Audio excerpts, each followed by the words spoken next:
Let us leave. Stardust trails, endless night. Weapons gleam, ready to fight. Beasts roar, echoes loud. Victory near, courage proud. Unleash fury, metal will. Galaxy, they bend to will. Master back, conflict might. Dragons crush, endless fight. Ash and bone, triggers loud. Victory near, courage proud. Unleash fury, metal will. Galaxy, metal will. Galaxy, that's so deep. World's bound, always bound. World's bound. Down here, down will. Galaxy.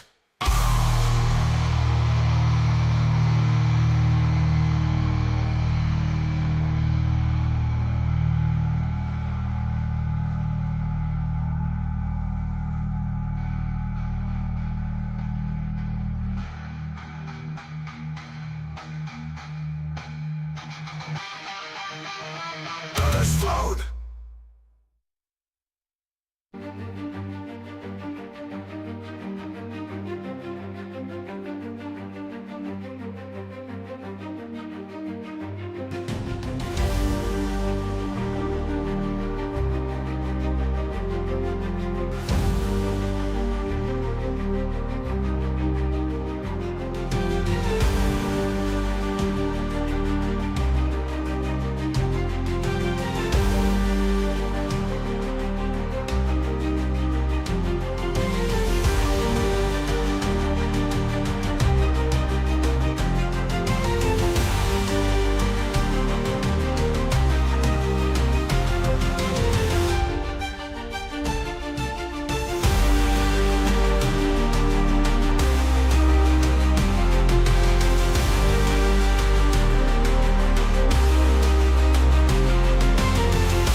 Greetings and salutations, my friends. Welcome to another glorious day here at the Tango Hotel.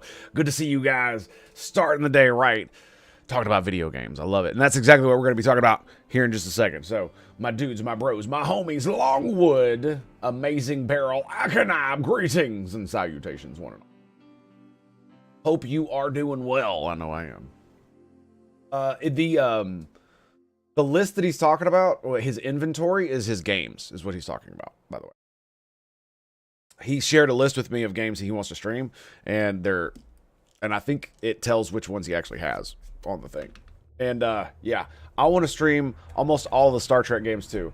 I have been absolutely 100% thinking about streaming the new Star Trek game Resurgence based on your command, because I was literally having a dream today, last night. By the way, this is the first night of good sleep I've had in a while, and you know what really fixed it?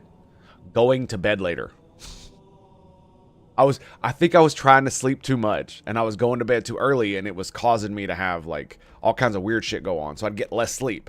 I went to sleep like 2.5 hours late, and I feel like I slept like an angel, man. I feel great.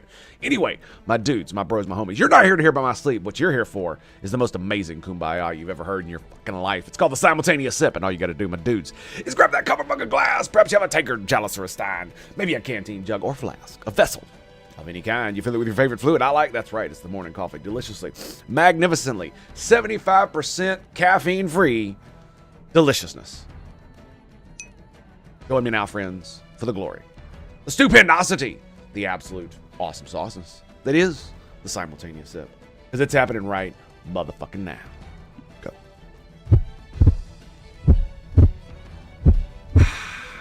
That's the good shit, boys.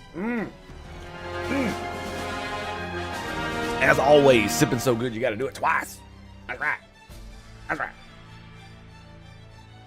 I had 2 4-hour naps with a few hours in between. Fair enough. Fair enough. I've had those days.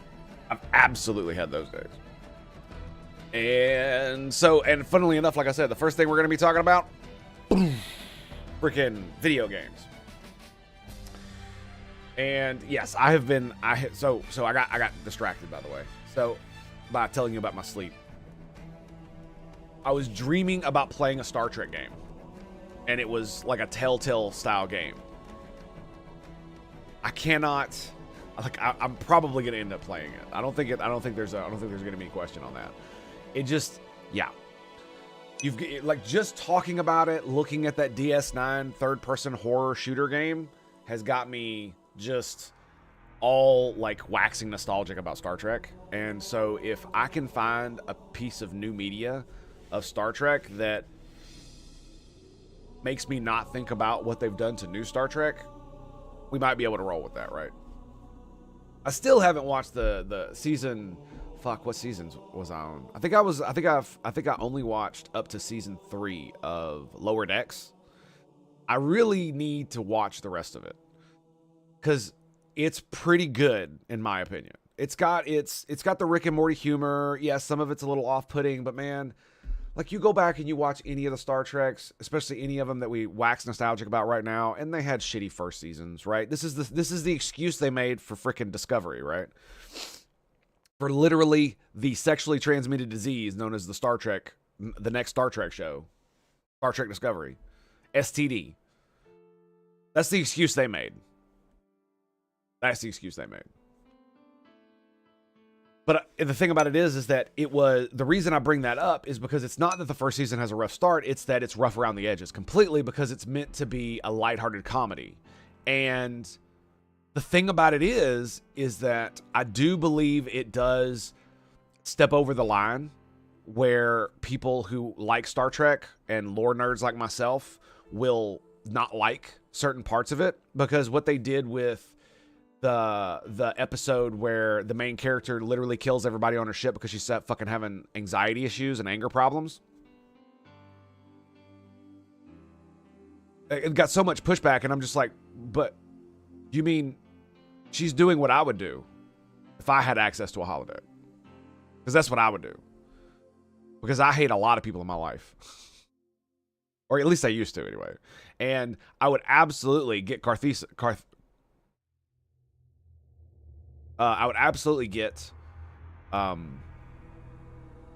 get something out of being able to do that to people around me without actually hurting anybody, right? In a safe environment where nobody gets hurt, right?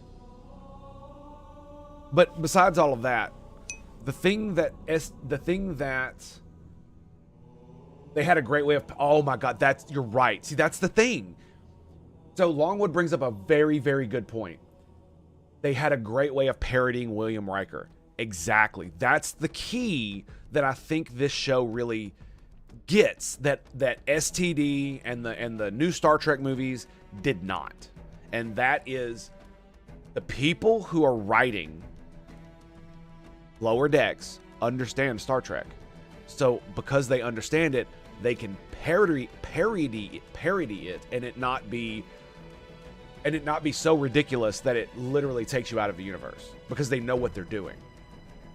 Like when he had the trombone on the bridge, dude, that was. And then when they bring the Vulcan chick on board, right? What does she do? Well, she saves the day, right? In the most Vulcan-esque Star Trek way possible. She saves the fucking day, and doesn't do it with weapons. I mean, it's just the people who write that show, I think they understand Star Trek. I think they really understand Star Trek. Catharsis, thank you very much. Appreciate that. Sometimes my brain does weird things where I think words exist and they don't, or I use a word and I can't define it, but I feel like I know what it means.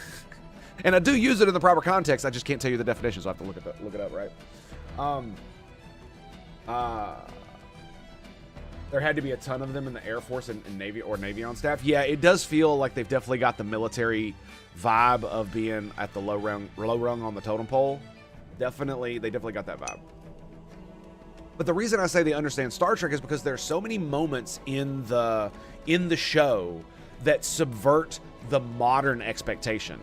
Not the old expectation, the modern expectation. Specifically in the first season when a strong female character, the main character, is in a situation where she's the one that is the girl boss, can kick ass while the main male character is a pussy.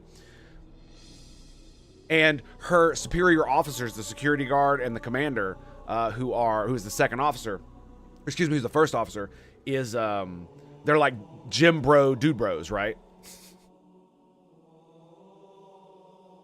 And in this episode, she's trying to do the whole girl boss thing and falls flat on her fucking face. Gets them imprisoned, gets people killed, all this stuff. And what happens? Dude bro, who's talking like a gym bro at the very beginning of like,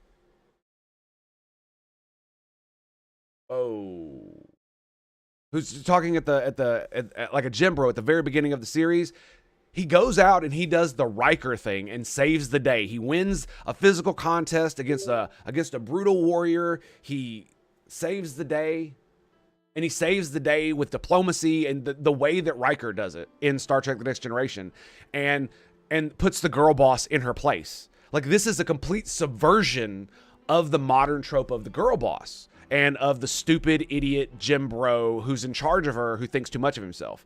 The thing about it is that her first officer is a gym bro, but he's not stupid.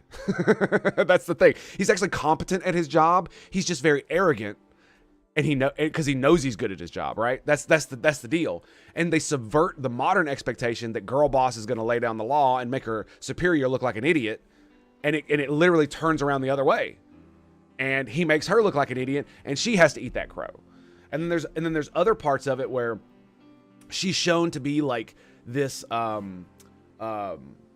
only crafty but also caring mentor to the other main character, who's a pussy, right? He's a dude who just completely lacks courage and is almost completely incompetent at damn near everything he does, which is a great like side character.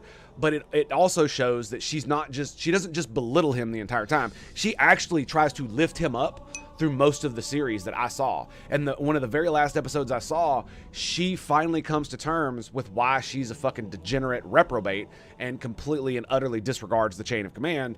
And it like dawns on her that I'm a Starfleet officer. Everybody's life on my ship is my responsibility. And it's like, that's Star Trek, baby. That's Star Trek. Like Bulmer. Oh my God, dude. It like the way it subverts both modern and old expectations really surprised me. And how it feels like more Star Trek than STD ever did. Like it really feels like Star Trek. It's just comical Star Trek. If you've ever watched the first season of The Next Generation, it's basically like Q had like 50 babies and then had them integrate into the human population so that you could make a TV show that was about these idiots, right? Because that's how it feels. Because the comedy is harkens back to the way Q acted during many of the first episodes in Star Trek: The Next Generation, where he just acts like a flamboyant douchebag the entire time. You know what I'm saying? Because he's got all the power, nobody can challenge him, and so he's just acting however the fuck he want to act. And so he's having fun, and that's what they do the entire time. It just feels like they're having fun. Do they have some episodes where it's like a little bit over the top with the girl boss shit? Yes, but like I said, I just can't. I'm having trouble articulating. I need to go back and watch it again. A physical contest, not a seduction contest? No. It's Tindy. Oh God, don't even get me started on those two. The engineer, yeah, I know who you're talking about. Fuck, I'll look it up. But the physical contest, basically in the episode, you know how in episodes of Star Trek where they'll have like some diplomatic thing and it fucks up and the Star Trek crew gets captured? This happened in the original series a couple of times, in fact. And then the captain or Spock or who the fuck ever is then challenged by the greatest warrior of their species to a match before the gods, and the winner will determine whether diplomacy or execution follows. You know, that kind of dumb shit, right? And that's the premise of that episode. And her first officer this entire time has been framed as this gym bro douchebag, fucking incompetent asshole who basically got his promotions through pure arrogance and failing upwards and all this other stuff. It doesn't show him ever as incompetent. Basically, because you're seeing it through the girl boss main character's eyes perspective, it appears that that's what they're doing. And then in this episode, they completely subvert that and make him an actually competent officer. That was because you couldn't see it because it was from her perspective. And now that he's injected into the story where he has to save the day, it's his that's the thing he puts her in her place with, is like, it's my fucking job to do this. Not your job, my job. I'm the first officer. I'm the fucking commander. And I'm going to go out there and save the fucking day because you fucked it up. And it was great. It was absolutely great. And she eats her crow. She learns from the experience, and we all move on. And it's rarely ever brought up again outside of a fucking joke that she usually makes, funnily enough. And that's how you do character growth. It was beautiful. It was because it blew me away that they even did it. And there were, like I said, there were a few episodes that didn't hit right, like the one where they were all getting promotions and they did this weird trial thing, and it was meant for comedic effects, and for me it kind of fell flat because I was like, oh my god, what is all this going on? And then they pull the curtain back and it's a gag and a prank, and I'm just like,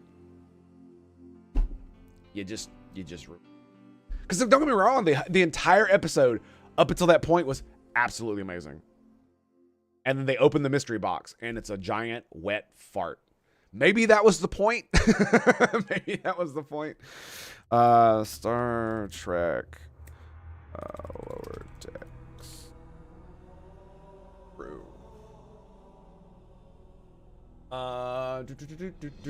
So we got Beckett. Brad is the Boimler. Devani is she's an Orion. Also, they make fun of that hilariously, by the way.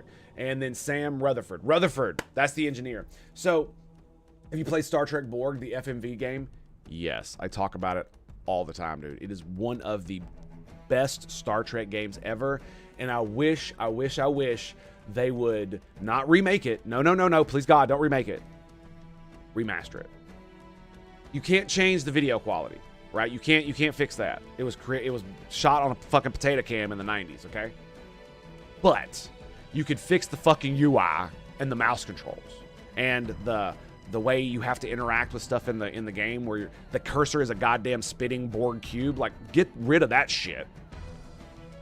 For God's sakes. But yes, that game was amazing. And so the commander's name is Jack Ransom. That's his name, the first officer. He's the Riker stand-in, and so his name is exactly what you expect how he acts, almost all the time. And then the best part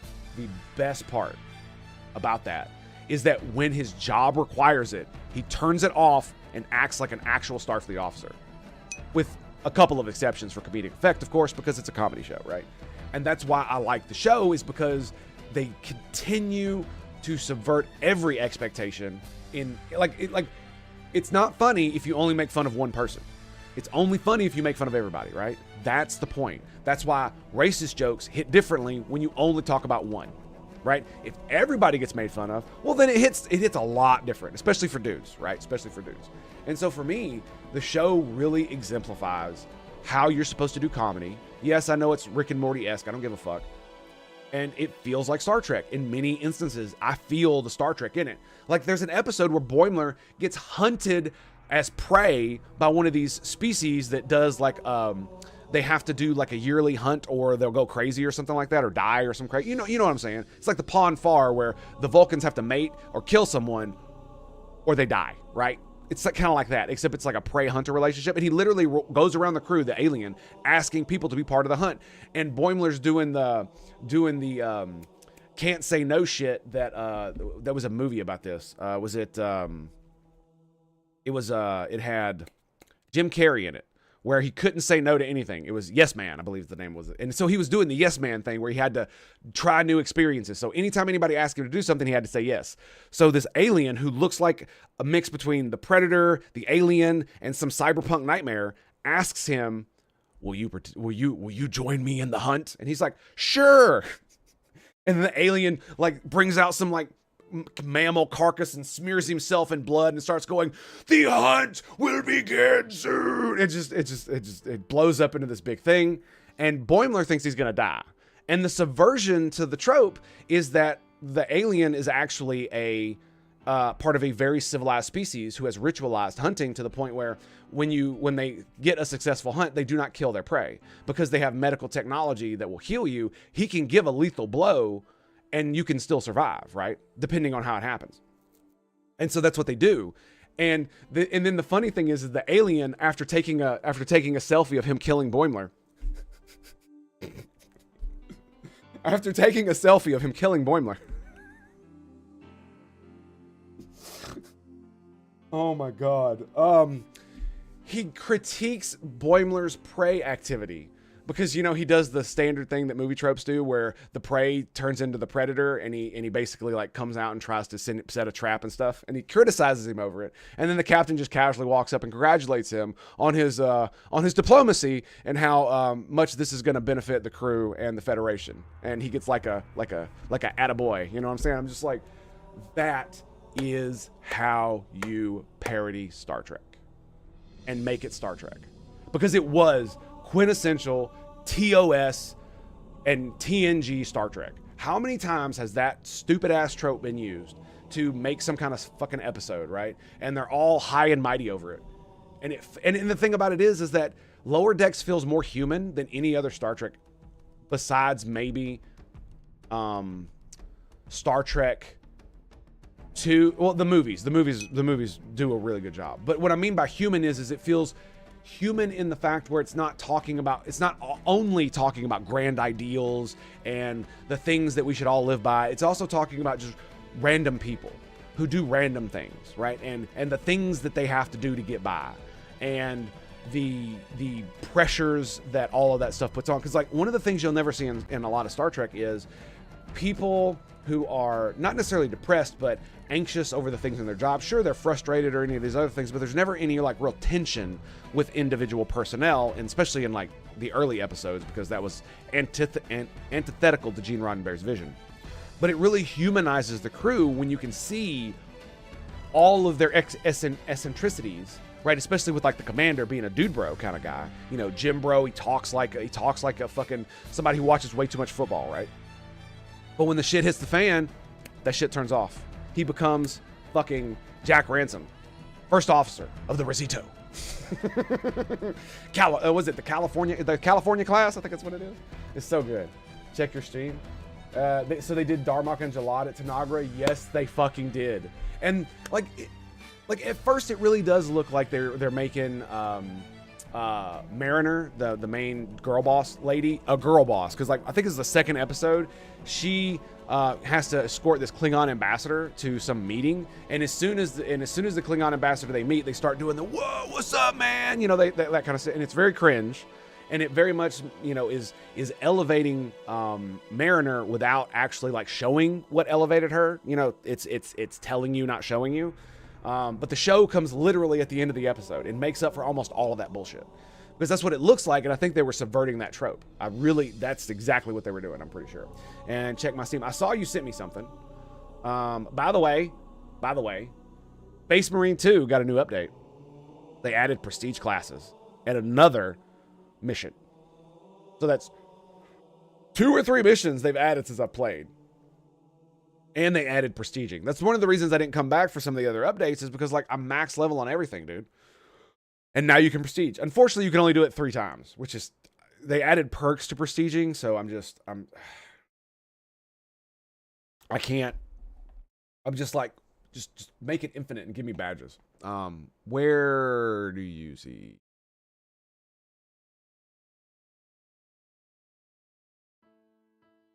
No, that's not it. There we go.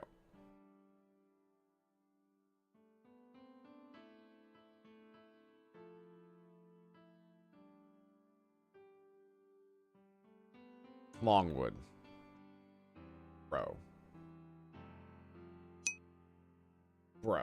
My tax return just hit and I decided to say, bro, my man.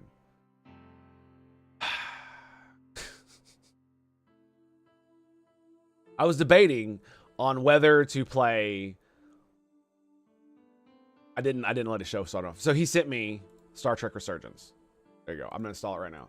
I was debating on whether I was gonna play Lost Epoch or Space Marine, but it looks like Longwood has made the decision for me today. So thank you very much, sir. I very much appreciate it. A scholar and a gentleman, as always, my friend, as always. Cheers. And I mean that, sir. I mean that.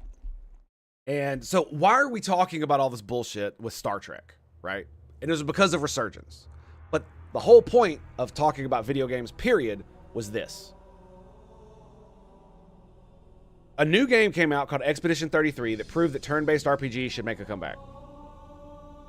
And then somebody points out all 4 of these literally came out last year, and it's true. I have not played any of these games, nor am I going to play Expedition 33 because I'm not a big fan of turn-based RPGs. Not in the way that Final Fantasy does turn-based RPGs, where you've got basically 2 sides that just square off against each other, and then they just take turns back and forth. I understand there's the strategy levels and all that, but I'm not a big kind of... If it were more like a board they were standing on and you could move around the board, that might be more interesting to me. But because there's no actual like movement on the battlefield, you're just standing square or whatever against one another, I never really liked them.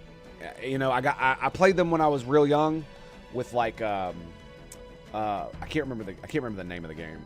My friend really loved it. A lot of people really liked Mana of Time, I think it was, and it had turn-based combat, and I was like, okay, that's pretty cool. And it was, you know, back in the day, so it was like it was more acceptable for me back then. And I mean, these games are amazing. Like, I've watched some of Expedition 33's gameplay. It is astoundingly beautiful, and they really, really, really make the battles look astonishingly great. I lack the words in the English fucking language to articulate just how cool this fucking game looks. Secret of Mana was on SNES? Yes, it was, and that's the one I'm talking about. Because my boy introduced me to it long ago on the SNES. BG3 was also a turn-based RPG. Yes, but it's not the kind like Final Fantasy is, right? Baldur's Gate is a turn-based RPG, but it's a CRPG, not a JRPG. Because like JRPGs tend to be where you run around an overworld, and then when you encounter a fight, you then transport to this different board to fight, right? Whereas in CRPGs you exist in the world, and when you encounter enemies, they are literally in the overworld, and you fight them in the overworld. Now there's a bit of a mix between the two, because like Neverwinter Nights 2, Storm of Zephyr, was a CRPG, but it had an overworld that you went, like a big map that you trekked across. And then when you made an encounter, you did go to a smaller map that was laid out so you could move your characters around. But it was still in the form of you move all your characters, positioning matters, all that kind of stuff. You don't like ARPGs, but enjoy CRPGs? Yes. Fallout 1 and 2 are major CRPGs? Yes, they are. I've only played one JRPG, Mega Man X Command Mission. And that's the thing, is like, I've heard Metaphor Refantasio is like an amazing game. The way the story rolls with the politics in the game is absolutely amazing, and it's how you should do politics in games, like hands down. I've heard Like a Dragon is really good. I haven't heard anything about Dragon Quest, and I have no idea what this even fucking says. But it doesn't matter. I have seen Expedition 33, and the reason I'm talking about this is not because of RPGs and not because of turn-based RPGs. It's because my friends, We live in an era. Oh, you can see this, my bad. We live in an era where some of the greatest games that will ever be made are coming out. We live in a golden age of video games. The problem is that half the reason most people can't see it is because they're stuck in like a AAA Overton window, which is slowly disintegrating, by the way. More and more people are seeing it pushed away because of things like Baldur's Gate 3, where it's not an indie studio, it's a AA studio. So they're a big studio, right? Same with FromSoft, they're just knocking them out of the park. Every game hit, they drop another game. Oh, it's a hit too. Let's do another game. Let's drop a mech game. Let's do a Dark Souls like game and make it an open world. Boom, blows the fuck up, right? They're not indie, they're mainstream as far as games go, but they're not AAA. They're not these giant conglomerates that are basically nothing more than investment vehicles, right? Because that's what EA and a lot of these companies are, is they're ways for people to invest in the video game industry without having to invest in the video game industry. They invest in this singular company, and now that company is legally required to seek the most profit imaginable by any means legally they can. Simple as. So, and here's the thing, if your CEO and your board do not do every legal thing they can to make money, they can be sued and fired. Or excuse me, they can be fired and sued for not, because they have a fiduciary responsibility. That actually means something. Because basically the reason that law exists is so you can't get on the board and then fuck the company up, so that you can buy the stocks at a lower price, or because you want to destroy the company, right? You can't do that. That you will be held legally liable, hands down. And I think that's probably a good thing. But it also has the side effect that if you have a corporation like EA, where their only concern is making money, this is why you get FIFA in the absolute shit state it is, where if you want to play anything of the online mode, like you're just basically, you might as well, if you want to be able to compete at all online, you're spending $1,000, if not more, just to be able to do that.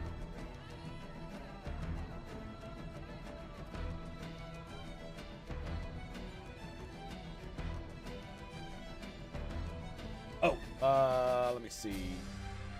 I can't open that in another one. Actually, wait. No, it won't. That sucks. Pardon me 1 second. Here we go. We'll do this one. I have to copy and paste it.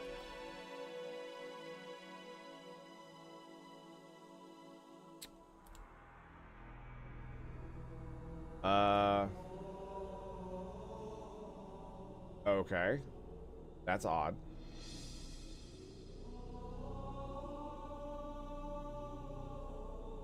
What we'll do is we'll go to Twitch chat.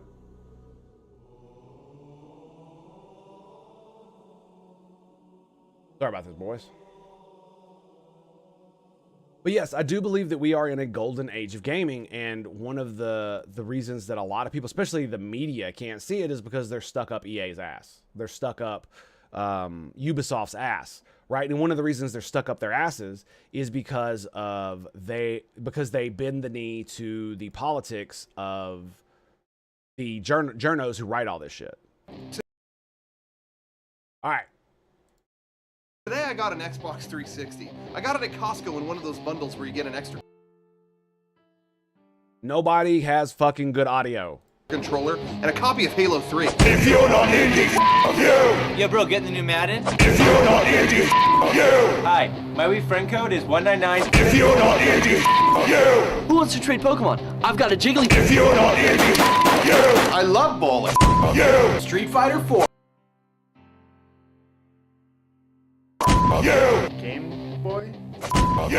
I made a game in my room. It's called Box Hero. Just made it in my spare time. I'm trying to start a company, maybe someday make a lot of money with it. If you're not indie, f you! Wow! F you! F you!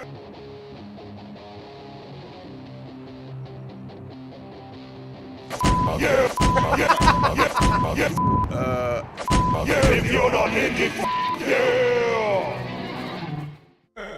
That's great, man. That's great. But it's no longer called FIFA. Oh, come on now. Come on now. Let's not be hasty. No longer called FIFA. It's now called EA Sports FC, as FIFA won't give them the name rights anymore. Yeah, I wonder why. Maybe it's because they've completely trashed the brand by making it a microtransaction fucking casino machine.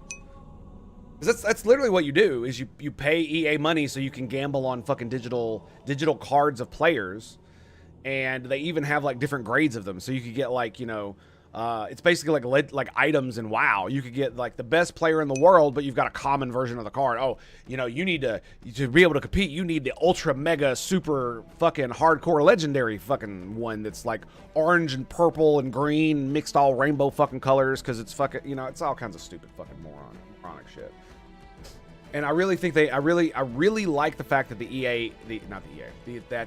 EU is cracking down on microtransactions, and I cannot wait till that shit comes here. Absolutely 100% W. I got a lot of criticisms for the EU. This ain't one of them. Not even a little bit. Fuck you. Fuck you, EA. Fuck you, all your corporations. Fuck you. Go fuck yourself. FIFA wanted more money. EA said no. Well, yeah, because they're like. Think about it like this. You know how bad microtransactions are in games. Like, you see them, right? But now imagine you have a game where basically only normies really play it, right? I'm sure there are streamers who play FIFA all the time and blah, blah, blah, blah, blah, and are like super ultra mega nerds like us. Sure. But the vast majority of people that play FIFA are like the people that play fucking Madden, right? They're not people who play video games like we play video games. They're not playing Space Marine 2. They're not necessarily playing Fallout or Pantheon or Path of Exile or Star Trek Resurgence. They're not playing any of these fucking games. What they're playing is Madden or FIFA. My cousin is one of these dudes. In fact, all of my cousins are exactly like this, except they play Madden, right? My cousin, let's call him Tim. He doesn't play video games like I do. I mean, does he have an Xbox? Sure. Does he play a few shooters here and there, like Call of Duty? Absolutely. But the main games that he plays are like sports games and shooters, and that's it, right?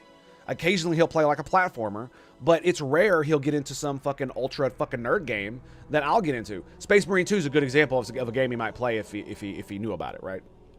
Because of just how awesome it is. When I worked at GameStop, the sports shooter releases were nuts. Yes. And that's the thing, is that there are gamers who are literally just sports ball gamers. And that's fine. I have no problems with this at all, except for the fact that they literally do not give a single fuck about anything else going on in the games industry, like most gamers, to be fair. But the problem is that they're using the Madden and the FIFA as a vehicle to install patterns that because essentially in FIFA, you buy the microtransaction, what are they called? Loot boxes. And then you open the loot box and then you get random cards and shit, right? Gambling. It's fucking gambling. Especially because I believe you can actually sell the cards for money. You can trade other people and you can ask for payment. And I mean, there were all kind of horror stories going on for a few years ago about all these kids charging $20,000-$30,000 to their parents, stuff over credit cards over stuff like FIFA and other microtransaction heavy games that are literally designed to make you a gambler. Either to be addicted to gambling or to give you the dopamine rush that gambling triggers to make you addicted to it and want you to spend more. Because it is always like one more, right? And you've always got the, what is it, the gambler's fallacy, or no, it's that's not what it's called. It's called God, I can't remember what it is. It's where you've already invested so much, so you might as well keep going. I forget what that is. Sunk cost fallacy. That's what it is. I've already sunk this much bullshit into it. I might as well continue to sink more until I get something good, right? Because there needs to be a time at which you just cut yourself off. Sunk cost, yeah.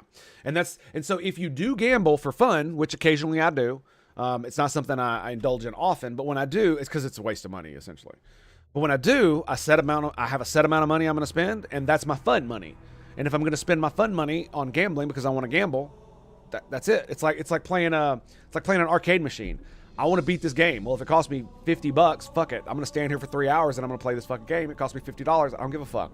I'm having fun, right? That's the whole point. But in a game like FIFA, it's so easy to just, you know, your credit card's already on there. You can just buy, and you're just pulling one after another, after another. And because they tend to use obfuscating mechanics like currencies that only exist in the game that are not quite adjacent to real life money quantities, excuse me. Because they're not one for one what the dollar amount would be, it obfuscates the price. And so you could spend a lot more money than you thought you did just by doing that. And they're getting rid of that, by the way. Anything that costs, if it says it costs 1,000 coins or 1,000 V-Bucks or whatever the fuck it is, it now has to say next to it what the actual monetary denomination is in the local currency that you exist in. And because most games know your location based on your country codes and stuff like that, they are able to extrapolate what your local currency is and show you in your local currency. And they absolutely should be required to do that. I think that should absolutely be something here we do in the United States.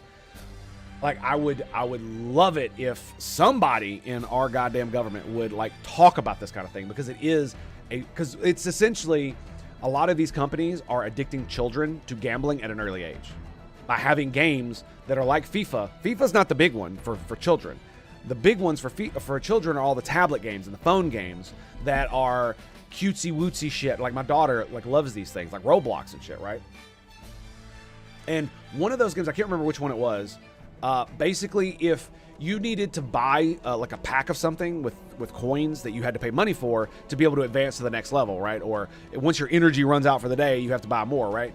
Well, what happens is what they did, this is in a kid's game, is that when you ran out of your energy, your avatar would start to cry, like big tears, like almost Baby without the whale, until either your energy refilled or you bought the money. And as soon as it happened, you've got your avatar there crying, and then right next to that, it's like this big page, you know, save the day or what the fuck ever, buy more stuff. And it's like, just on the face, you can tell that is extremely emotionally manipulating. And this is to children. This is a child's game. And the funny thing is that the game that made the EU take a look at this was a game about fucking ponies for girls. How fucked up is that? Where literally the entire point of the game is to unlock new horses and ride them around. That's the whole point of the game. Yep. And so, like I said, the reason I have this up is because we do live in a golden age of gaming, but you'd never notice it if all you read were the mainstream gaming sites like PC Gamer and all these other places, because they all fucking suck. They're all completely ideologically captured. They do not give a fuck about you. They are not gamers, not anymore anyway. Not the way we are. And because they care more about politics than video games, right? Because you can care about both. I mean, I do politics and I do video games, but you know which one I care more about, right?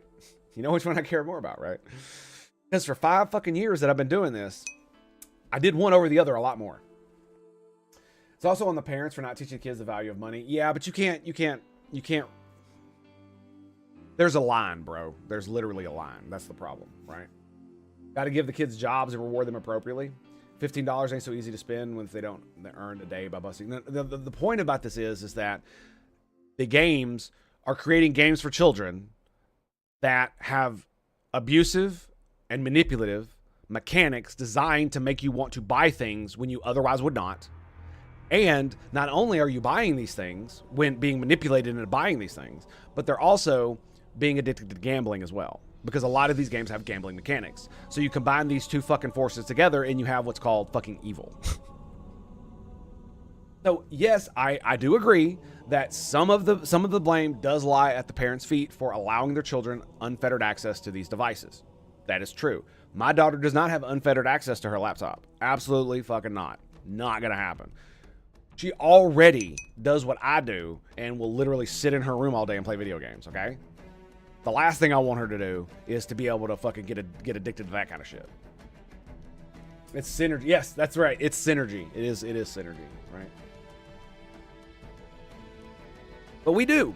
And look at all the games that have come out over just the past like year or so, right? We got Space Marine 2, a game that is got modern day mechanics, it's got modern day visuals, it's got all the stuff you would expect in a modern game, as far as like UI and functionality and stuff like that. But it elicits the feeling of like the mid to late 2000s or even the early 2000s with the way the game plays. Hell, it basically just harkens back to old school gaming, period. But we talk it back to like the early 2000s and in the 2000s because that's when the hacker slasher was real fucking big. Like every game came out was a fucking hacker slasher, including Mortal Kombat. They had a couple of those. And it really harkens back to that. And one of the reasons is because it's just pure fun. Pure fun. All of the microtransaction bullshit in this game is purely cosmetic. And it's just how much drip do you want and how much are you willing to spend on it. And let's be real, it's cheaper than buying fucking real models. So, and you don't got to fucking paint them yourself. Even though some dudes like that. That's fair enough, right? So you got Space Marine, Elden Ring. I mean, that came out like 2 years ago, but that's, you know, it's still a big contender of the thing that I'm talking about, right? It's a contender in the arena of what I'm talking about.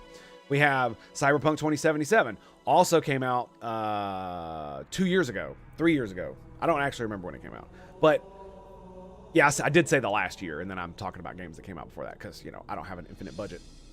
But these are absolutely massive games that have redefined what video gaming is in our era, in the era we live in right now. Baldur's Gate 3, another great example. What's another one? And Cyberpunk originally was a broken mess, and then they actually did the No Man's Sky and fixed it, right? They absolutely fixed it. Came out the end of 2020. Thank you. So it's over 5 years old at this point, and it's still one of the best games that you could probably play today. How crazy is that, right? How absolutely crazy is that? Yeah, I don't have a lot of games. Oh, Path of Exile 2 came out. The early access came out this year. It'll probably release last year, and it'll release sometime this year, right? So there is no dearth of games that we are in. What it is that the franchises that we grew up with, that, you know, we played when we were teenagers, when we actually had a lot more time to just game and do nothing else, those franchises are dying. And the reason they're dying is because they were successful. They were so successful that money-grubbing assholes got their hands on them, and now they are going to extract as much wealth as they can from the property, and they don't give a fuck if it kills it. They do not care. This is why Assassin's Creed is the way it is. This is why a lot of the Star Trek shit is the way it is. They just Paramount's never really given a fuck about Star Trek as far as I'm concerned. Because if they did, they wouldn't have canceled fucking Star Trek. Like, that's the thing, man, is that they wouldn't have canceled Star Trek Enterprise if they cared. Right? Oh, the viewership was down. It's like, yeah, it is. But it's still Star Trek. But the only reason they're doing it is to make money, right? But what they didn't do is they didn't look past the next year's portfolio or the next quarter, and to realize that they had kept things like, if they had kept Enterprise alive or made a new series earlier that was post TNG, post DS9, post Dominion War, that even if it wasn't as a huge a commercial success as they wanted, it would have kept the franchise alive and it would have kept people interested in it more than they are now. And it possibly would have avoided everything we've done today, right? With all the fucking venereal disease that STD is, right? I haven't played the 2.0 version of the expansion yet. I'll wait till it's on sale and play it. 2.0. Oh yeah, it's good, dude. It really is. It's still the same base game as far as like the story and stuff goes. They've added a little bit more, but it definitely feels a lot better than when it released. Not just with the bugs and shit, but the story itself, the dialogue. They added in more dialogue options and stuff like that for a lot of things. The combat feels a lot more interesting than just a regular first-person shooter. They fixed a lot of the skill trees and shit. It feels pretty good to play, and the driving is a lot better. And so we've had all of these great games, and like this person says, like all of these games came out last year. Right? I remember hearing people talk about Metaphor ReFantazio because of just how good it is. I remember watching clips of the Emperor talking, and I'm just like, wow, They did a good job. It's got good dialogue, good voice acting, and I mean, it's powerful cutscenes. And that's how you do it. Too many people are way too involved with, oh, I gotta watch the cutscenes. Oh, there's so many cutscenes. But nobody gives a fuck about your cutscenes if they're fucking amazing. Everybody will fucking sit there and watch it if it's amazing. It has to be awesome. And if it's not, then you probably shouldn't include it. And so we really are in the next, like you gotta think about it like this, dude. Who has been defining the video games industry for the past 5 years? Has it been the AAA? No, it hasn't. It has not. Every AAA developer has basically fallen flat on their asses for almost every single release that they make, with the exception of a few, right? Some of them are still turning out good shit, like Capcom, Nintendo. They're still doing fine, but it's because they're not being money grubbing dipshits and destroying their brands with bad business practices. Because it will leave a bad taste in your mouth when your favorite game makes you spend extra money to get this cool thing that you want. When you feel like it should be something that should be included with the base game in and of itself, right? Like imagine you had to unlock the ability in a first-person shooter to walk backwards, to backpedal, or to strafe, right? Or to aim down sight. Imagine you had to pay a microtransaction for that. That's what it feels like in some of these games where the mechanics are very different from most of the games that we play. Like if a Fallout game was made and to be able to like craft, you had to like unlock that with a microtransaction. Like if it's a free game, maybe I could absolutely understand that, right? If it's a free game and microtransactions pay for it, you're playing a free game, dude. What can I say? Wolf, greetings and salutations, my friend. How goes it, sir? How goes it?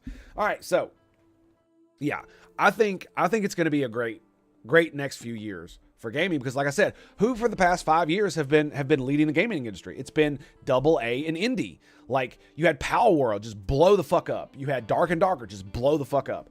What was that? Schedule One, another indie game which is literally made by one dude, just explodes on the market. Right? I haven't played it. I really don't have much interest to. It's not because of the themes. I have no problems with drugs at all. But it's just not something I'm really interested in as far as the gameplay. Maybe if I wasn't on the ARPG kick, I probably would be. But that's just not where I'm at right now, right? Because I guarantee you, if I were 18 or excuse me, if I were 22 and below, I would have absolutely bought the game just based on the fact that you become a drug dealer. Not even lying. I am absolutely the reprobate your mother warned you about. So they've been, AA and AAA have been leading the gaming industry for damn near 5 years already. Every single time. Baldur's Gate 3 is another prime example. How many game devs from these AAA companies were trying to shit all over Baldur's Gate 3 because it was so goddamn good, it put everything they did to shame. And they were like, oh, we could never do this. This is a 1 in a million fluke. It's like, it doesn't matter, dude. Whatever you say, none of that shit matters. All that matters is the customer experience. That's what matters. And if your customer experience is shit, and somebody releases a game that makes your customer experience actually look like 100% USDA approved grade A bovine excrement, that's not the fault of Baldur's Gate 3. That's your fault. That's what that is. And nobody who buys video games and plays video games gives a fuck about you. I don't. You're a developer. That's great. You are not entitled to a job. That's not how that works. If you don't make a product that I want to buy, I'm not going to give you my money. Doesn't matter. It's like, could you imagine I go to buy a product at a store? Let's say I need a sink, and it's all fucked up. Half the shit doesn't work. I have to buy extra parts. All this, would I ever buy a sink from you again? Well, fuck no, I would never buy a sink from you again. And yet we do this in video games all the time, and we make excuses for it. And I'm tired of it. I'm absolutely tired of it. So I have no sympathy at all. Let me rephrase that. I absolutely have sympathy for the legions of game developers who never talk shit and never do any of this bullshit in the main space, and they just want to make good games. I do have sympathy for them when they lose their jobs. But the problem is that you joined a company that you knew was shit. Everybody knows that Ubisoft is shit. Everybody knows that EA is shit. Everybody knows that fucking Microsoft is shit. So when they put you on a project to turn out shit product, you knew what you were doing when you got into this. Some of this is for you to be held accountable, correct? If you wanted to make good games, then you don't go to EA to make good games, bro. That's 2 decades ago, man. That's 2 decades ago. You don't do that. You don't go to Ubisoft to make good games, okay? You go to Ubisoft to make slop, right? That's what you do, modern slop. You go to Bethesda, you making modern slop. Fallout 76, anyone? Starfield? No? Okay? You're not making good games. So why would I buy your game? If I have to buy extra parts just to make it work, and then configure other parts, and like downloading mods to make your game function, not just to make it better, right? Like other Bethesda titles, just to make it fucking function properly. So I have very little sympathy. Like I said, I do sympathize, but it's still not very much, because it's like when you go to work for these companies, you know what you're doing. You know you're working for an evil corporation that will throw you under the bus at the slightest drop of a hat. Absolutely 100%. The only thing they care about is making money, and you know that getting in. Oh, but you want to go work on Assassin's Creed, or you want to go work on these very prestigious titles instead of coming up with your own bullshit. And see, that's what I call the easy way out. And this is what happened to me when I went and worked at a fucking beer bottling plant, and I had to deal with all the fucking ancillary bullshit that was involved with the company that I went for. But I knew going in that exactly what I was getting into. I was involved with a money grubbing piece of shit corporation that did not give a single fuck about me. And they only gave a fuck about me so long as the law required them to. I knew that going in. And I was not surprised when they showed it every single day exactly who they were. Yet we're supposed to feel bad for these guys who lose their jobs, who join these corporations, who they know are evil pieces of shit. These guys would work with the Nazis to put the Jews in fucking gas chambers if it made them a buck. Like, let's just be real. Most of these people would do exactly that. And the reason they would do exactly that is because they're hired to do exactly that. They're psychopaths, most of them, right? Because how many people did they have to step on to climb that corporate ladder? How many people did they have to put down? How many lives did they have to destroy to get where they are? And maybe I went a little far saying they'd work with Nazis, but Hugo Boss, Volkswagen, I mean, anybody? So, they don't care about you. And this is the thing. This is how I know this. Because they still use slave labor, even though they say slavery is bad. They still use slave labor. They work with the worst people on the planet, terrorists and dictators, to make their product, to get their product, and to sell their product cheap. And so if you don't think that they would do exactly what I just said, you might be naive. You probably are. Yeah. All right, so let's see, what else do we got? Oh yeah, this is great. So I did a thing on the Hassan article the other day. Yesterday, maybe, I don't remember. And it's just so funny because the dude is basically, the guy who wrote this is basically in love with Hassan. And if you read the article, you could just like he's gushing over this guy. It's so hilarious. But they changed the title because they realized that what they were literally insinuating with this title right here, a progressive mind in a MAGA body, is that anybody who is not MAGA and or right leaning shouldn't be working out. That working out makes you a Nazi. And this was a thing in the mid-teens where a lot of these progressive websites would come out and so going to the gym is right-wing coded and shit like that. It's so asinine. It's not even funny. And in fact, man, I wish I cared enough about politics to get involved. I really do, but I don't know if I want that taint on my soul because I know what I'm gonna have to do, and I don't think I could do it. I don't think I could. Really don't. I don't think I could do what would be required to win and actually do the things that I want to do. I would have to literally sell my soul to the devil, and I'm not sure I'm ready for that. And the reason is because I would probably be a Democrat. As much as I give Trump glaze for some of the things that he does, because I do like the mass deportation stuff, and I hate how the left is screaming about the wrong things, because they're literally screaming about the wrong things. If you look at that, like Pete Buttigieg just did an interview the other day where he was actually relatively reasonable when it came to a lot of things that were Trump. He called him out where he thought he was wrong, but he gave him the grace that is required to pace and lead. Remember, I talk about this all the time, pacing and leading. Pete Buttigieg went on a MAGA podcast and paced them and led them the fuck to where he wanted to go. Led them by the fucking nose like it was magic. Absolutely magic. Maybe we'll watch it at some point. But it was a really good way to do that. And it was basically just by taking, this is how you do it. You listen to the person. You at least pretend to be empathetic about what they're talking about, right? And then you agree with something that they agree with. So like, we should get waste out of government. Everybody can agree with that. If you don't agree with that, you are literally stupid, or you're evil. There's only two options to that, right? And so once he's got them agreed to that, well, he just led them where you want to go. Oh, Doge is not actually doing what they say they're doing. You know, they're the people who are getting, you know, the millions of people who are getting Social Security payments. Well, that's not actually true. That they're misconstruing one thing for another and using it to say something that's not actually accurate. And I think that's true.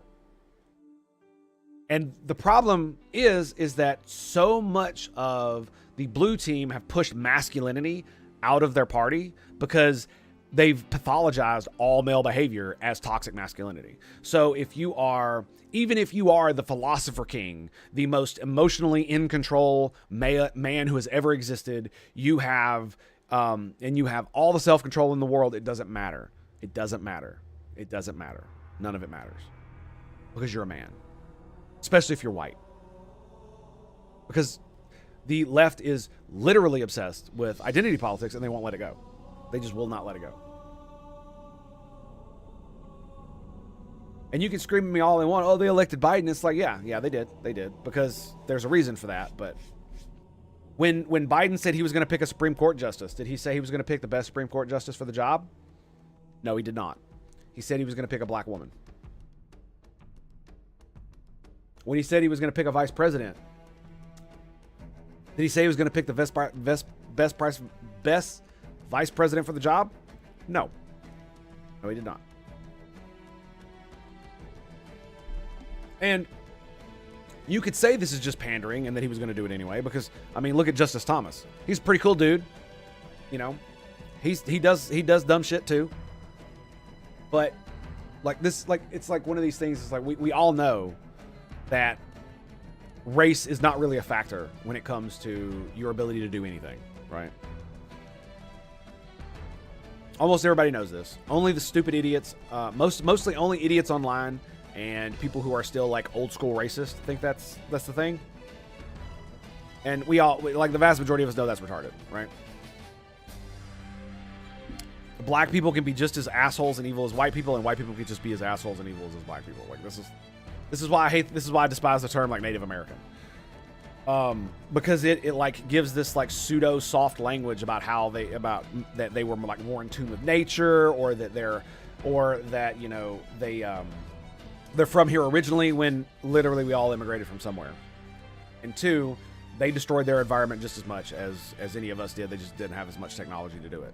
One of the theories is that the Native Americans, or excuse me, the Indians caused the one theory is for climate change is that the Little Ice Age was either caused by or exacerbated by the Indians cutting down fucking trees in the United States of America. Or excuse me, in America, North America, because it wasn't the United States at the time.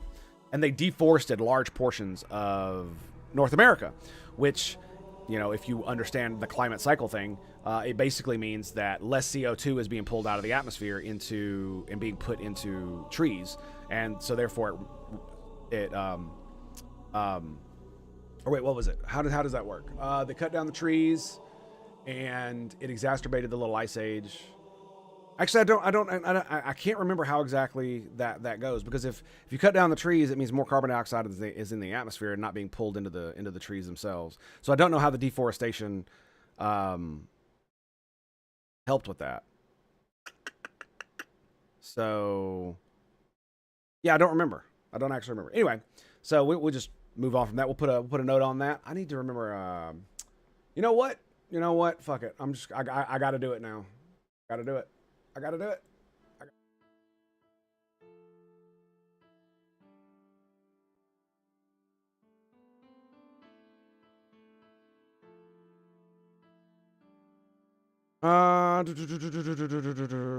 Recent study, the European contributed to the onset of the, so here it is. The deaths of millions of Native Americans due to the, yeah, that's what it was. Okay, so it's not that they deforested what had happened is that they were deforesting the Americas, and so they were chopping down a lot of trees, burning for wood and building stuff, right? And so when they all started to die off due to the colonization efforts of white Europeans and the fact that so many Indians died of disease spread by Europeans, that the forest started to come back and suck CO2 out of the atmosphere, causing the little ice age to happen, which caused because it reduced the carbon dioxide, which caused the global temperature to drop because of the rapid reforestation of North and South America over 200 years. Crazy. Anyway, so this nonsense right here is just fucking hilarious. And it's really, really disturbing when you have people who are in these mainstream organizations who are literally giving cover to a man who sympathizes with terrorists. See, it's not that he interviewed a terrorist. If he wanted to interview Luffy, that's fine. That's fine. Journalism is messy. You often have to interview terrorists, like the lady who interviewed the Taliban leaders after the U.S. withdrew, right? Like, I'm not going to give her shit for interviewing them. But you know what she didn't do at the very end of that? She didn't say, we love you and we support you. She didn't say that. Guess who did? To someone who is at least claiming to be part of the Houthis.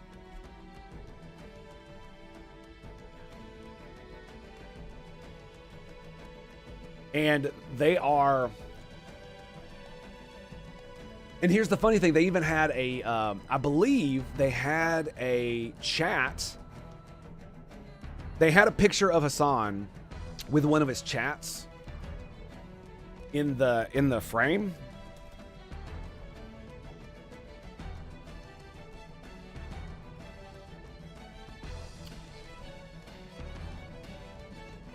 With one of his chats in the frame, and it was literally saying some either like anti-Semitic shit or terrorist shit or some shit like that. And they didn't edit it out. Oh yeah, that's fucking right. And they didn't edit it out at all. Well, what's up, buddy?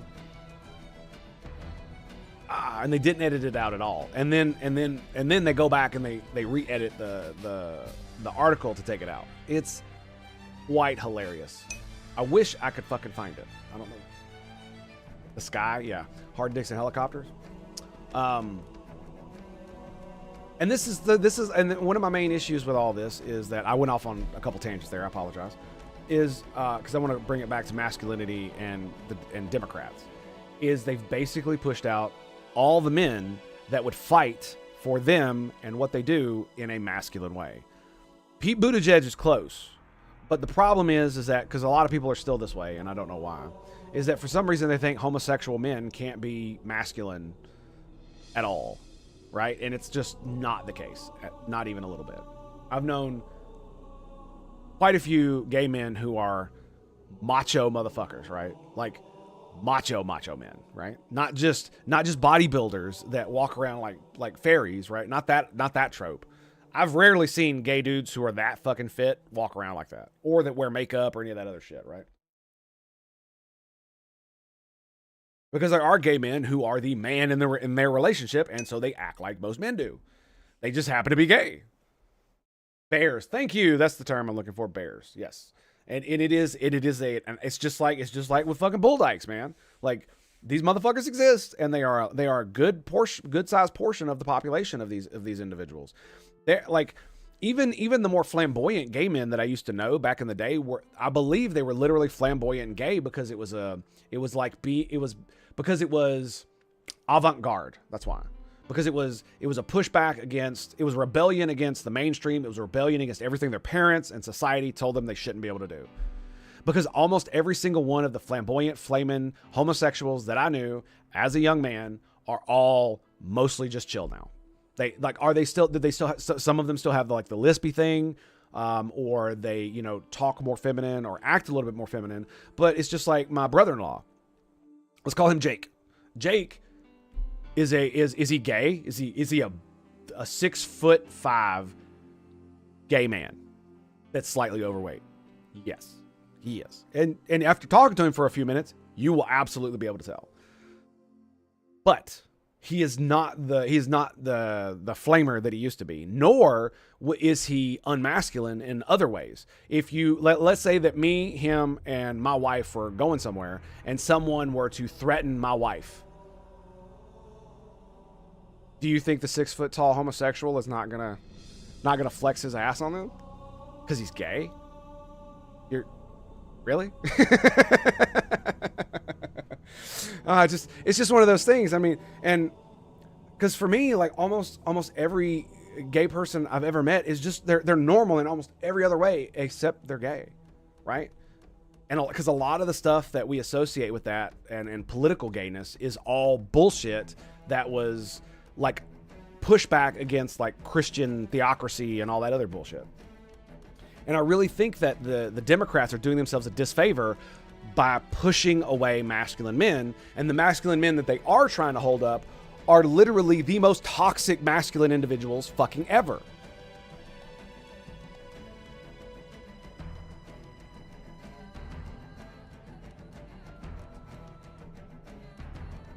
Like, is this literally the kind of like the way he acts? Is that the kind of man that you want in your life? As a woman or a gay man, is that what you want? You want this? Sure, he's a millionaire and he's pretty attractive. I can admit that. But that's it. Right? Everything else around him is just like warped. Not only is it just warped reality, but think about the way he acts toward others, toward people, toward his friends. Do you really want somebody like that who will use you as a friend to spread their fucking political subversive message, and then when you finally catch on, they turn around and gaslight the fuck out of you as if it's your fault? That's who this man is.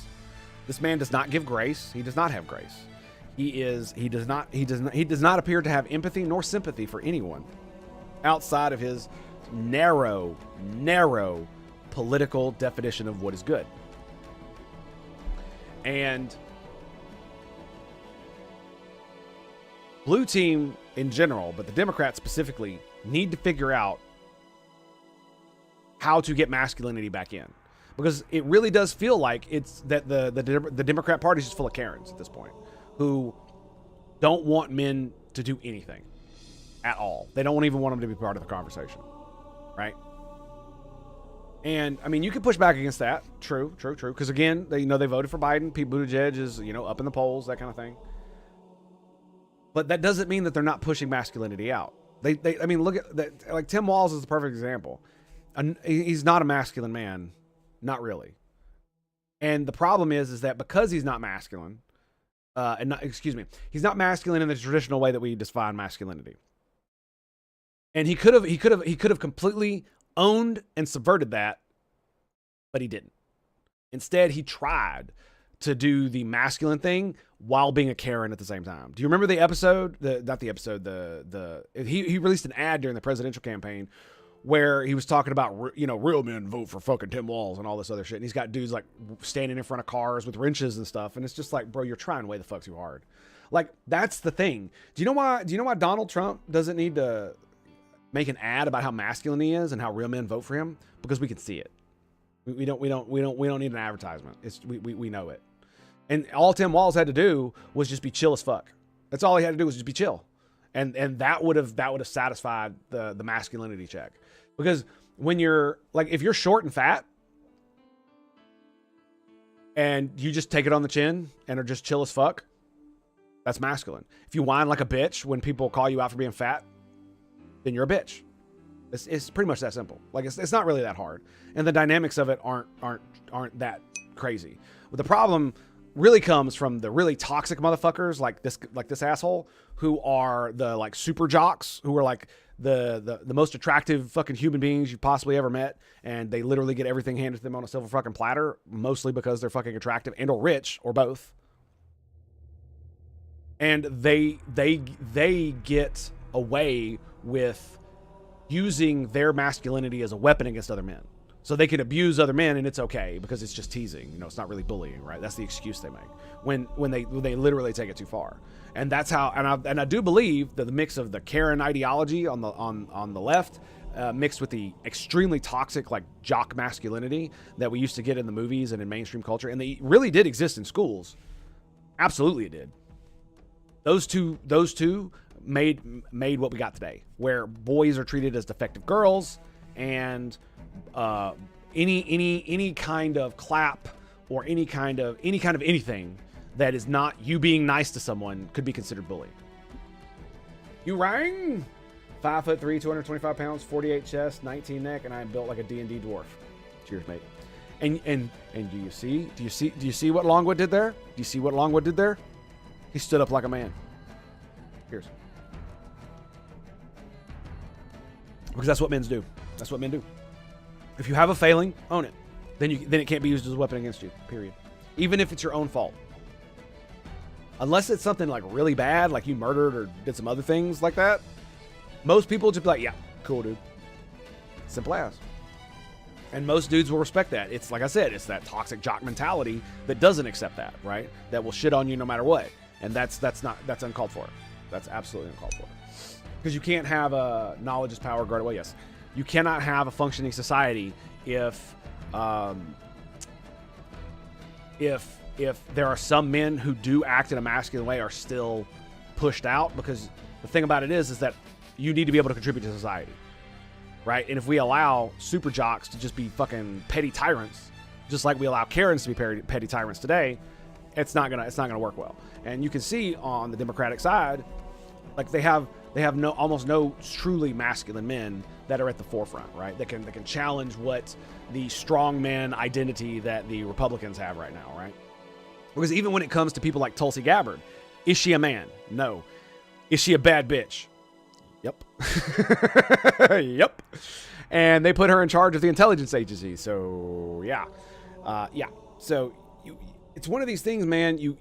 There is a vibe that it comes with, and people do absolutely vote on vibes. Half the people that vote for Trump voted for him on vibes. I guarantee you that's exactly what happened. It's the same way with Biden. When I brought up this right here, hang on, let me show you. We'll get to it in just a second. Nope, that's not it. This right here. Vibes. This is gay and weak. This is not. And when they say love versus hate, that's vibes. That's all it is. Love versus hate is just bullshit. That's all it is. Because this isn't hate. This is criminals who rape and murder people, including fucking children, right there, getting the justice that they deserve. Is it hateful to hold people accountable for the horrible things that they do to others? I don't think so. But you got to remember, they all think that all those people are sweet baby innocent angels, and they're just being sent to concentration camps.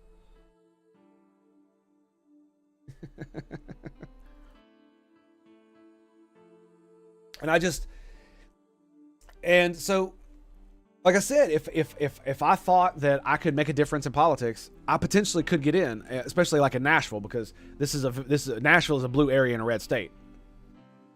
So I don't believe it would be overly hard, except for the political machine that exists here. But that's not what I'm talking about. It's that we definitely need to have some fuck you in the Democratic Party, and not the girl boss wannabe. You know, I'm talking here. No, that's not how it works. That's not how it works at all. And I don't know how they're going to do it, especially when this is what they're trying to do, right? Because here's what happens. The mainstream left and blue team are hiding this guy's power level, completely hiding it, masking it completely. So the vast majority of people on blue team don't actually know what a shit stain this guy is. Right? They don't know that he actually supports terrorism And they think that when people criticize him for saying America deserved 9/11, that they're over-criticizing him because guess what? It's called blowback. Ron Paul said this on the Republican debate stage in 2008 when Rudy Giuliani can only say 9/11 like 9 million fucking times, and the Taliban and terrorism and all these other things, right? It doesn't mean we deserved it, but you can kind of understand where that comes from. And there is a little bit to that. There absolutely is. That our own actions potentially caused these consequences. And so that's what they see it as over-criticism. And what they don't understand is that this guy literally supports terrorists. He shows terrorist propaganda on his stream uncritically. Not that he's like, hey, this is what Iran terrorists are putting out. Let's watch it and see what it says. Okay, so that was the Iranian terrorist propaganda. You know, no criticism, no nothing. He's fucking like, you know, oh, this is so great. They're so great musicians. Oh, listen to that music. You know, it's just like, bruh. Like imagine you had a like some kind of party somewhere that was like all about Hitler, like yay shit, right? Like literally yay shit. And then you have a guy like this on Twitch listening to it uncritically, without any pushback at all, and even saying he supports shit like this. They would lose their fucking minds, right? And I don't mean Ye specifically. It was just funny because he literally is turning into a fucking Nazi, dude. Like it is just unbelievable the shit that's coming out of that guy's mouth. And his new album is gonna be like when I say fire, I don't mean it's gonna be good. I mean it's gonna be a fucking dumpster fire, dude. I might actually buy it just so I can experience the dumpster fire myself. I don't know though. I don't know. It really depends. Anyway, so they really need to get their heads out of their asses. And if they really want men in droves to start voting Democrat again, they're going to need to bring some of the masculine energy back and stop being fucking Karens. Because that's really what all of this is, right? When you look at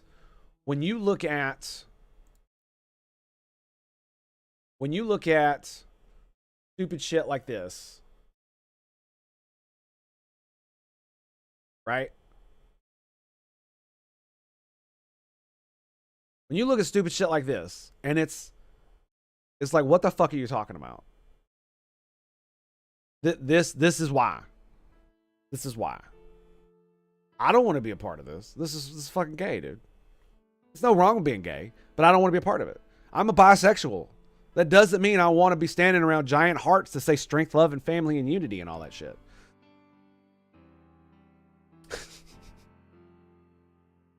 Oh my god! Because like, let's just be real here. There's absolutely nothing wrong with this. I'm fucking memeing on it. I've absolutely had decorations like this. Like I have a little girl, and you better believe that I have done some really fucking stupid, really embarrassing shit to make her smile and to make her happy. Okay, so be real. Not bad. It's just this is the comparison. This is what they're doing. Giving criminals justice, virtue signaling. Remember that. All right, so let's see. We already did that one. Let's actually talk about. Where are we? Oh yeah. So Connor coming in with the good memes. Hassan's chat be like. So this is what lefties. This is lefties for you. Morally great character. I love beating women and killing children, killing kids, but I would never, ever say a slur.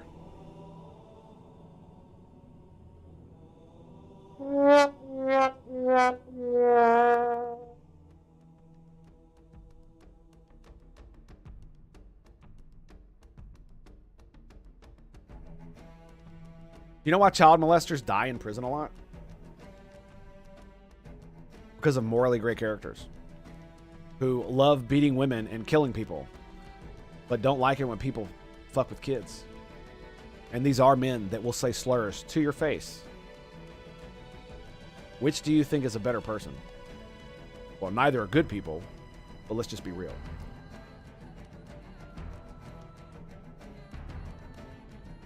Now, let's absolutely be real. There are a lot of criminals who will absolutely kill children and don't give a fuck, right? They're like, hands down. You know, real talk. Absolutely.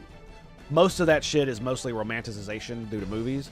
But they're absolutely all, but that is one of the reasons that child molesters get fucked up in prison, is because even hardened criminals do not like it when you rape children. And you know what the best part is, or not the best part, the more interesting part is that a lot of prisons are divided up on racial lines. So you have, you know, white gangs and black gangs and Latino gangs and shit, or you'll have or you'll have you know, different varieties of each. Because I've definitely heard of ones where there's a black gang and there's a Latino gang, but there's only like 4 white dudes in the entire jail, right? And so imagine you're a white dude and you're diddling like little black children. What do you think the Bloods and the Crips are going to do to you when you get to prison? It's not going to be good, bro. It's not going to be good. It's certainly not going to be good. Or specifically, even if you're a white dude, you know, with little white children, what do you think the fucking what are they? I don't even remember what they're called. They're white supremacy gangs. They're not Klan members. I don't remember what they're fucking called, but it doesn't matter. The white gangs that are racist in prison. What do you think they're gonna do to you for taking, you know, a nice little white child and doing that horrible shit to them? You think they're gonna be nice to you because your skin color? Oh, it's good. Neo-Nazis, that's what they are. Neo-Nazis. Yeah, it's one of these things, man, where there are characters that do exist like this, but it's never this way. Never like this. Never like this. This is so stupid, because the reason is because slurs are not actually violence. Violence is violence. Aryan Brotherhood, there you go. Thank you. Appreciate that. Yeah, neo-Nazi, Aryan Brotherhood. Thank you. So this is it's really one of those upside down worlds. You know what I mean? It really is. It's like all the people saying that Star Wars shouldn't deal with sexual assault, when the literal evil empire genocides, murders, tortures, and does all kinds of other fucked up shit all day, every day, and does not give a single fuck.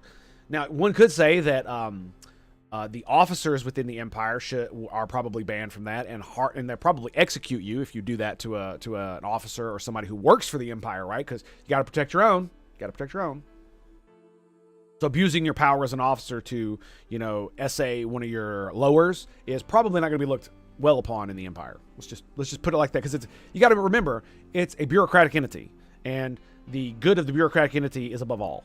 Right? So you cannot let these individuals do these things to each other, because then it lowers morale, because, well, now I know that my superior is going to be able to do all kinds of fucked up shit to me. And Darth Vader is the only one that gets the thing. And you could say that the reason the Empire might allow it is because they allow Darth Vader to choke out motherfuckers. So that's a fair point too. But I just thought this shit was fucking hilarious, because it's absolutely retarded. It absolutely is. But I wouldn't say slurs. But I'll kill all kinds of people, but I ain't gonna say no racial slurs. It's like, fuck you, man. Wait, it's about normalizing pedos? Always has been. I don't know if that's the case, but it sure the fuck does feel like it, doesn't it? It really does. Especially when they've literally changed this word into minor attracted persons. Yeah. Any of you have been on Blue Sky, you know exactly what I'm talking about. Okay. This one's a good one, and I think this is probably going to be our last one today, maybe? I don't know. Anyway, so most people knee-jerk about the Holocaust. Fair enough. Fair enough. But liberalism, socialism, fascism, anarchism, and any other ideology all rest atop a foundation of corpses. 100% true. There is not a single ideology or civilization that does not rest upon the foundation of corpses. And you know what the problem is? It doesn't matter what kind of civilization you build. It will be built on the foundation of human skulls. Hands down, no. Because you literally have to wipe out the human race, repopulate with innocent baby angels who never did anything, and then build from scratch. That's the only way you could do it. Because even if you were to build the most utopian leftist ideology, and you didn't have to murder anybody to get there, it would still be built upon a liberal empire that is on those foundations of skulls, just like the liberal empire is built upon a less liberal empire that was built upon a foundation of skulls. This is the way it is. This is humanity. This is how we are. It's a feature, not a bug.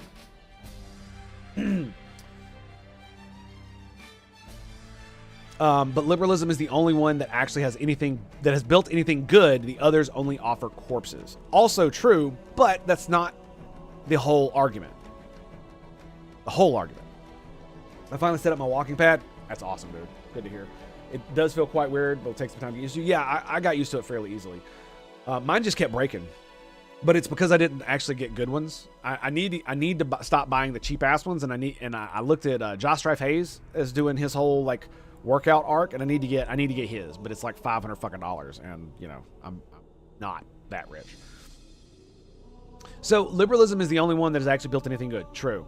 The others only offer corpses. True, but that's not the whole argument. The whole argument is not just that liberalism is the only one that has actually built anything good. This is true, but it's also the fact that liberalism is the only ideology that we currently have that admits its own faults and seeks to correct them through its own mechanisms, right? This is why we have things like amendments to the Constitution. So if we determine that, hey, you know, this thing that's easy to get now, like imagine we invented replicators tomorrow, and then we started building fusion power plants. So we had free power, infinite free power, replicators, we had free food, free clothes, free everything.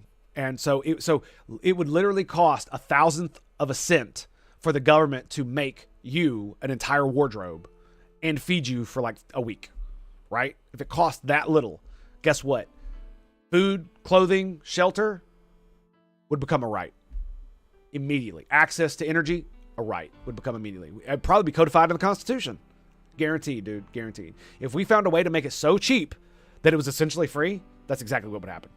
Because I can't say that I wouldn't spend, you know, $1 of my taxes to make sure that every person in America has access to free energy, to free unlimited energy, and a replicator so they can get food, clothing, and shelter, and any other knick-knackable amenities that we have.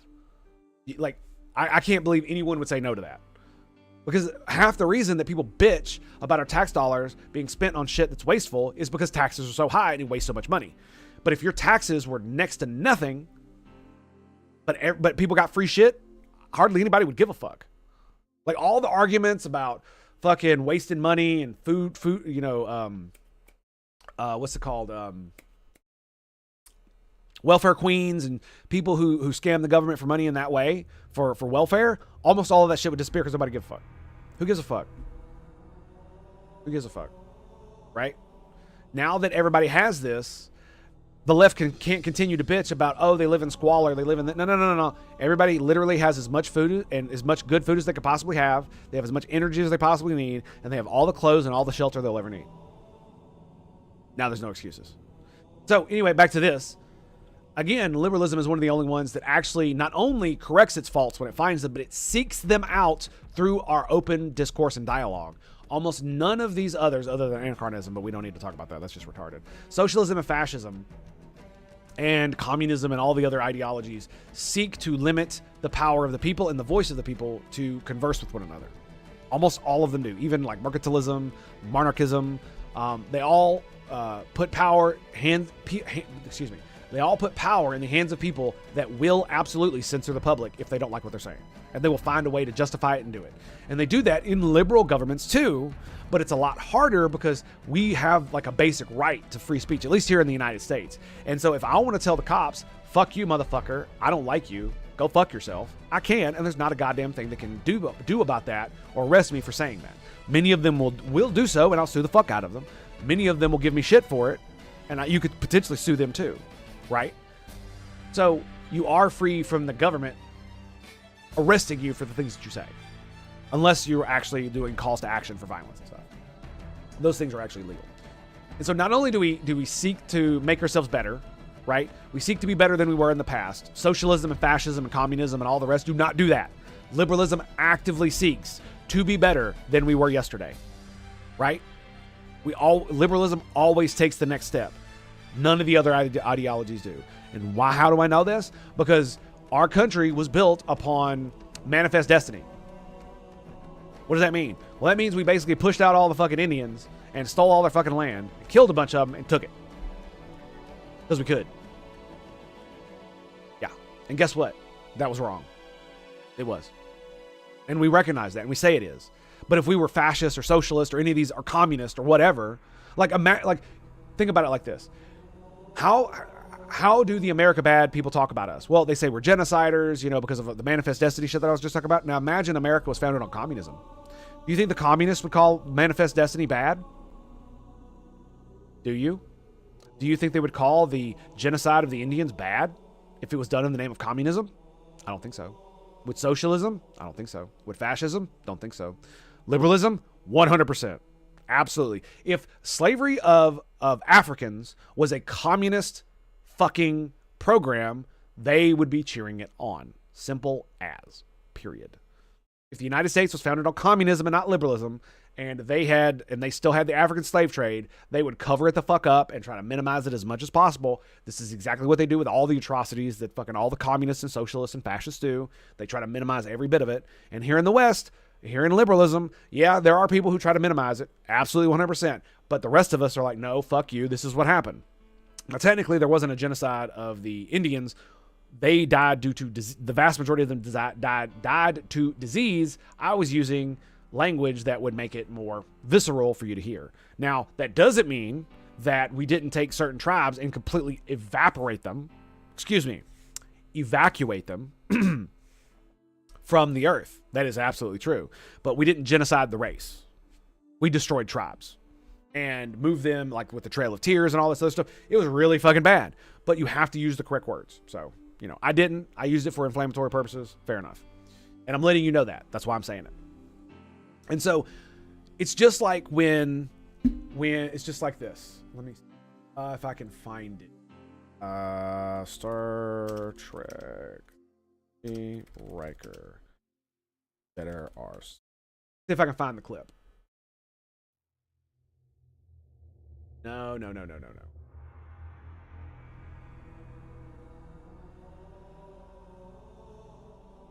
gonna have to go in a second. My son. When Starfleet's Fleet magazine. Okay. No, that's not it. Not it. Not it. Of course it wouldn't be on there. Anyway, so there was an episode where Picard got relieved of command so that he could go do some crazy mission, right? And Riker is talking to the captain who was put in his place, and he says the whole line about why are you here? What are you doing? And Riker says, to better myself. And then the captain then says, better than who, Commander? Better than who? As if that's some kind of gotcha. When the correct answer is better than I was yesterday. And the reason I bring that up is because that is what liberalism does. Is it seeks to be better. It seeks to expand as human rights as much as possible until we have reached the point where there are no more rights to expand to. Right? We'll never reach utopia. That's never going to happen. But we can get really fucking close. And one of the things that the ideology of liberalism does is it seeks to continuously improve itself and refine itself so that it's doing the correct thing. And this is what I think progressives don't tend to get, is they tend to be so progressive that they metastasize it in their brain and they end up doing unprogressive things. Like, for instance, the seven fucking dwarves in the new Snow White movie, the jobs were not given to dwarves. At first, they were just given to random people, and then they CGI'd the fuck out of them. Instead of just, I don't know, maybe hiring a bunch of fucking dwarves so that they can motherfucking play the roles and get jobs. You know, like Peter fucking Dinklage, who was the one who was like, it's so, what did he say? It was so demeaning and all this other shit. But it's like, bro, you've been an actor your entire life and you've been getting roles that were designed for short people, for little people. What the fuck are you doing? Like, he literally played a character that was supposed to be a dwarf in Game of Thrones. Like in the books, he's a fucking dwarf. What the fuck? Oh, it's because they're magical dwarves that exist in some fantastical. It doesn't fucking matter. And so they're being so progressive to be like, it's offensive to have dwarves. And no, it's not. It's a fucking fairy tale. It's meant to be fantastical. We talk about, you can have dragons, but you can't have black people. It's like, motherfucker, you can have fucking magical poison apples, but you can't actually hire dwarves to play the fucking dwarves that are in the goddamn fucking thing. Like, Jesus motherfucking Christ, what the fuck is wrong with you? And so they turn around and the progressives end up doing the anti-progressive thing because they like retardedly think that being progressive means not hiring people for jobs that they are perfectly suited to. About 2 miles an hour. Nice. Yeah, that's pretty good. I usually just slow walk. It's better for your ability to play games. And like I said, so we in any of these, this is not why fascism is inherently wrong. It's just one of the aspects that makes liberalism better than socialism, fascism, communism, and all the other isms that existed before it, with the one exception being monarchy. And the only reason that has an exception is because there are instances in which monarchies have been implemented where they are actually relatively decent. Where they're either a figurehead for a state and they really are basically about national identity, or they are benevolent monarchs that have very little power except for like wartime capability, right? And there aren't many of those in our modern world, and most of the ones in the past were all essentially might as well have been fascist dictatorships for all we care, right? But fascism didn't exist back then, and neither did dictatorships in the way we think about it. And so they were monarchies because, well, you know, it's about how the actual thing is structured, right? A feudal monarchy is structured in a certain way that does not exist the same way in a fascist or most dictatorships, right? So we can't really use that language, even though it sort of kind of gives you an idea of what's going on. It's just very different because of it. And the other characters constantly remind him of being a dwarf. He even points out himself in one of the first episodes. Yes. That you should never forget what you are, because the world surely will not. You should wear it as armor, and it can never be used against you. Bingo. Exactly. It's so fucking ironic that he literally plays a character that is a dwarf that says that, and then he turns around and does the progressive brain rot of denying 7 other dwarves the ability to be in a motherfucking show. Not only that, he was a dwarf in the Thor, one of the Thor movies. I can't remember which one it was. It was Guardians of the Galaxy 3, I think it was. He was a dwarf in that one. Except the dwarves in the mythologies are gigantic. They're huge. They are giants. And he played a dwarf. It just happened to be a giant who is a dwarf. Because that's the way it is there.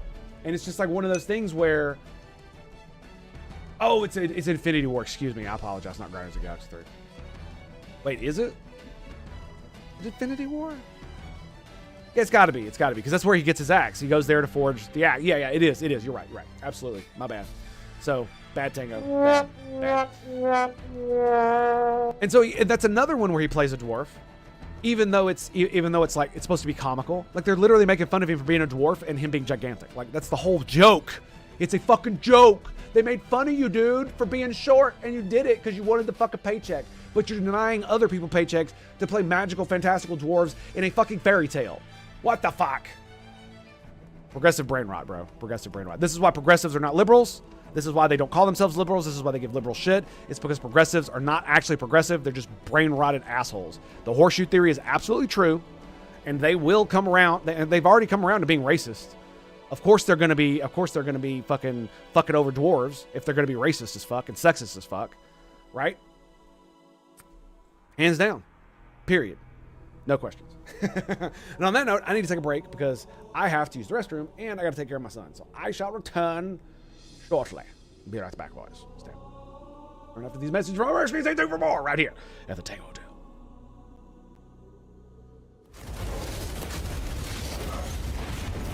Oh, there it is. Let's go. I annihilated them with my ult. And the frickin'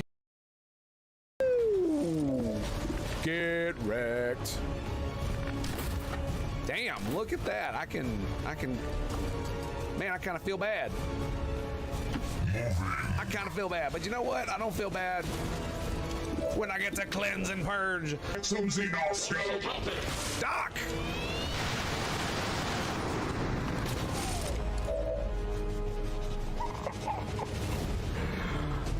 Doc.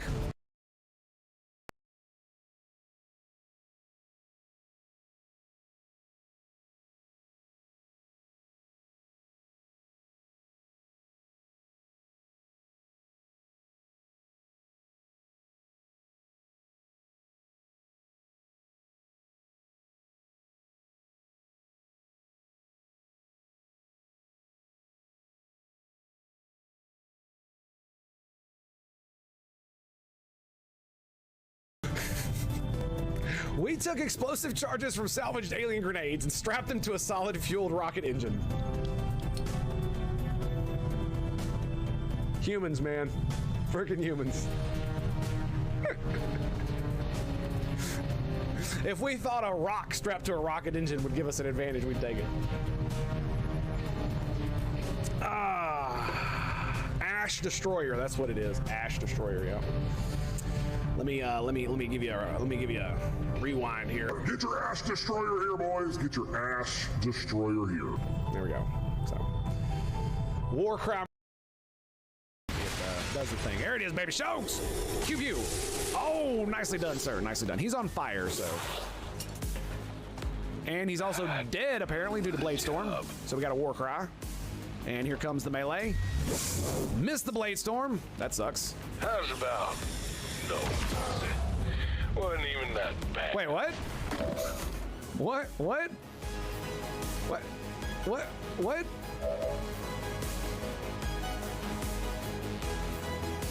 What? Steak. Steak. Eats a big steak. I have no idea where this dude's lady is. No idea. I don't even know what his name is. Let's talk to this lady, shall we? I am pleased. Would you like me? Yes. Now, come close. Okay. Fully armored and ready to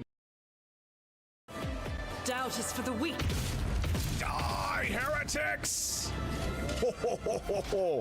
Oh, that looked like that hurt. How about we do it again? Faith. How about we do it again, baby?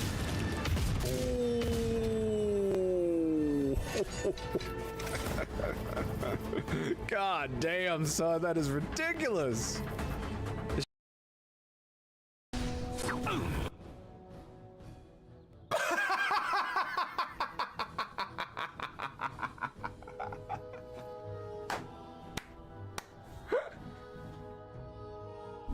Oh my God. He's like running away. Instead, just takes the baseball bat sword he's got and just whoosh. And look at that spatter, man. Look at that spatter. Stin, you monster! Look at A gunner, trooper, gunner, and mech. The trap is set. Oh yeah, baby. So you know who we're not gonna use? We're not gonna use Meech Chang, but you know who we are gonna use? The Prophet of Doom! Woo! I used my shredder thing. Oh, they're all dead! They're all dead! Oh. You know what? You know what, game? You know what? Screw you.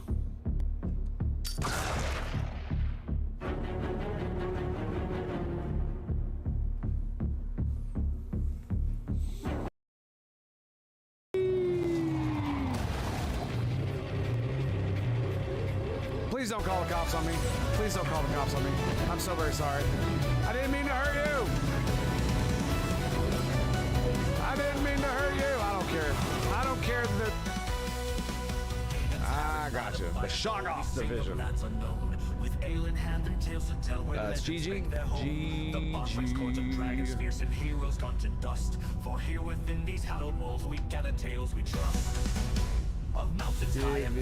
I can spell. I don't know how to spell. That's not it. That's not it there, Chief. Okay, so yeah. Save name. Bada bang. Division.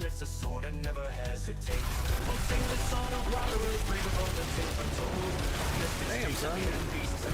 Get wrecked.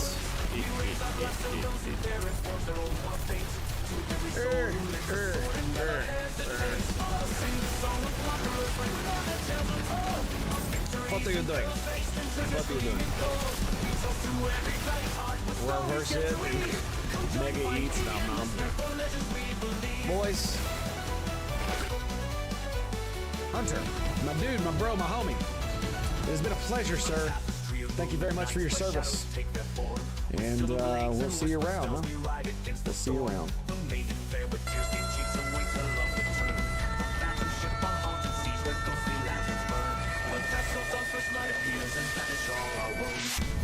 Round 5, status confirmed. Next 4 charges detonated.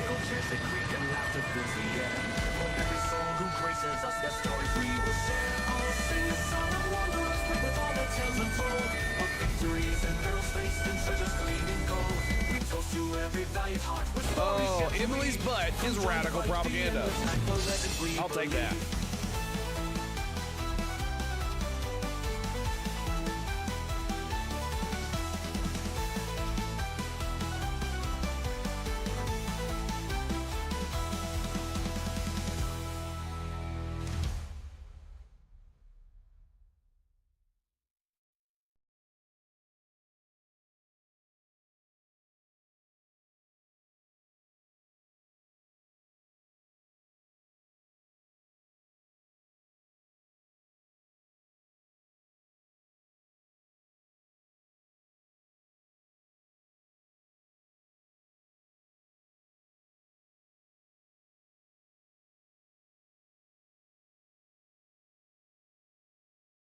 Likely that anything crazy is going to happen here, so I'll tuck in next to Joker, you know, lovey-dovey style, and then we'll see what happens with 5 dudes still up and moving. Lancer, what is he doing? What's he doing? What's he doing? What's he doing? What's he doing? If I die here, I'm going to kill you.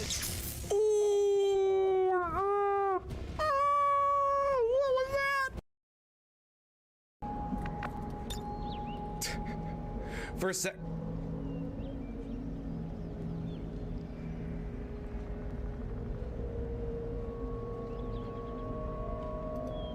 For a second, it looked like we weren't going to be able to get it. It might whiff completely. This is going to be bad. Oh, I think we get all of them. Booyah! Booyah! The magic pixel exists. And I got together. I told her how much I always wanted to be a streamer, play video games on Twitch and stuff. And she and I hadn't, because I was afraid. I'm just gonna be real. And I was afraid and embarrassed and all that other bullshit. You know, so many people. There were already so many people who had such big followings. It was like, how am I ever gonna compete with any of that? But the thing that my wife told me was that if it makes me happy, I should do it. But 2, she was like, you already pretty much do that anyway. Because she would, because I used to have to have the computer in the living room where she would sit and like watch TV or stuff like that. And so I constantly talk to the computer. Alrighty, boys, we have returned. Yes, indeed. The quote about the armor. And it was Infinity War, yeah. So, got that taken care of. I forgot to get coffee, but whatever.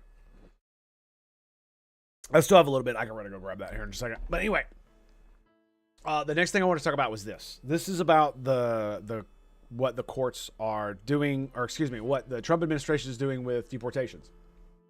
We just learned that the Trump deported a U.S. citizen child who is suffering from cancer. They were given no access to their medication, no access to their treating physician, and ICE knew about their condition ahead of time. The administration is the epitome of evil. I wonder if that's true or not. Oh. Let's see about this. So we got a DHS status. So let's look. So according to this guy, neither Trump nor anyone in his administration deported the child in question. The child's parents were deported, and the parent chose to take the child with her. The child is not deported and can come back freely as a U.S. citizen. This one, according to ICE. ICE reports that the child was not deported, but rather the mother of the child, here illegally, opted to bring her child back to the heart. Okay. Same thing. Is not a reliable source. Moreover, so this person is saying that the Trump administration is not a reliable source. Do you think they'd ever say that about Biden? I wonder. Perhaps. The reason I'm showing these is because Homeland Security, DHS, ICE did not deport a U.S. citizen. The mother made the determination to take her child with her back to Honduras. We take our responsibility to protect children seriously and will continue to work with federal law enforcement to ensure that children are safe and protected. The Trump administration is giving parents in this country illegally the opportunity to self-deport and take control of their departure process with the potential ability to return the legal right way and come back to live in the American dream. CPD Home is free and for all mobile devices. I don't know what that is. Is that... PPD. I don't know what the fuck that is. Anyway, I just had to break from the walking pad. Walking feels so weird. Yeah. You gotta get used to it. I really like it, but I've always liked treadmills over actual walking when I've got something to do in front of me, like walking at a desk. I love that. So the reason I brought this up is because I saw this post by Wick.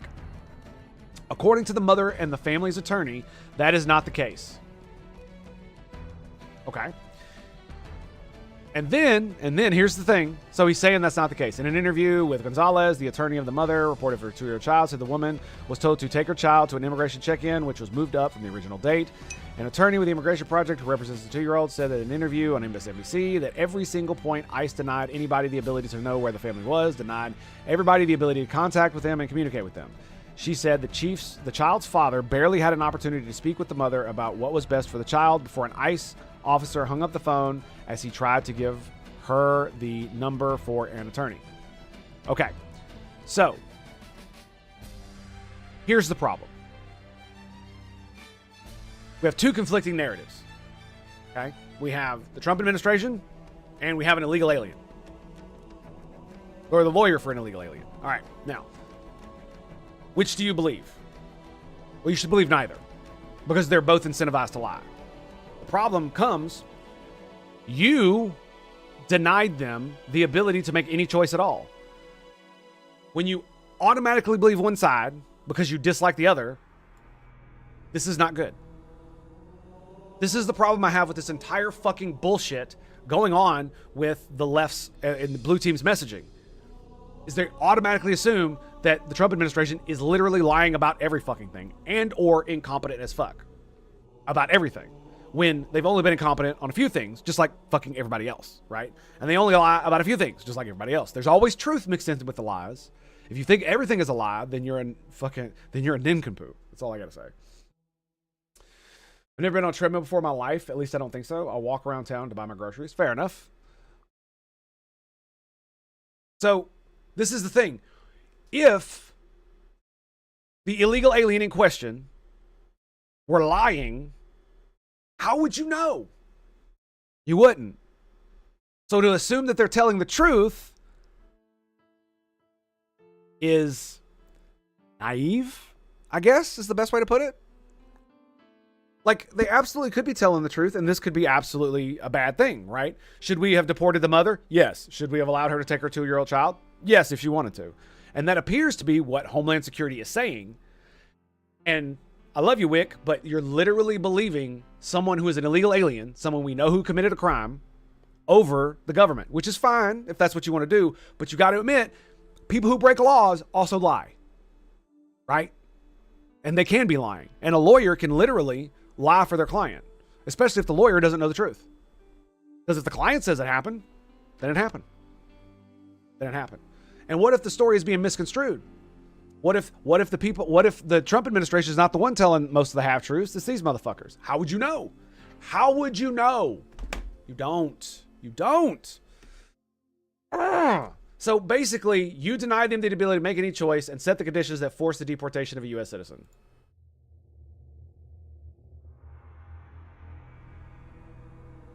So we automatically believe the person who has already broken the law. We're automatically going to believe them in everything that they say. This is the problem I have, is that you should not take sides with people who are proven to be criminals, because what ends up happening is that a lot of times people who tend to be criminals tend to be bad hombres who you don't want to be defending. Now, if you want to defend their rights to do something, that's what you should focus on. But what you shouldn't do is you shouldn't condemn the administration for doing something, but simply because you believe the person that's being accused of something, right? Luigi Mangialone says he's innocent. So he's innocent, right? We just believe him, right? Just like Garcia, the MS-13, the alleged MS-13 gang member who got deported to El Salvador. We're just going to believe him, right? Over all of the other evidence that the government has assimilated, or has accrued and disseminated to the public. We're going to believe the illegal alien who's been living here for 12 years over the government. That's fine if you want to do that, right? But when he says, I'm not an MS-13 gang member, why would you believe him? What incentive does he have not to lie? He has every incentive to lie.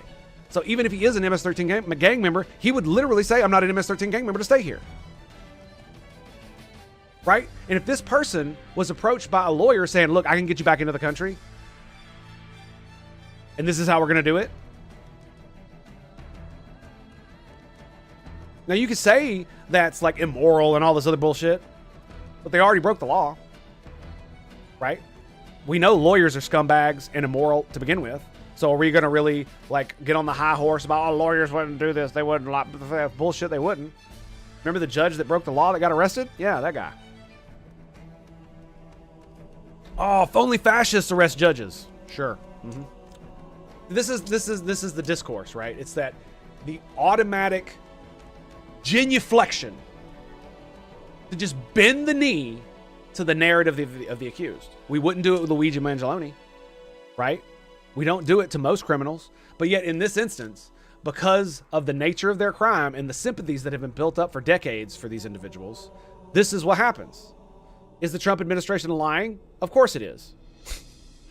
Just like every other administration in the past, lied through the fucking teeth about a lot of things. So if you're saying that there's some kind of special evil for that, I don't believe you. And if you're automatically going to believe the individual who got deported, who rightly got deported, by the way, they rightly were deported. As an illegal alien, they got deported. That's good. Now, the child in question is a whole nother ballgame. Because if the story is true, that's fucked up. And the ICE agents who did that should be punished. They absolutely should be punished because that's not cool, right? Because if they've got family in the U.S., the child that they should be given the option to leave the child here in the U.S. with the family, or parent or guardian that they deem necessary, so the child can stay. But if they want to take the child, they should be allowed to take the child. It's their fucking child. You can't. That would literally be kidnapping. If the mother of the child said, "No, if I'm getting deported, I want to take my child," and you took the child because they're a U.S. citizen, yeah, I would consider that kidnapping. And funnily enough, the country that the mother is from would have every right to perform most any action up to and including violence to get the child back. An American citizen, if that were happening somewhere else to one of our citizens who their child had citizenship in that country and they were keeping the child because of that, but the mother was American, you better believe we'd be doing something about that. 100%, no doubt. So, and my problem is not, I don't have a problem with Wick. He's a great guy and he does a lot of the things that I talk about. But on Twitter, this is why people get so riled up. This is why they're drawing connections between fucking Jews going into boxcars and illegal immigrants being deported out of the country. Oh, because some of them, the worst of the worst, the actual criminals, the terrorists, are being sent to a prison in El Salvador rather than just being deported to commit crimes in whatever home country they tend to be from.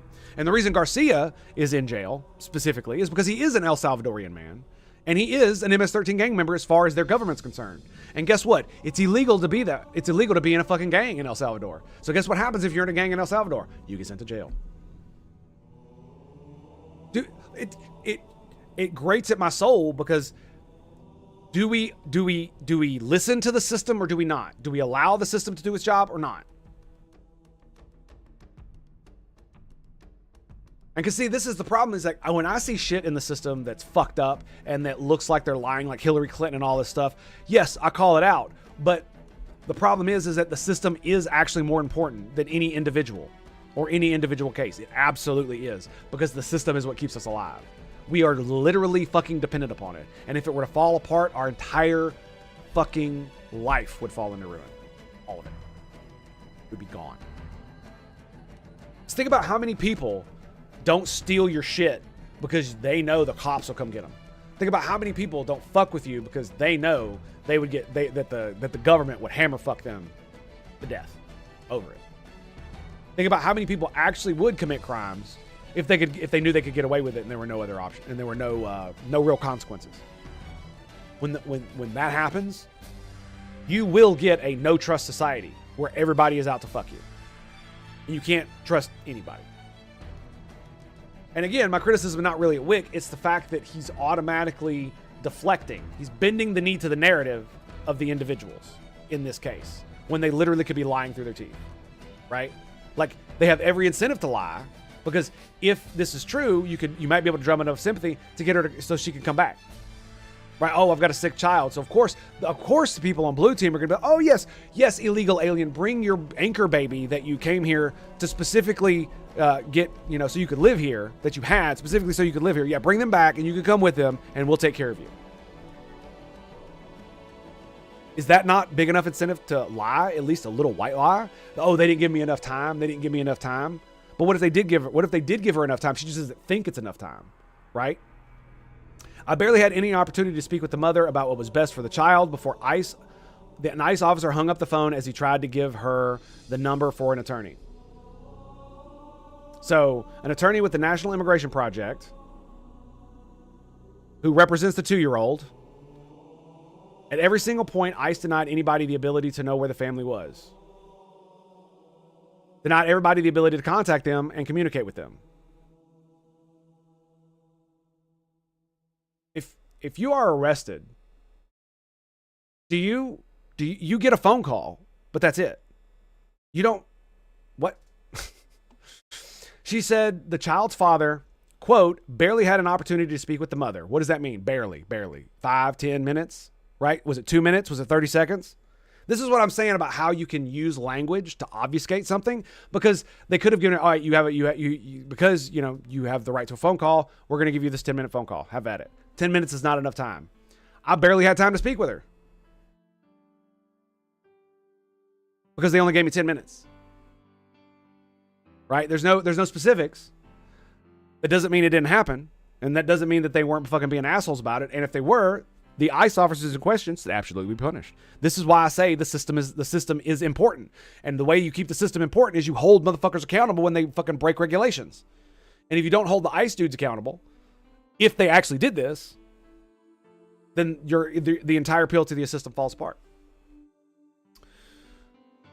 What was best for the child, and the ICE officer hung up the phone as he tried to give her the number for an attorney.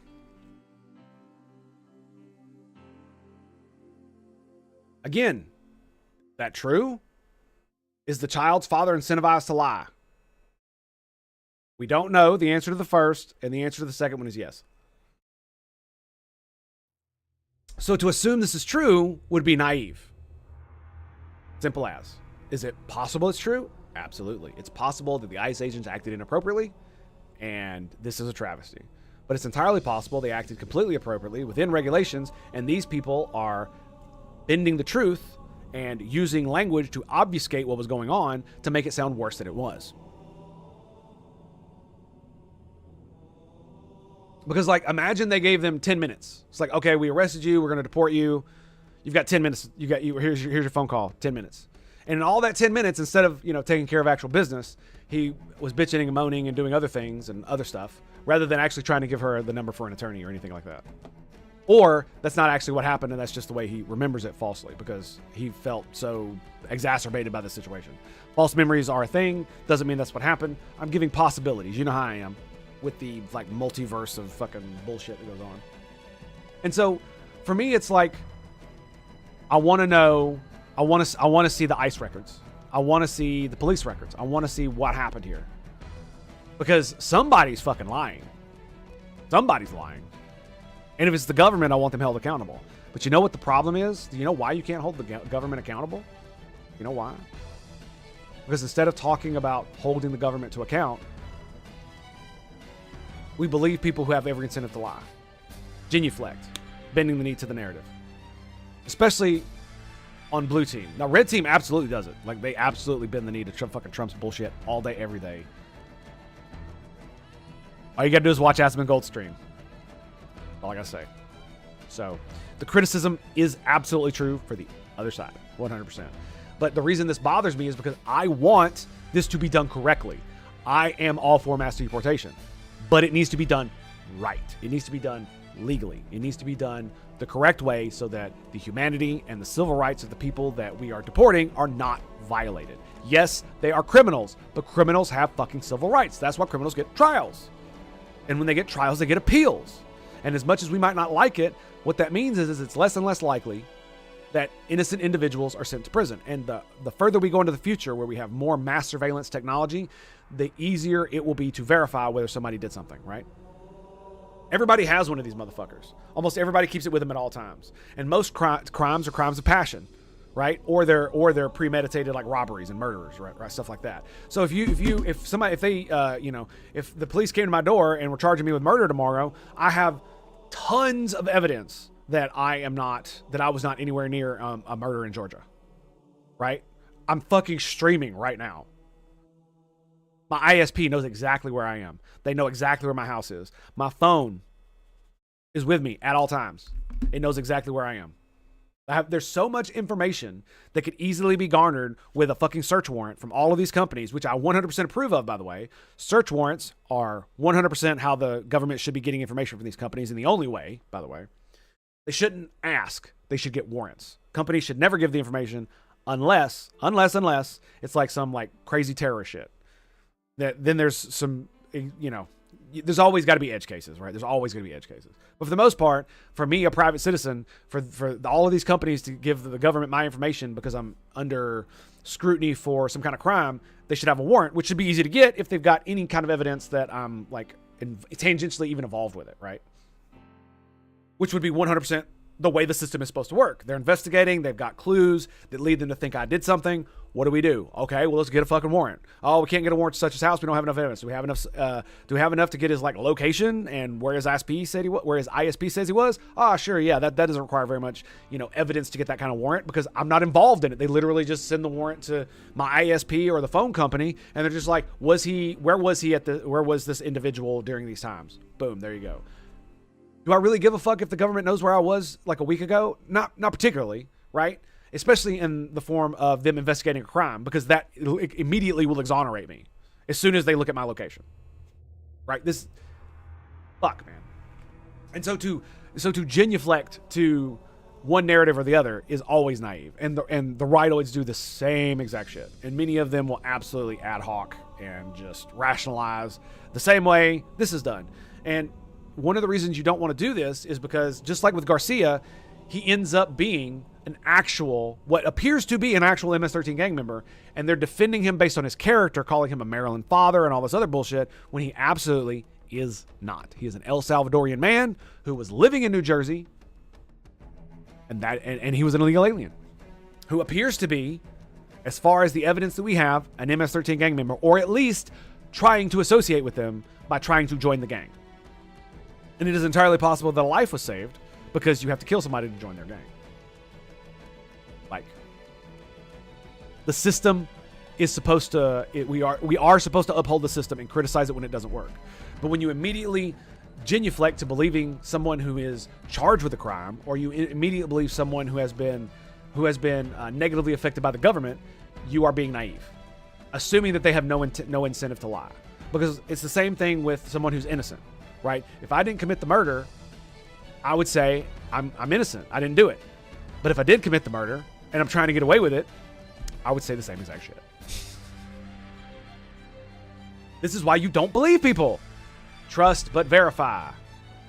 That's where all these things are. In God we trust. Everyone else bring evidence. That's what all these sayings mean, is that you can't just believe people when they say it. Just like you can't believe the government when they say something. Right? This is the funny thing, is like, would these same people have given the same exact scrutiny to what the Biden administration was saying? And the vast majority of them would be no. They would genuflect toward the Biden administration because their favored person is in the government or is in charge of the executive branch. I have the same bias, and I try not to genuflect to fucking Trump's bullshit. I absolutely have to work on it because, especially with the like mass deportation shit, I'm 100% in favor of it. Like, he is doing what I want. When he's doing that, when he is pushing back against all the fucking woke and DEI shit in the government, he is doing what I want him to do. That is exactly what I want. He might be doing it. He might not be doing it the right way. He might be doing it the most efficient way. He might be doing it the way I would like him to do it, but he's fucking doing it. And that's good enough.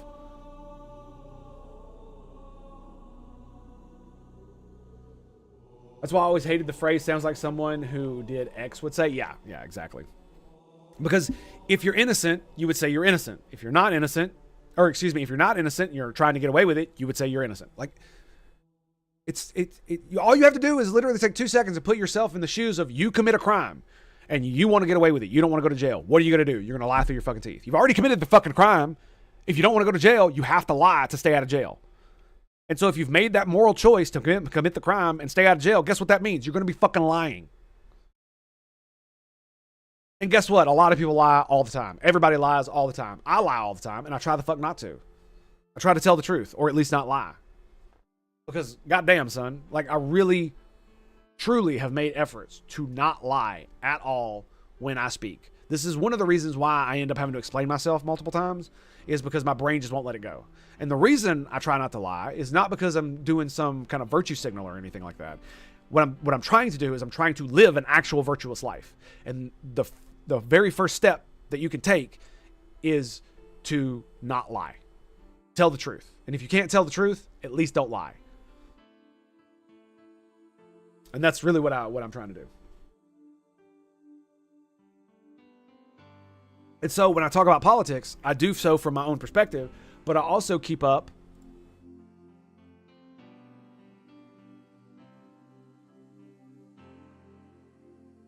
this bad boy.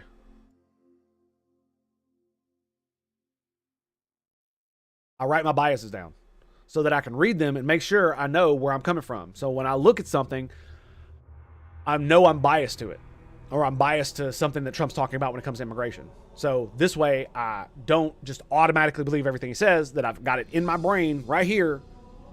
Don't just believe. Don't just believe because you like it. Don't just believe it because you like it. Don't just believe it because you like it. That's bad. That's bad, okay?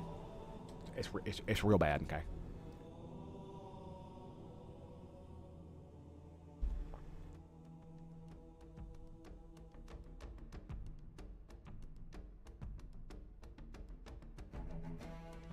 Okay, I think we're pretty much done with that. I wanted to say more, but I think I'm pretty much just gonna end up repeating myself. So, I think,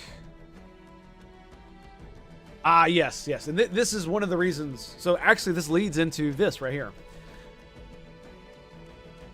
When my mother first moved to Japan, she tried to jaywalk while pushing a stroller on an empty residential street. So, an empty residential street, she's jaywalking. She was immediately spotted by an old, well-dressed Japanese man who solemnly told her in perfect English, the downfall of society begins with the individual. And the reason this person said it is because, can somebody explain to me the logic of waiting until you have a red to cross the street? The older I get, the more I understand the downfall of society begins with the individual. And I agree. The downfall of society does begin with the individual. The test of whether you can live in an actual civilized society is, do you return the grocery cards? You get no benefit from it. It only helps others. It doesn't help you. And it requires effort and work from you to make sure the cards are returned. Do you do it? And this is something that, you know, funnily enough, I'd never heard this exact saying before. The downfall of society begins with the individual. But it absolutely rings true to me. And it's one of the reasons why I'm trying to change who I am. Because when Jordan Peterson was talking in 2015, 16, all the way up to the 19s, one of the things that he said is that how can you change the world? How can you fix the world when you can't even change and fix yourself? And man, that hit me like a fucking 10-pound hammer, dude. Next time I work at two pedestrian traffic lights, I see people go over one red just so they can stand at the next one because the cars are driving over. I once get through the green and they are only a few seconds earlier than me. Always make a point to put them back. Yeah, but it's just like when they're talking about red and green and all this stuff. It's not that you need to wait until there's a red light to cross. Is that most crosswalks have an actual fucking what's it called? Walking light, pedestrian walk light. And I do not think it's jaywalking to cross when there's a green light. If it's a crosswalk and there's no lights indicating when you should walk, I don't believe it's jaywalking to cross the street on a green light. Because if there are no cars coming, why would you not be able to cross on a green light? Unless there's like one of those traffic things that says do not cross, right? On green. If it says don't cross on green, don't cross on green. That's what you do. That's jaywalking. Don't do that. Some of the cars are broken, don't need coin to use them. People still return them. Yep. And sometimes ask other people if they need a cart that doesn't require coin to use. Yeah, it's something they do at Aldi's here in the States, where Aldi's literally has, you put a quarter in to be able to pull it out of the rack. And then when you put it back in the rack, you get a quarter. And like they have almost a 100% return policy simply because a quarter isn't really worth much, but it's a quarter, right? And a lot of times there are people who, like young men or women, girls who will hang out around there so they can collect quarters for stuff, kid stuff. I did it a couple times as a kid where when I would go shopping with my mom and she'd go to Aldi's, I'd stand out in the parking lot and ask the old people when they came out, hey, I'm trying to raise money for myself and I would like to return your cart for you when you're done. Would you let me do that? And a lot of times they would be like, absolutely, that sounds great. It's like, the good, because a lot of the old people are like, oh, good on you for trying to earn some money. Like they're so like proud and happy to participate in just giving me a quarter because I returned a fucking cart. Like, and many of them might even help put their groceries in the car, right? Shit like that. People fucking love that shit. And it's a great way to earn a little bit of cash if you're a kid. But it also is one of those trust things, is that if you have an investment, this is like investment in society. This is why young men who are not invested in society do all kinds of fucked up shit, is because of this reason. This is why. The reason most people return the carts is because they are invested. Even though the investment is minuscule and barely registers and can't buy shit, most people will still return the carts to get their fucking quarter. Or they will give the cart to someone else who wants the quarter to return it. That's called investment in society, and that's why it works. If it were a penny, it might not work. Maybe. I don't know. But quarters still do. It's actually kind of interesting that it doesn't. All stores here in Germany do the coin thing, yeah. And it really is, it's like one of the reasons why so many people push back in like England, and that I see in England and in Europe for a lot of these, and in a lot of places in America too, is not that the people that are immigrating are brown or black. That's not really what it is. Because if the civilized individuals who were high IQ were to come over, the vast majority of people wouldn't have a problem with any of them, because they would obey the laws, they would obey the culture, or try to integrate into the culture with their own little flair. That's fine. Everybody pretty much agrees that's pretty cool. And that would be that. They would assimilate.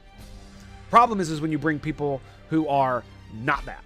When you bring people from the problem part of cultures, the most problematic part of the foreign cultures, right? The low trust, don't give a fuck about the system, don't give a fuck about society, they don't return the shopping carts, they shit on the street, they commit crime and don't care, right? Just all that, they take over the streets, all this stupid shit that they would be able to do, they do in their home country. They bring that here, and it's like, no, we don't need that shit. Like, you could be brown, I don't give a fuck, but you need to act like us, or go the fuck home. Simple. Be civilized, or go the fuck home. Right? I don't want barbarians living in my civilization unless they can at least pretend to be civilized. By the way, I'm a barbarian. And I can pretend pretty goddamn well. And I mean, you've seen me rant and rave and fucking bring out the redneck, and that. I mean, when I get into go mode, I'm all white trash and redneck, dude. That's just who I am internally. All the other stuff is stuff that is structure that I've built on top of it to make myself available and presentable to civilization, so that I'm not completely ostracized, so that I can meet everybody else halfway. Because that's what you're supposed to do. And a lot of these foreign immigrants do not do that. They do not go to these countries to assimilate and be part of their society. They go there to just do whatever the fuck they want.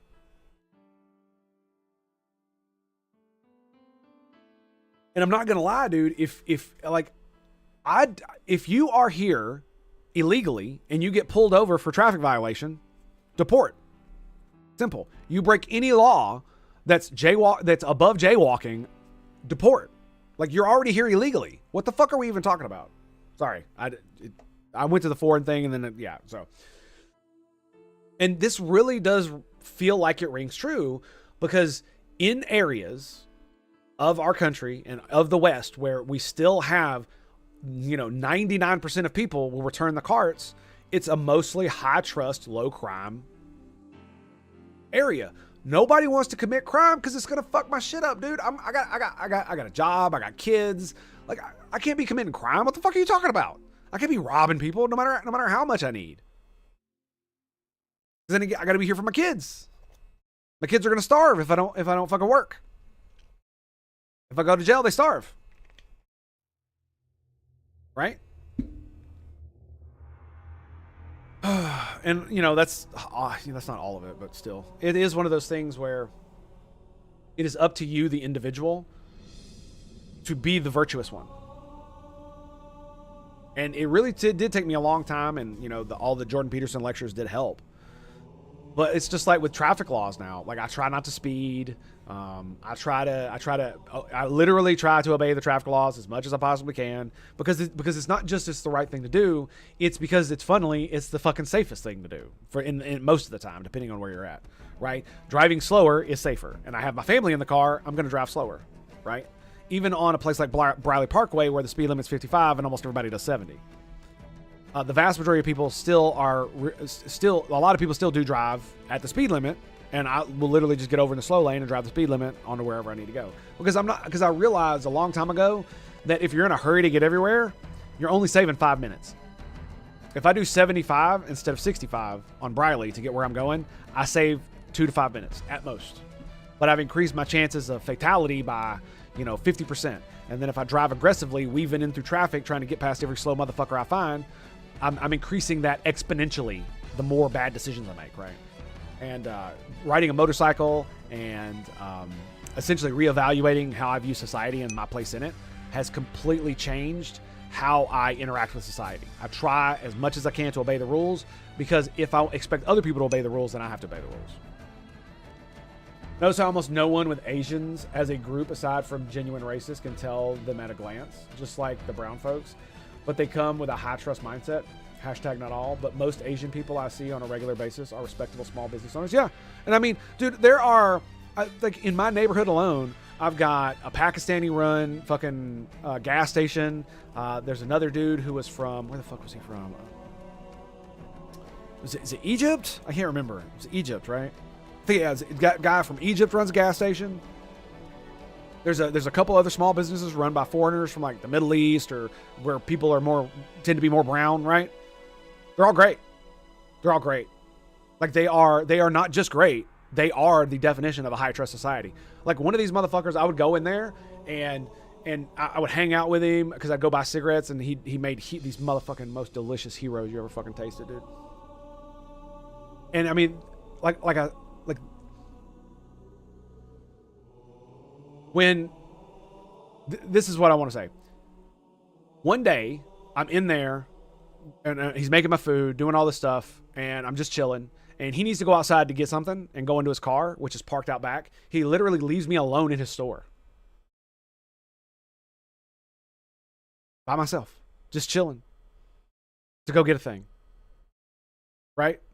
And when at the place with the Indians, man, they got their kids running around, helping with the store. They are doing the American dream thing. And I love it. And these people are they're honest. I've never had them try to cheat me or any of this shit. These are the people who live in these countries in low trust societies, and they want to live in a high trust society because they act like it. Those Indian shopkeepers, they act like it. The Egyptian shopkeeper, he acts like it. He acts like he wants to live in a high trust society. And if you do that and you have that virtue and still protect yourself against the unvirtuous, then maybe you will actually have that society. Especially if we punish those who act outside of it. When driving, I'm in the mind, I'm never late, no matter what the clock says. I avoid all sort of dangerous driving. Yes, and that's another thing I did is I stopped having a clock in my car. The only clock I have is on my phone or my watch, and I just don't look at my watch. And don't, because the phone is so far away, the time is so small, I can't really see it. And it does. Even when I was driving across country, and this is where it really hit me, I would drive from Florida to Nashville, which is a 8 to 10 hour drive, and I would drive, and if I drive like a bat out of hell, I arrive maybe 30 minutes earlier than I would have if I just did the speed limit, got in the slow lane, and just enjoyed the ride. Maybe an hour if I take a little bit of extra time, right? How much is that going to actually save me? Not much. And I'm going to be tired and anxious. And the other thing is that when you drive fast and you're weaving in and out of traffic, you get a lot more stress because you're having to do a lot more, right? If you just get in the slow lane, do the speed limit, put the cruise control on, you're relaxing the whole fucking way, man. It is so much easier. And one of the ways that got me to do this was not only driving across country to realize I'm not saving much time, but then riding a motorcycle. And when I'm riding my motorcycle, dude, I'm not wanting to I don't want to weave in and out of traffic and all that shit. I want to enjoy my fucking ride, dude. And some people enjoy being fast and weaving and all that shit. And it's like, sure, I want to do that in video games. In real life, I want to sit on my fucking hog and fucking enjoy that wind. You know what I mean?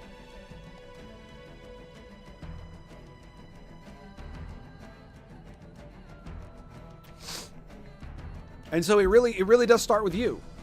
If you want to live in a high trust society where people do the right thing, you have to be the example. You have to be that person.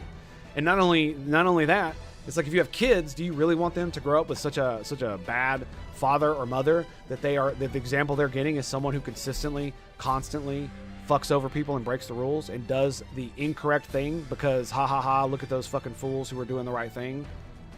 Is that really what you want your kids to grow up to be? Because if everybody raised their kids that way, then we would end up in a low trust society in a generation.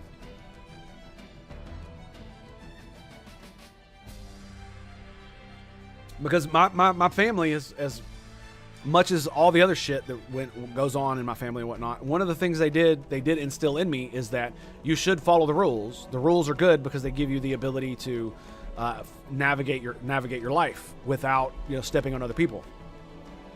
And that it's important to follow the rules. It's important to follow the law, right? Even if you think it's unjust. If it's unjust, then fucking change it, right? All right. So I think. And lastly, I think this is gonna be the last one. Y'all motherfuckers do need K-less. Yeah. Y'all motherfuckers do need K-less. I'm just saying. I saw one the other day. Which one was it? We didn't talk about that one. We'll talk about that tomorrow, maybe. I saw one the other day that was basically, it was a meme.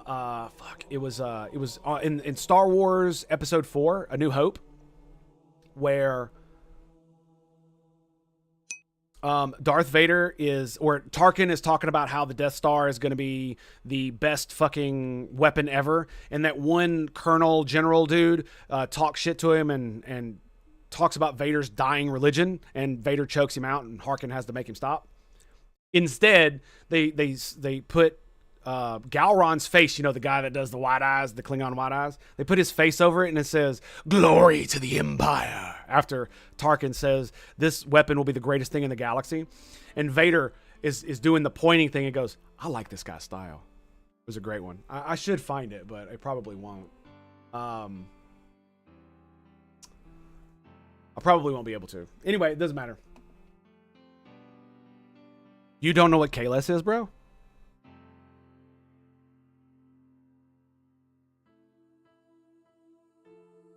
Retro. So, all right. The best way to describe K-less is the Klingons don't have gods, they killed them.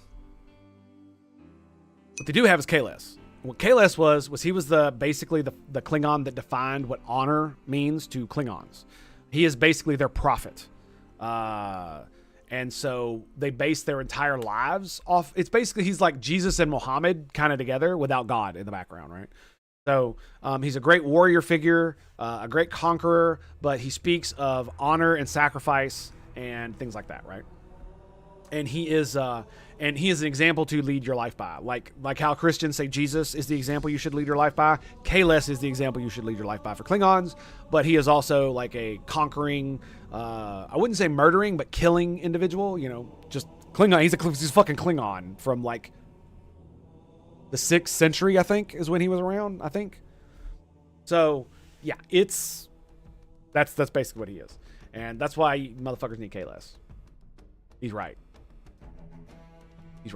K-less is a pretty cool pseudo-religious figure from Star Trek that I really, really enjoy. It's a bit wonky because, the conquering, the murdering is kind of bad, but, they're Klingons, so life is cheap.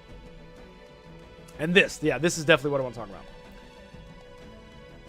This is 100% accurate. If you're being told this is based, so if you don't know who this is Andrew Tate, and he is obviously sitting in his mankini, smoking a hookah at some kind of fucking resort thing, probably surrounded by beautiful women, that this is based. If you've been told that this is based and this is gay, you are listening to a retard. I mean, you're listening to a retard right now, but this is a special kind of retard. This is based. This is gay. Just saying.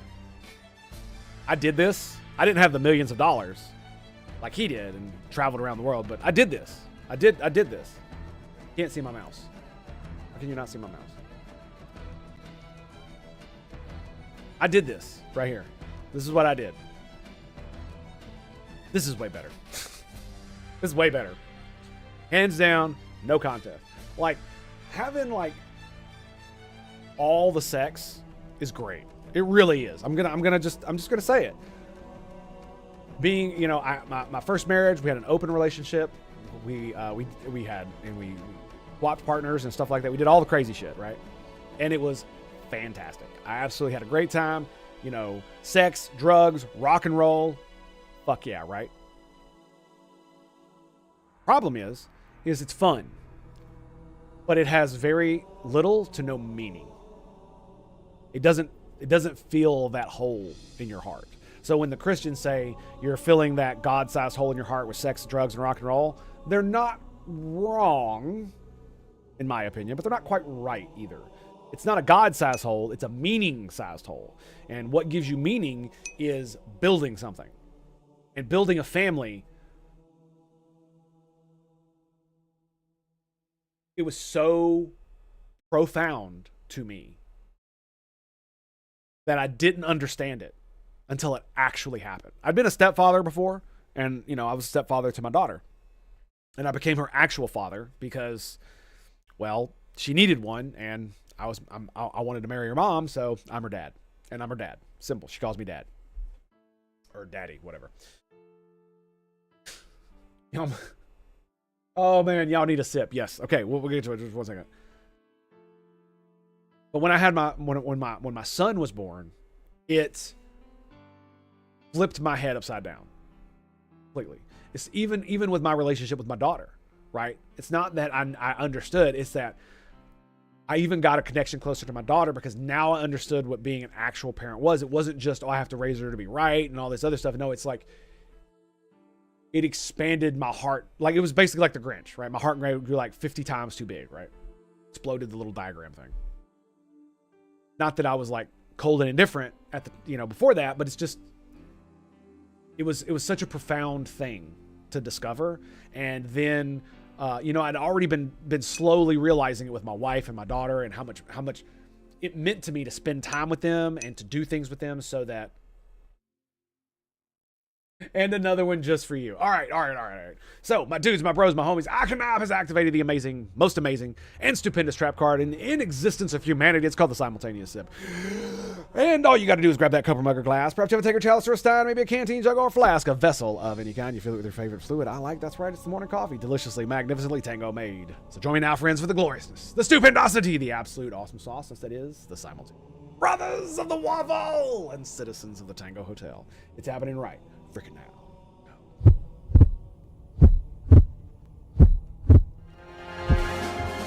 Okay, that was all my coffee. So now we take the water. Cheers, mate. Thank you. Pow. Delicious. Oh, that's so good. That's so good. Okay, so the like profoundness at which it basically what had happened is that, to explain it in a more succinct way, is that I had already been feeling it with my wife and my daughter before my son was born. Because we would go for a walk, right? Me, my wife, the dog, and my daughter, and it was up there like playing the best video games I've ever played, right? That's like the nostalgia I feel when I like think about some of the greatest games I ever played. Like this matched that and surpassed it. And I didn't realize what was going on until my son was born, and then it hit me like a Mack truck. 10-pound hammer to the heart. Sometimes you got to make sure to stay hydrated. Righto. And That shit is fun. But in 20 more years, when you have no children and you're still trying to bang hot chicks, yeah, you might still be able to bang hot chicks if you got millions and you look like this, sure. But none of those hot chicks give a fuck about you, dude. They're not gonna be there to care for you when you're sick, or when you're not feeling so hot, when you're down, when your shit falls apart. They're not gonna be there for that. They're not gonna want to spend time with you outside of this. What the fuck, man? This is the dream right here. That's what this is. And if you can get it, you should take it. Because again, I've done this. I've already explained it. It was great. It was fun. But when your elders say that this is going to leave you empty and hollow, they are absolutely correct. Because what happens is that it's fun while it lasts.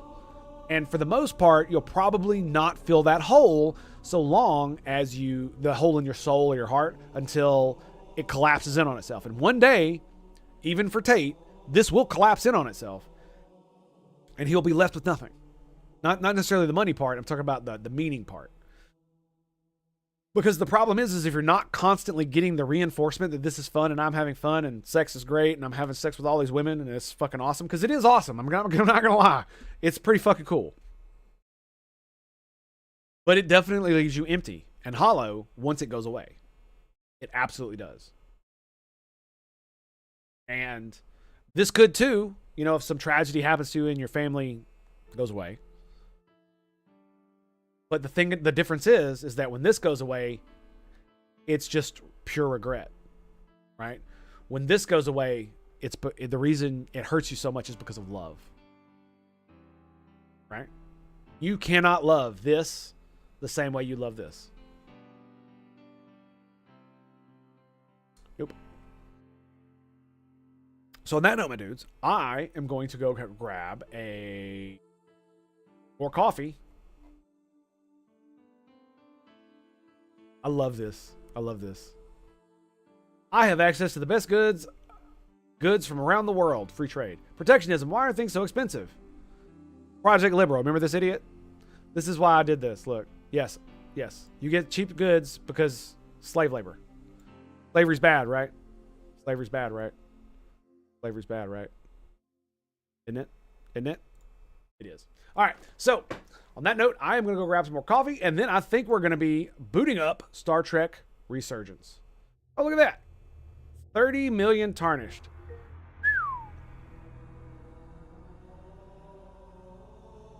Shut up.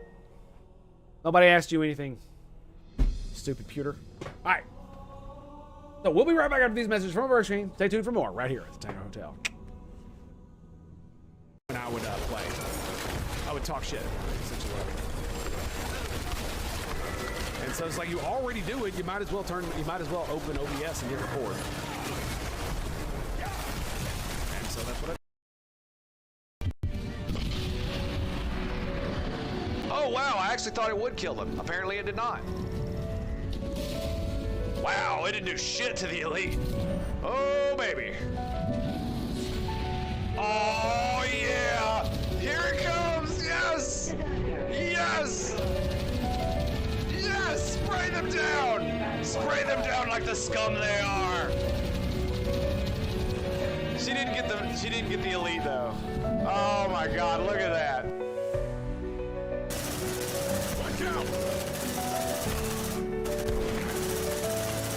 Tactical analysis in progress. No, I missed! He walked into it! She walked into it! Mine is bigger. Oh my god! Oh my god! What the fuck?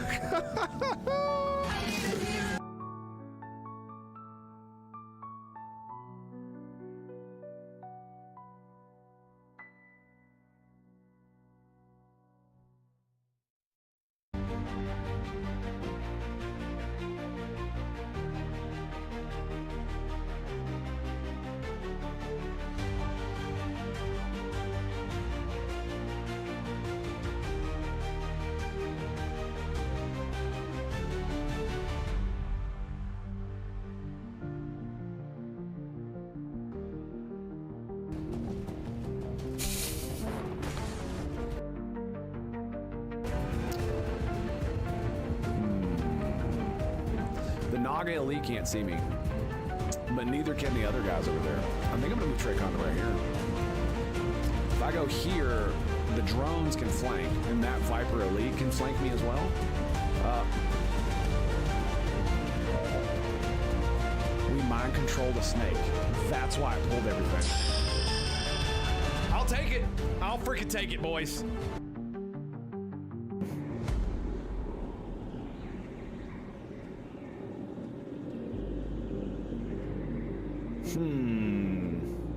No way, right? I don't know. It will blow up a lot of the corpses.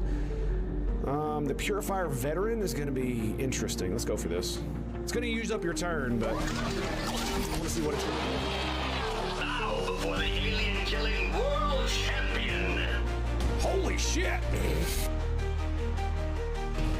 Well, looks like we just lost our stealth, I think.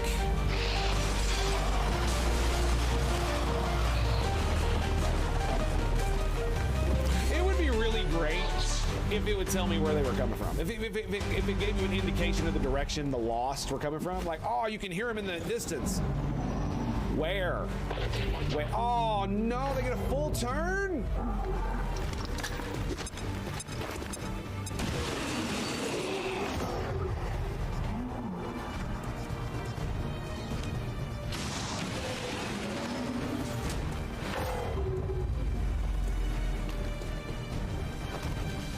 They missed me. They completely...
.3% chance to crit.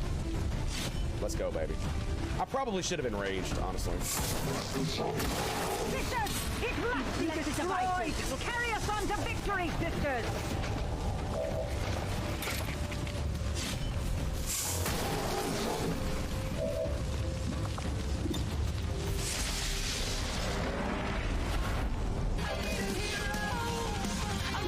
Okay, so,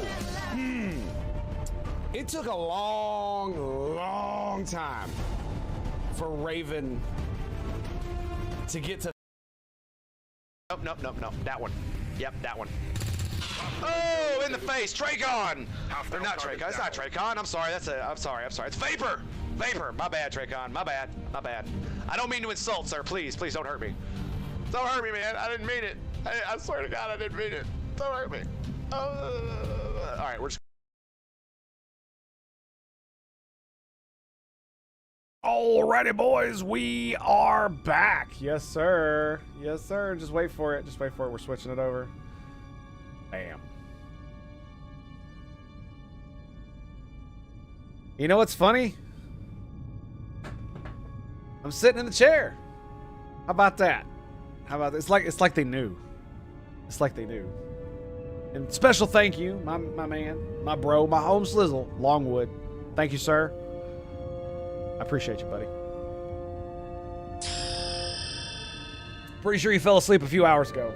Nonetheless, thank you. Hopefully he sees this. I have to send it to him. I've heard pretty good things and a few not so great things about this game. And we're going to see how it pans out. Longwood recommended this. Hang on, I don't think I locked my door. Hang on.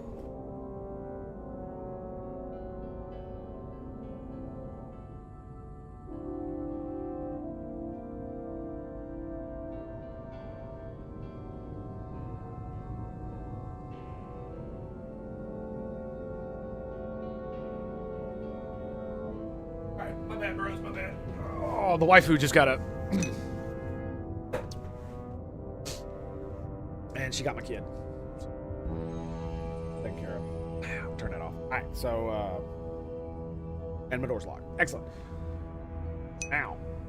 Nope, still awake? My dude. Cheers, baby. I'll give you another one.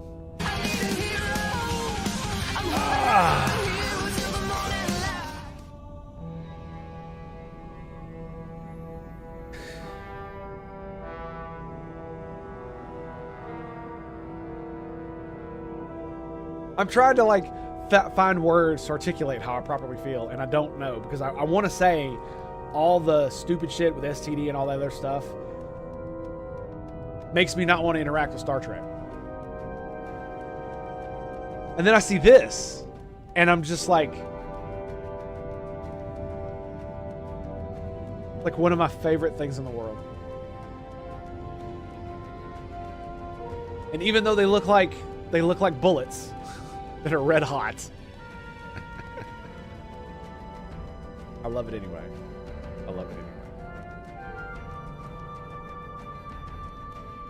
anyway. Okay. I'm basking. I apologize. I know, but I can't help it, man. Oh, playing a new Star Trek game. Okay, let's look at what we got. So, okay, just normal stuff. Motion blur. I normally don't like motion blur, but this is a like cinematic thing, so we'll let it slide. They want it to be cinematic. We're absolutely putting subtitles on. Like, fuck you. Choices. What?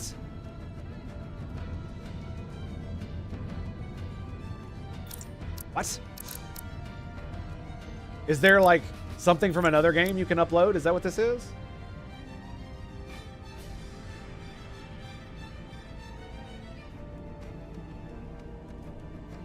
I'm very curious.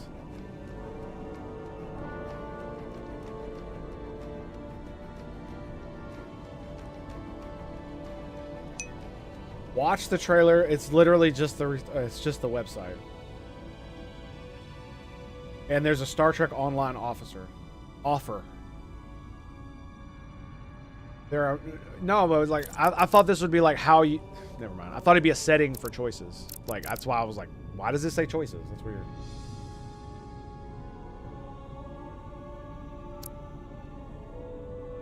All right, let's do it. Oh, they have save slots. Yes. Yes. The relationships and events you're about to experience will be shaped by the choices you make.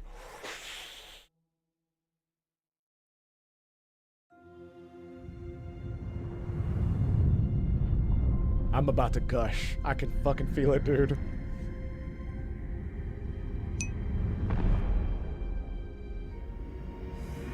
I love Star Trek, dude. That's why I love the games. Captain's log, stardate 57931.4. The crew is restless. After spending too many months piecing our ship back together, we're finally about to venture out on a new mission. Kind of quiet, isn't it? And the crew isn't letting this unprecedented ion storm slow them down. They're ready for something different. I know I am. Perhaps more than any of them. Fortunately, nothing ever stays the same. It's entropy, the nature of the universe. Change is inevitable. And while entropy says order gives way to chaos, in this case, change is good.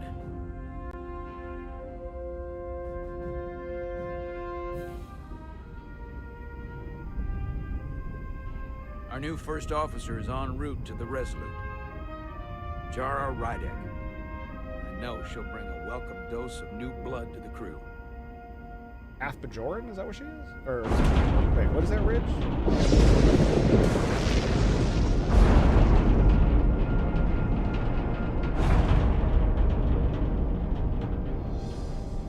Cardassian, right? No, that's not right. Fuck. I didn't realize I was playing the game already.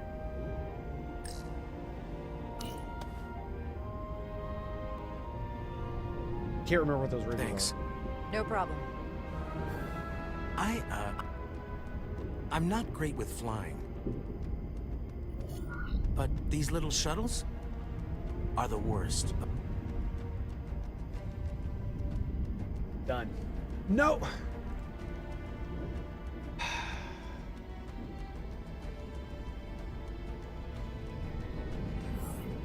You don't like flying. And yet, you joined Starfleet. There's a reason I'm not a pilot. You should try it sometime.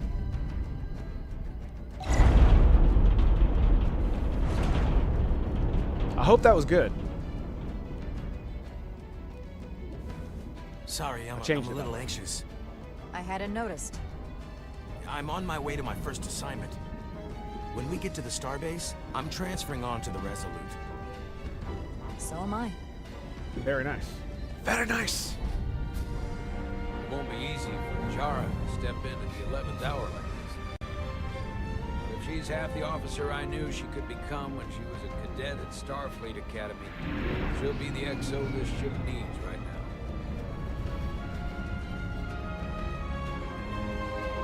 I have to turn it up on my end. I'm gonna have to find a way to increase the volume somehow. Might be the computer's low. Maybe the volume is low. Can you guys hear the voices all right?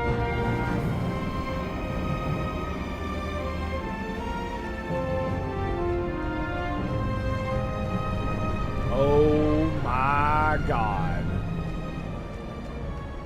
It looks like it was made in like 2010.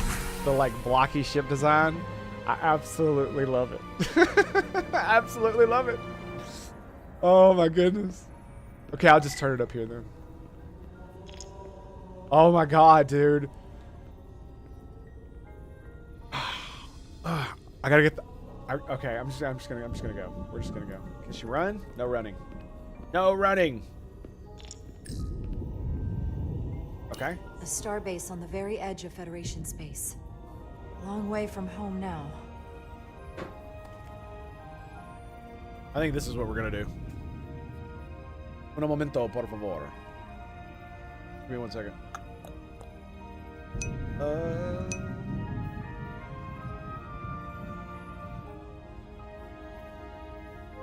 She's just spinning. Don't worry about it. It'll be alright. It'll be alright. No big deal. She's just looking around. I'm just looking around. I'm putting my headphones on so I can actually hear this shit. There we go. Excellent. Oh yeah, now I can hear it. That's beautiful. Sound like your child mode has been activated? Wait, what? What do you mean, like my voice mod thing?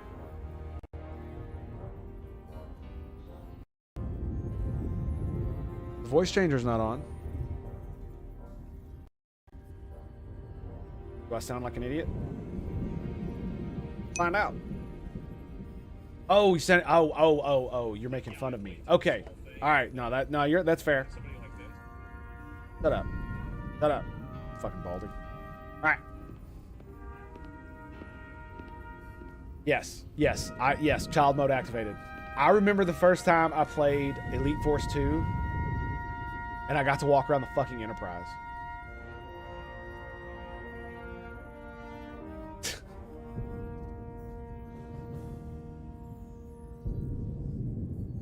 I've always wanted to go to the freaking Universal Studios theme park, or where the fuck ever that thing is, where you can literally be in like an episode of Star Trek, and it's like a thing you walk through. Yep. Yep. Commander? I'm not usually such a nervous wreck, by the way.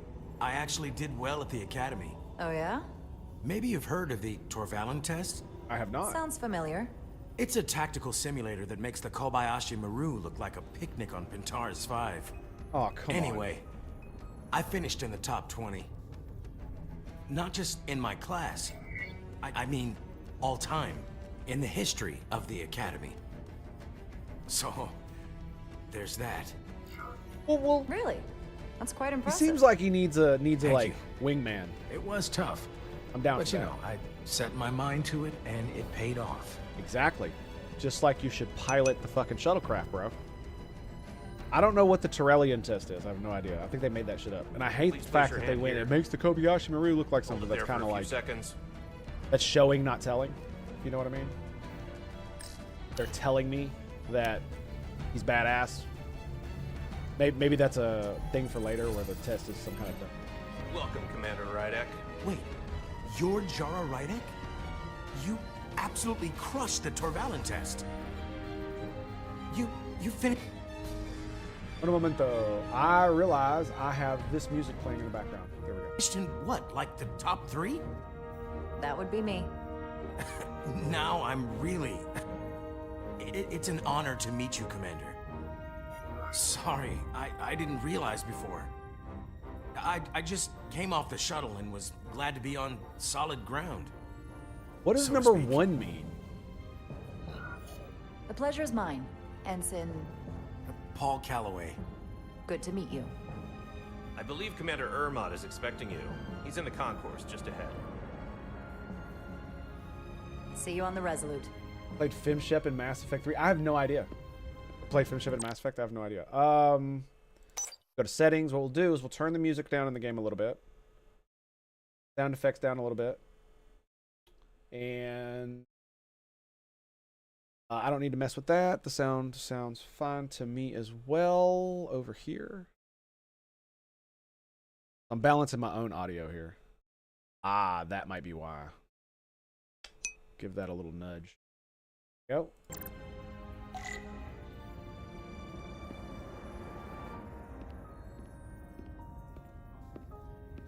This is...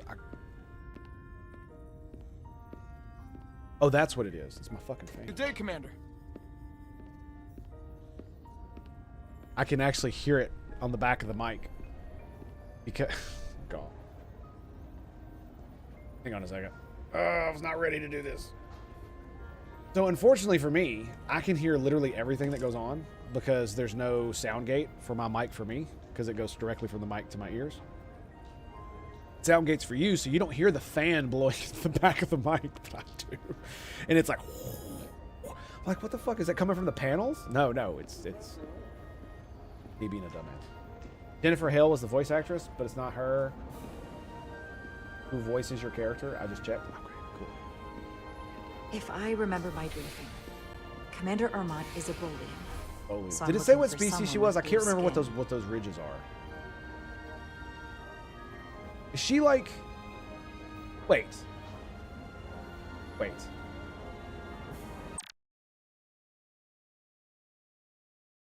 Does it not say?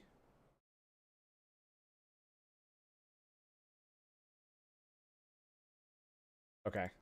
I don't know how to make this go forward, but how we do. Okay. Interact, running. You can hold shift to run. Okay, that's cool. You can crouch. Lovely. No. Resume. I'm trying to remember. I actually think this was a species that we only saw on Voyager, right? The lady that married... She married one of these dudes and they have like gigantic spike ridges, right? And she had a daughter that had them. That's why I don't recognize them, right? Because the Bajorans have them on their nose. I was like, no, that's not Bajoran. So we are looking for a Bolian. Big blue motherfucker. Well, tiny blue motherfucker. Got an Orion over there. Starbase 128 has 4 docks. Riveting. Riveting. Okay. There he is. I see him. I'll replicate myself a meal once I'm on board.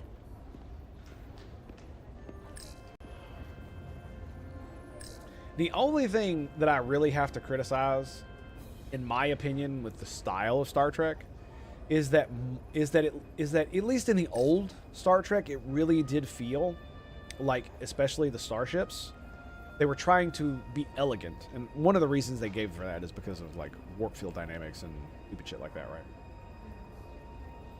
But more and more, you see just glass and metal architecture like it is of today. It's like Starfleet, the only style it has is industrial glass. Industrial steel and industrial glass. That's what it feels like. And I think that they really need to re-examine that. Like, I really want to see some good shit in the architecture. Because especially in a starbase, it should not look like you're on a fucking starship, dude. Come on. Excuse me, have you seen a Bolian around here? Yes, sir. Right back there, near the replicator. Ah, so there you go. Ah, there he is. Thank you. Happy to help, Commander. Is that her, though? Is she the little girl from Voyager? I have no idea what race she is. Excuse me. Pardon me.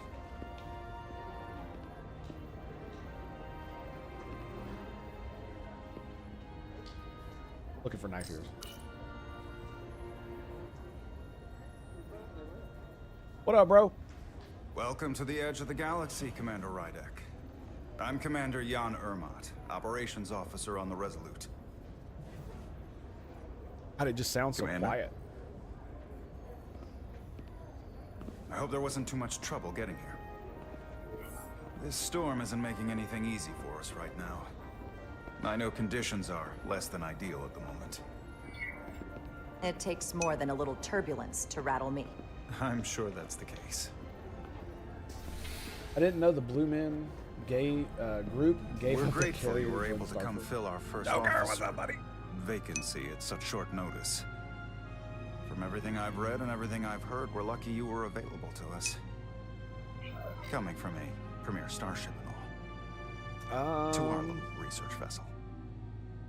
So, what have you heard? What exactly have you heard about me? First in your class at the Academy. Received the Starfleet Award of Valor during the Dominion War. Most recently, Tactical Officer and Chief of Security on the USS Endeavor. That is You've an done your impressive homework? resume. Like I said, we're very I lucky. mean, it's all in your fucking file. What do you mean you've done it? What? What? What?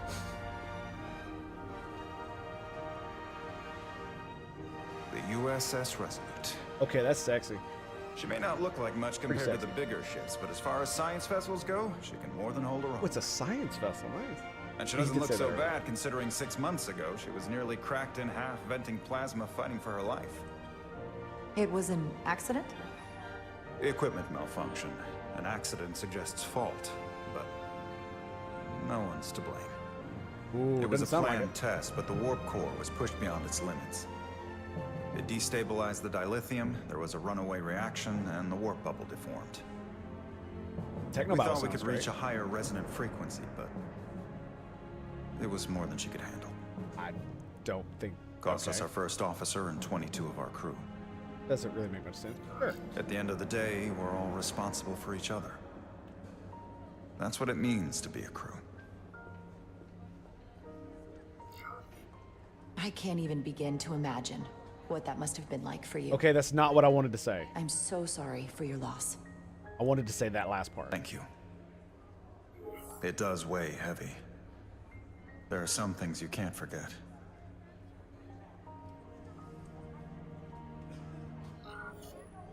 It's been 6 months.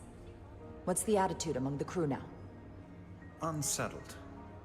But I hope that a new mission will help them move forward. It does feel a bit stiff. If not, move on. That's cool. Listen. I realize you've known Captain Solano Still for looks really quite some good. time. And I'm sure you're ready to bring your best. But I should warn you that when the captain announced you would be the new first officer, there were those who felt it was a mistake, that he should have promoted from within. So you might want to tread lightly at first. Until they come to value your contributions as much as he does. Yeah, thanks for the heads up. Thank you. Always good to have a sense for what you're walking into. I just thought you ought to know. I appreciate it. Exactly. Starfleet has assigned us a high-priority mission to the Hotari region. So you can, I'll let the okay, so captain you can brief look at all on your board. choices. That's kind of cool. I know he's eager to see you. Will we be mission ready in time?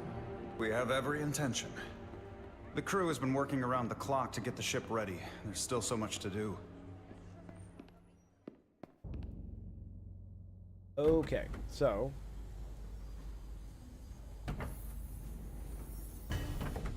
really, game? Really? What?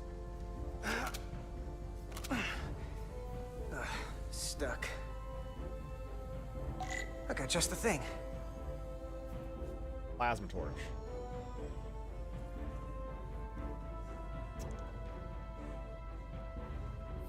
Is it sad? Sad that I know.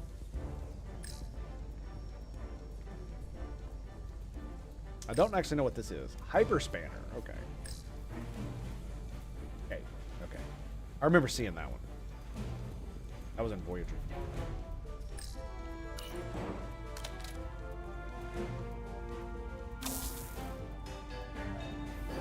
Lovely.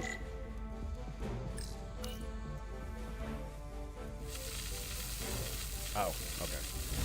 We're doing that, are we? We're doing that, huh? Okay. All right. All right.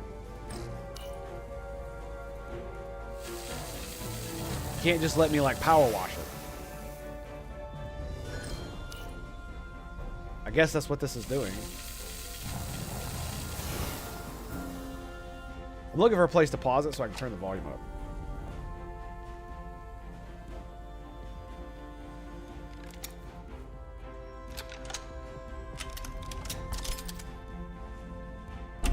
Ouch. Okay, that felt kind of cool. I'm not going.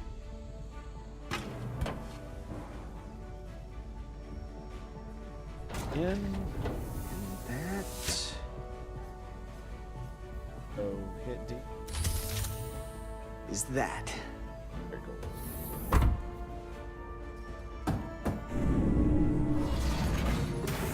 Like I feel like I can't wipe the smile off my face. The lower decks. Oh my god, yes. Yes. They did the meme. I thought the thing was totally fried. They did the meme.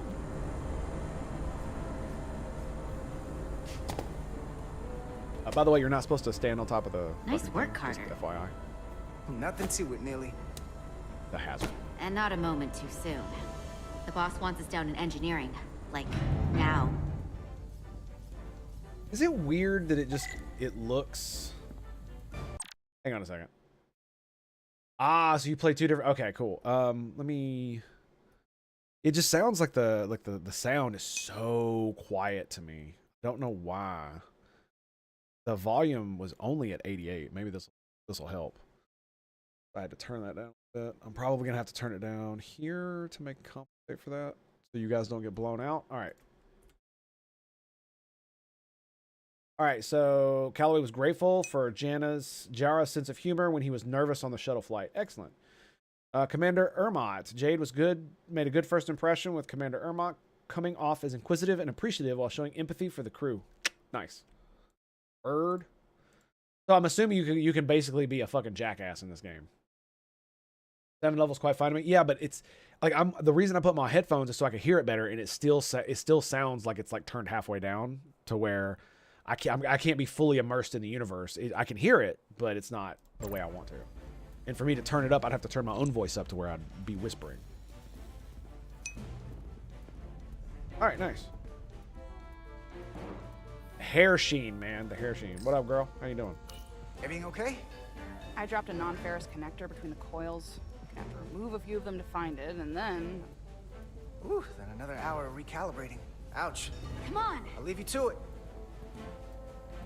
Oops. those are warp coils, by the way. You do not want to do that. All right, where the fuck did she go? Can you give us some help with the transporter? What up, dude? What's the problem? We need to test this cargo transporter. I've never been that great with the signal plotting. Carter Diaz. I got it. No problem.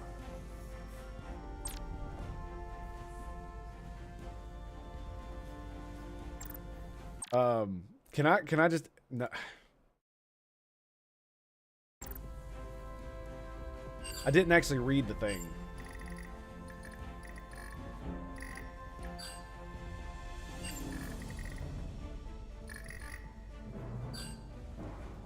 Hurry up.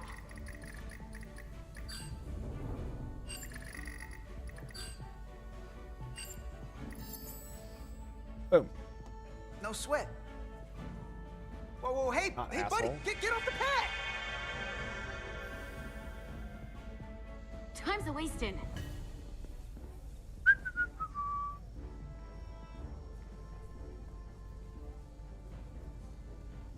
Don't tell Chovak. Not a word. I didn't hit the fucking transmit button. What are you talking about? I didn't do shit. Why you make me do that?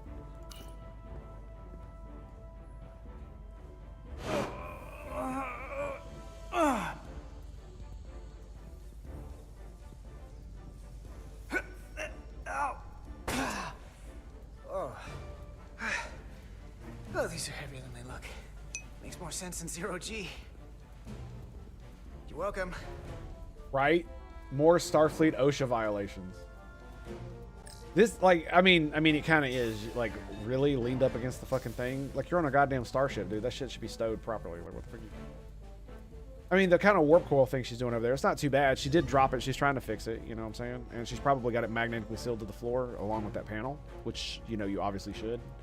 Because, like, it's the funniest damn thing that they don't have seatbelts on starships, because every fucking episode the starship rocks and shakes and all that other stuff because the inertial dampers are overpowered or what the fuck ever, right? Like, what? Like, this ship, when it's in space, should be stowed away just like a submarine or any like surface ship would be, where if you do encounter rough seas and the ship rolls or rocks or does any of that other shit, stuff doesn't go flying and kill people.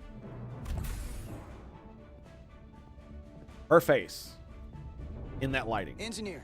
Monstrosity. I heard the new XO just arrived. Oh, she's a troll. Won't be long before we get underway. I just hope whatever Chovak called us down for, it's something good. I can never tell with him. I'd rather not end up degaussing plasma manifolds. Hanging upside down makes me queasy. You and me working together, we can tackle anything he throws at us. Your optimism is positively contagious. I'm in Starfleet today. I'm very happy about this. I'm very happy about this. Looks like we got here before. Lieutenant Commander Chovak. We were just looking for you, Commander. Petty Officers Ed Solar, Diaz. I was beginning to think you would be late. So they are enlisted. We are all hands on deck right now, which means if you are not at your post at the appointed time, I do not have someone to replace you. A point I have been forced to make to Petty Officer Edsolar on repeated occasions. Apologies for the delay, Commander. I do not want your apologies. Oh, bullshit. Simply see to it that it does not happen again. So, I don't suppose you wanted us down here to check in before we go off duty? Equip yourselves in EV suits to work on the exterior of the hull. I need you to tune the structural integrity field for optimal performance. The subspace distortions and ionic interference we are experiencing are preventing the proper calibration. But this ship must be ready to depart shortly, despite the storm. The precise nature of these disturbances are not fully understood. But many systems have been affected by the wide band of emissive activity. Whatever it throws at us, we'll be ready. We've got the best chief engineer in the fleet. I am a Vulcan, Mr. Diaz. Flattery is not necessary. All that I require is that you do your job. Didn't say that, dude. Right now, that God entails damn it. critical preparations, because long-range sensors show that these disturbances will be more severe at our destination, the Hotari system. You have your orders. Do not delay. Yes, Roger Commander that. Chovak. All Funnily hands enough, on I deck. would actually say Roger that. That's what I would do. So, What's that? All hands on deck. that was That's what Chovak said. I got in trouble for doing that shit You know what way that too much. means? means this ship isn't ready to go out and the brass know it. Like, you shouldn't do it in front of the captain. So they're throwing every warm body at it. And they're going to leave on schedule. Consequences be damned. It all comes down to us, Nilly. We're the ones who will get it ready. I know what we can do. But this isn't just any old refit or any old relaunch. Oh, whoa. Excuse me. Oh, it's a new guy. A lot of new faces coming on board. It's gotta be tough coming as a replacement. That's for sure. Let's do 3. They may not be the same crew we started out with, but they're still Starfleet. They'll know what to do when the time comes. I prefer the scientific method. Evidence over assumptions. Hold on. Now there's an old face I didn't expect to see again. Hey, Miranda! You weren't gonna leave without me, were you? Miranda, you're here? We thought you were staying on the Adirondack. Transfer came in at the last minute, so I figured I'd slum it on this bucket of bolts. Literally the lower Looks decks. like you got her back together pretty nicely. I wasn't sure what to expect. I'm gonna take the high road here, pretend you didn't say that, and welcome you aboard. He's a better diplomat than I am. He still owes me a bottle of Saurian brandy. Don't think I forgot. Oh yeah, it's coming back to me now. Maybe Carter can rustle up that bottle and we can give you a proper welcome. As soon as we wrap up this quick little spacewalk.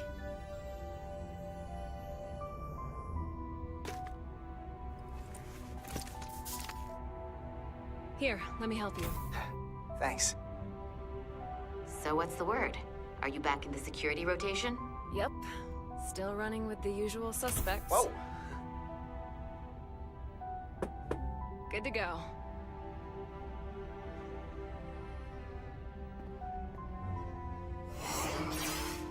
Like, if you're gonna do that, See you you need on to the be other wearing a side. helmet so I can headbutt you. Activating magnetic souls.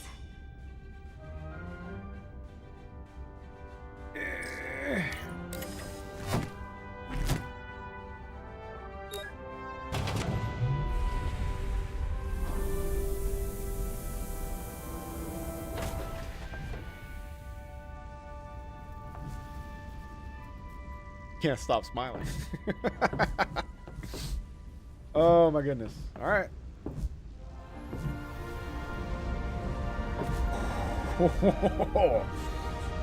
Oh boy, that was a transition. Never gets old. Let's go.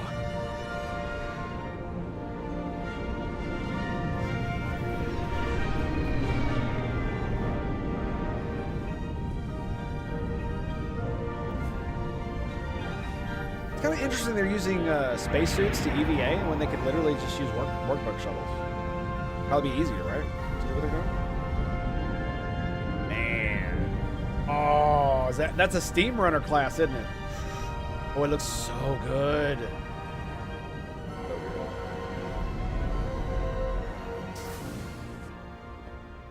I mean, that's pretty cool. The transition between the two kind of keeps it from getting stale. Captain Solano should be here momentarily.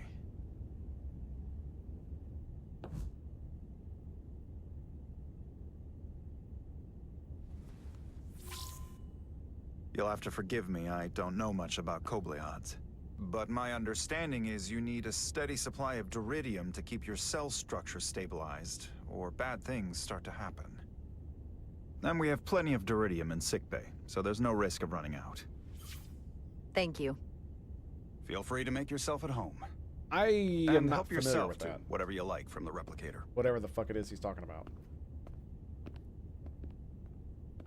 That sounds like some made up sus shit.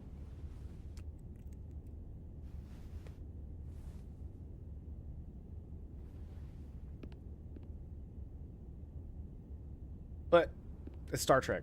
As long as they explain it pretty well, I'll probably be okay with it. Like maybe she has some kind of medical condition or something. Race made for this game. That's I thought she was. I literally thought she was the same race as the one I was describing earlier, where she's like half human, half whatever the fuck. And it's like this alien race that has ridges, like in Voyager. I forget the name, right? But they had a little girl that was born on Voyager, and she like their species, her father's species, ages rapidly. So in like 2 years, she looked like she was like 5 years old. Like, and it was in the last couple seasons, and I don't remember her name, and now it's killing me.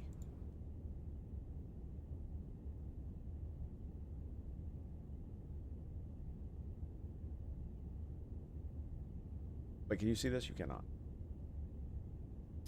Borg children. 7 of 9. Naomi Wildman. That was it. Naomi became close friends. What species was she? So, Naomi Wildman. That was the one. Her father was a half Qatarian. Yeah. And they have ridges like this. Look at her forehead. Right here. Forehead. So it is different. So I was mistaken. Those are not the same ridges. Okay, cool. Sweet. That's what I needed, because like it was bugging the fluff out of me, man. I'm like, what is that? Okay, so it's new stuff. Got it. New lore. New lore. New lore. Here's. My cred continues.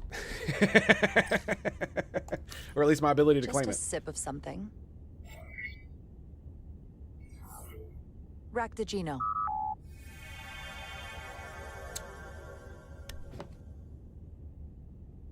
Oh, we doing it? We doing it? Yeah. Uno That mas, boys. sure has a kick. Uno mas.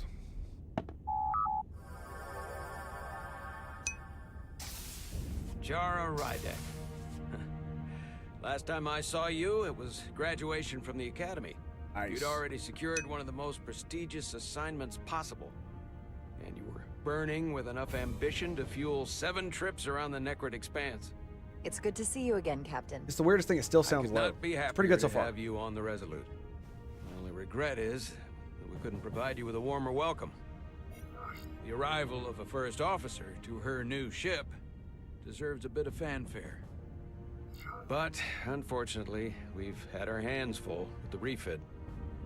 That would be totally unnecessary. I don't need any pomp and circumstance. I despise pomp and circumstance. You've been here all of 5 minutes, and already you're trying to make us more efficient. I like it. As I'm sure you've heard, very much so, we've had a rough go of it these last 6 months. The ship suffered some damage. It looks a bit nearly janky. as much as the crew. I don't know why, I assume you mean the accident. but that's irrelevant. That's right. The tragic accident, really. We were on the verge of a major scientific breakthrough. Too much a foreshadowing. quantum leap forward in warp core technology. 10,000 teradynes per second. The ability to travel at a sustained rate of speed longer and faster than we ever dreamed. What would have been the crowning achievement of my career. Right there. Within our grasp. What? Warp 9.9999999. It all went so horribly wrong. We pushed her too hard, and a warp core malfunction overloaded the system, creating a pressure gradient way beyond what the ship can handle. It was heartbreaking. We lost some of our best people. As captain, I have to take full responsibility. True. It was my decision to make. Luck stops with you, buddy. And I have to live with the consequences. We all know the risks when we sign up. There are no guarantees.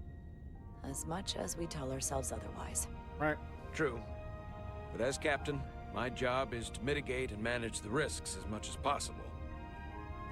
And That that's looks where I really failed. stupid. In my defense, I will say, I might have avoided the whole ordeal if my senior staff had been willing to trust me. There was a lot of pushback from my former XO, and I think that cost me his confidence. I don't want you to pull any punches. Certainly not on my account. I certainly fucking won't. But once we decide on a course of action, I need everyone to fully commit to the mission. Anything short of that just won't work. and that's when things start to go sideways. I'm sorry. Are we debating the chain of command? Of course, the final decision is yours. This is your ship, and you are the captain. So as far as I'm concerned, whatever you say goes. As long as it's a the kind of legal support order, I'm that's looking all for. that matters. Everything Look, else is ancillary. I'll be blunt. We can't afford another mistake. Or at least I can't. I feel like my career is hanging in the balance here. I love how the question was, what happens if they don't? We need a It's win. called a fucking court-martial. What the fuck do you think Something would to happen? restore the crew's confidence. Fuck, man. I understand. On a more positive note, Starfleet has tasked us with what they're calling a mission of the highest priority. Escorting a senior diplomat to Hotari space. Sure. Two previously peaceful and otherwise non-aggressive civilizations now find themselves on the brink of all-out war. Sure. So it's a peacekeeping mission. I see it as a golden opportunity to not only prove what the Resolute and her crew are truly capable of, but also a mission for which we're uniquely qualified. This ionic storm. Our long-range sensors suggest it's several orders of magnitude stronger than anything on record. A total anomaly like nothing we've seen before. And you'll never guess where it leads. Hotari. Exactly. Very nearly in the precise location where we're headed. Where I imagine the interference will be exponentially greater. But the diplomat will brief us on the details at the rendezvous. So basically, we're being sent into the eye of a storm, more powerful than anything on record. Well, yes. But we're taking every precaution. But I don't want to get ahead of myself. I expect we'll have some rough sledding when we arrive, so I need you to prepare But the storm crew should for prevent the war worst. until it abates. There's just one more thing I want What? to clarify up front. Why would we The go metric through that this? for me will be the ultimate measure of your success. What is it? If after serving as my first officer, you don't one day find yourself with a ship of your own, then I will consider it my personal failure. When that might happen is entirely up to you. But it goes without saying, you have my full support.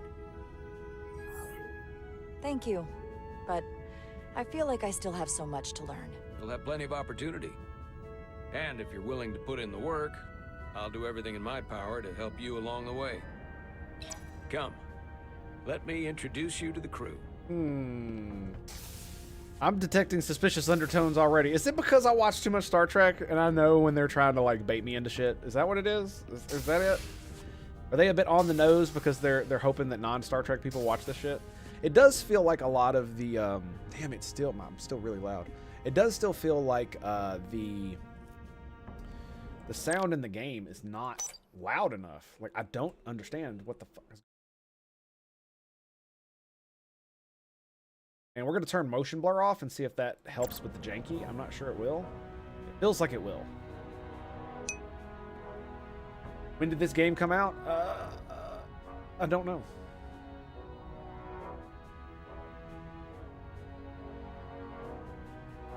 It was released on May 23rd of last year.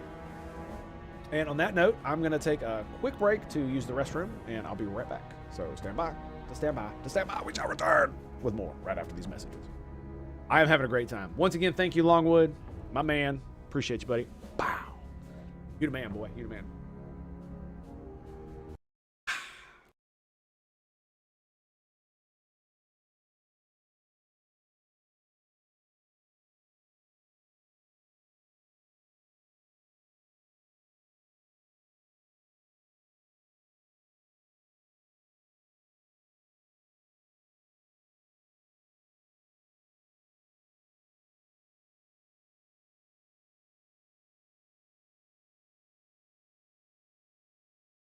Please hit Emily. Please hit Emily. No! I love you, Dragon! You will be avenged, brother. You will. They may live on for now, but their time grows ever shorter. Well. Here we are, boys. With the guaranteed 3 damage. Cybro coming in for the win. Chosen down.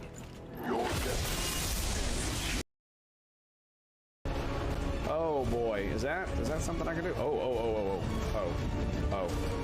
never mind. might of the Emperor! Don't hit Astro Boy! Avenge me! Shit. Where's his body at? It's right there. No! No, Astro Boy. I'm such a dumbass. Oh, what have I done? What have I done? Oh, my gunner.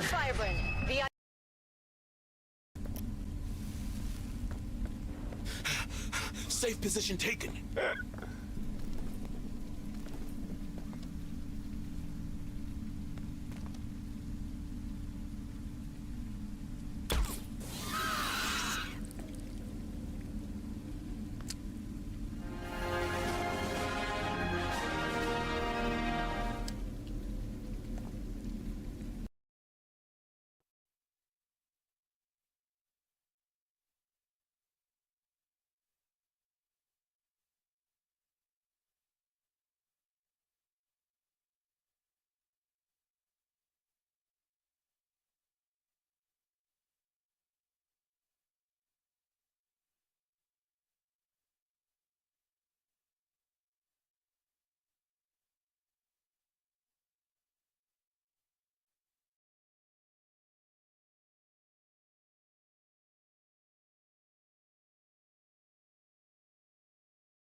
Alrighty, boys, we are back. Okay, there we go. Excellent, excellent, excellent. All right, so where the fuck were we going? Oh, it's right here. Okay, sorry about that. There's nothing I can really do for the volume. I thought about even putting my headphones on the other computer because it's direct, but I can't. Like, it's already at 100% anyway. The only way I would be able to do it is if I plugged it into my freaking sound system, and the sound system doesn't work.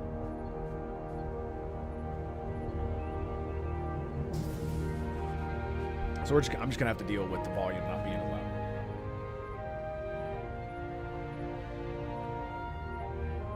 Everyone, if I could have your attention for a moment. I'd like to introduce Commander Jara Rydek, our new first officer. Some quick introductions. This is Lieutenant Handar, our helmsman, one of the best in the business. Nice. One of? Well, what he lacks in humility, he more than makes up for in ability. Nice. A pleasure to meet you, Commander. Likewise. Very cool. Next, we have Commander Westbrook, our Chief Science Officer. I've come to rely on his expert counsel on a regular basis. Pleasure. Very no nonsense. Commander Rydek, it is Very such closed an off. honor to meet you. This is our tactical officer, Lieutenant Bedrosian, who's been looking forward to meeting you for about as long as I can remember. I've been following your career for quite some time, and I look forward to learning as much as I can from you. If anything, the honor is mine. Well, I have to admit, one of the reasons I've followed your career is because you're part Kobliad, because of what you've overcome. Starfleet stands up for people who can't defend themselves, and you were one of those people once. But since then, you've done so much to protect others who need it. I have no idea. Don't spoil I the story. really admire that. Maybe. So, I you've doubt it, been something of an inspiration to me. I think the captain's probably going to Not turn that out to I've be done bad guy. anything close to what you've done, but you definitely set a standard to strive for. You really do know a thing or two about me. I'm glad I could inspire you, but it's important to chart your own path. Very true. Thanks. You can count on it. Roger, roger. And then, of course, you've already met Commander Ermont. Please, do everything you can to make Commander Rydek feel at home here. I'll be on the starbase. I have an urgent meeting with the starbase commander to get our authorization to get underway. If they drag their feet any longer, we won't make our rendezvous. The bridge is yours. Oh, give me chills, baby. Oh, no. Okay. Okay. What are we doing here, Chief? Operations, staffing, supplies. There's a lot to keep track of on a starship. Good thing we have Commander Ermont. As you know, Starfleet is an organization that protects the helpless. As you know, the operations panel.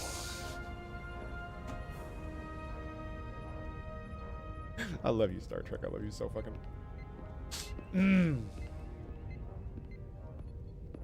How we doing here, kiddos? Doing all right?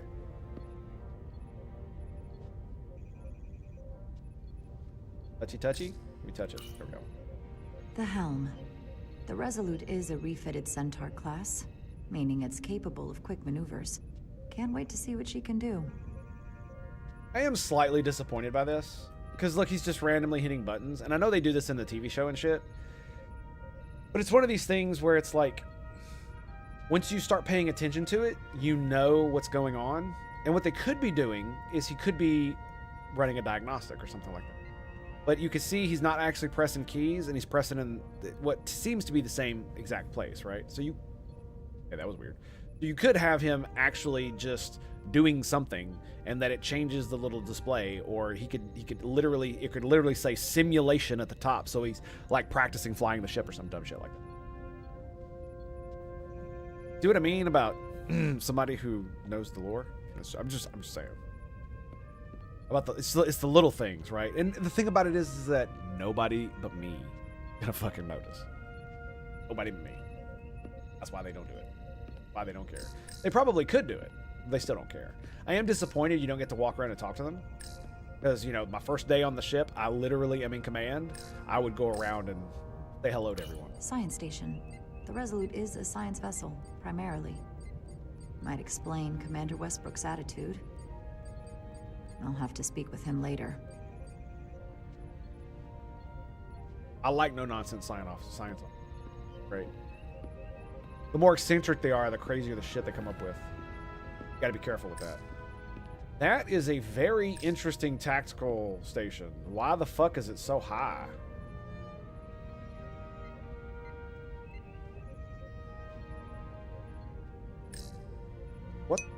What the I didn't even notice how big this thing was. Tactical station. Hopefully a diplomatic mission won't require we use our weapons much. Something like Dragon Age, If it comes to that, we'll be ready.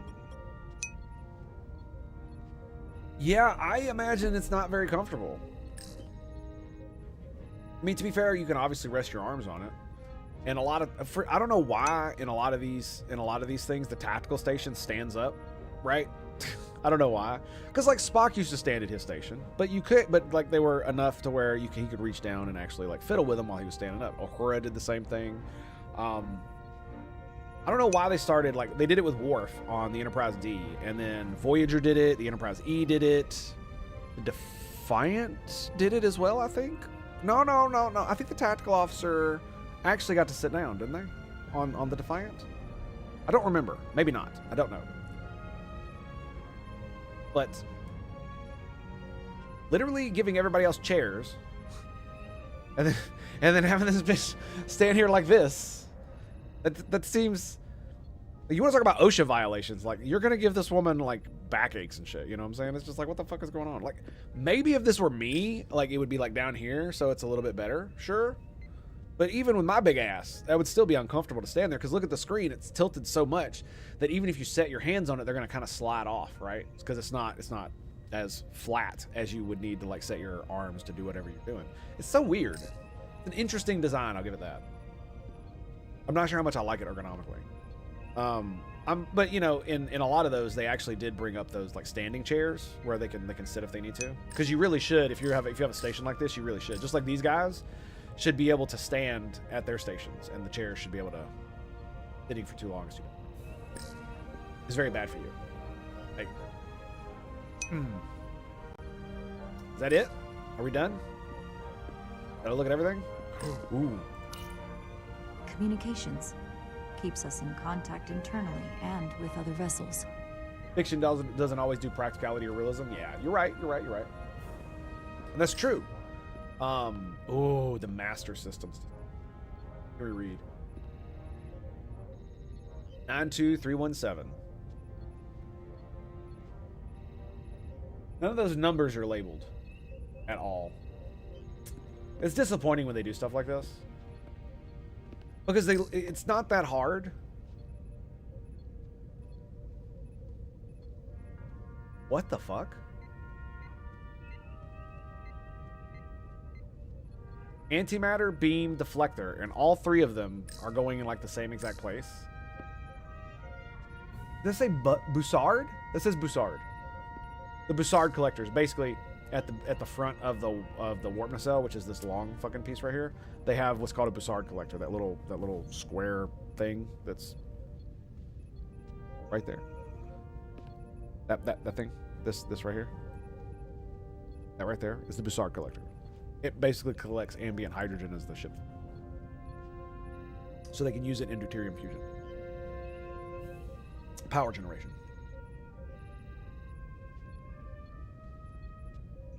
But they all three are pointing to the fucking warp nacelles. Giving me anxiety. Oh, dude, did you hear that? Do you hear it in the background?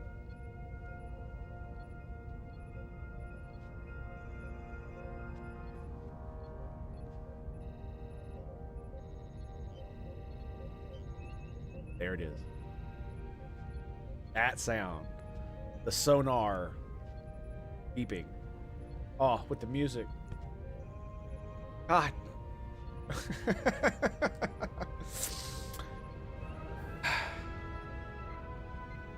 I criticize the things I love because I love them.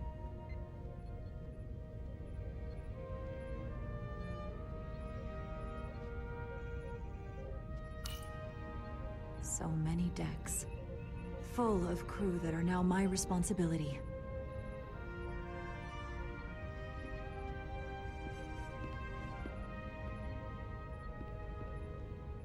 Oh, we can't look at this one. This looks like an auxiliary engineering station. Command codes. That's fucking hilarious. Decryption sequence. I don't know why the fuck you would put this on a screen. That's science. Oh, so it's just auxiliary. Auxiliary. Yeah, it's just an...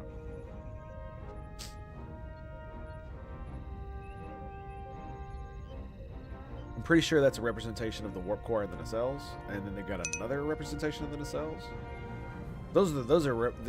These right here, I'm pretty sure are representations of the warp coils, the little blue slots. I'm pretty sure, and that's the representation. The middle thing is the representation of the antimatter reactor. Sadly, I must go to work, but I hate it because I want to watch this. Well, man, it's on Twitch, and I'm gonna post that video this afternoon on YouTube, so you're welcome to fucking watch it, my friend. And I wish you could stay. I can't read those. Those are real blurred.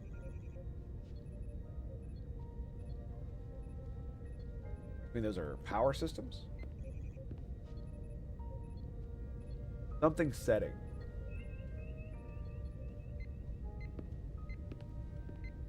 I'm pretty sure that's like half the point, right? Turbo lift. Random fucking panels all over the goddamn place for no fucking reason.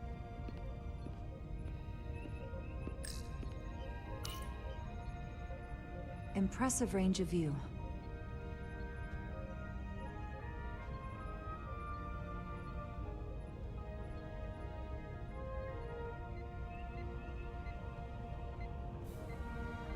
I'm basking at the moment, in case you're wondering what I'm doing.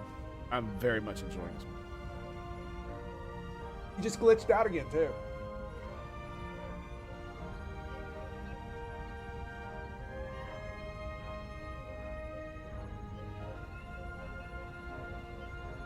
Got some glitching problems. Eyes, man. Ugh.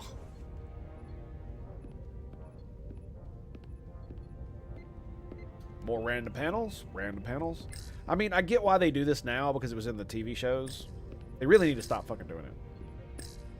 Unless it has an actual function. That's half my problem with a lot of Star Trek is they did a lot of this stuff because it looks cool. And then they try to go back, and then they go back and they say, oh, this is what this did. Instead of, like, looking at past Star Treks and being like, okay, they had a bunch of stupid panels everywhere that really didn't do nothing. So they had to ad hoc reason why the fuck these things are there. Why don't we just make a ship that works?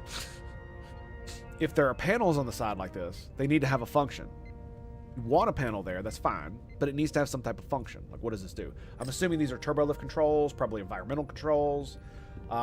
Any number of ship systems can be activated from this, probably just for the panels and releasing the conduits and stuff from under here, like the stuff behind the wall here for the view screen. That's probably what that is. Those are probably view screen controls as well. Same thing over there, like backups, right? So, because this is not just, if I'm not mistaken, this is not an actual window. This is a view screen showing a three-dimensionally rendered image directly in front of the wall. If you turn off the view screen, it's literally just a bulkhead. Pretty sure. Pretty sure. These are environmental controls. We got, communications. Mission ops. Interesting. It's all blurry. Can't read that.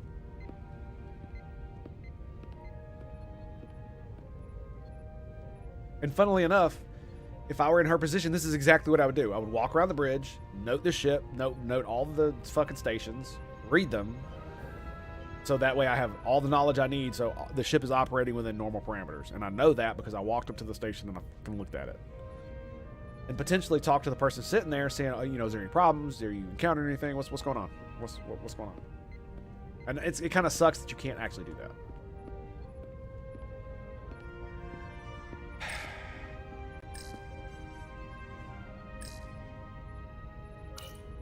The first officer seat. My seat. Right now, though, I need to fill in for Captain Solano. As you know, I am not the captain, and he's off the bridge, so I gotta sit in the bridge seat. As you know. Commander, Chief Engineer Chovak needs to lower the structural integrity field. He's sent a crew out to recalibrate the emitters in response to the danger posed. Oh, that's by right, the storm. Vulcan is the chief engineer. We just need your go-ahead. What is he? Permission granted. Keep operation. Lowering structural integrity field now. I forgot. I'm not good with names and shit like that. Condition blue. Aren't we in like an ion storm? Why would you turn off The storm is getting worse. structural integrity? Looks like they turned off the Sif. Great. Let's get to that emitter. I mean, maybe they have their shields up. Maybe the space station has their shields up. Is that what's going on?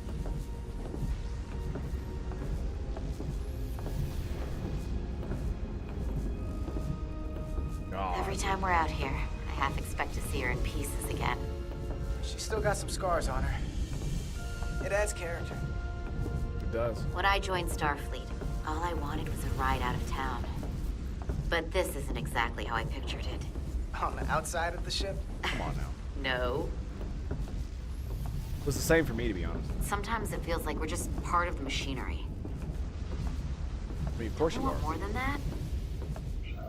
I mean, Starfleet is noble and all, but it's still a machine. A massive, massive machine. I am more than that. And so are you. Still got a job to do. You wanted to get away.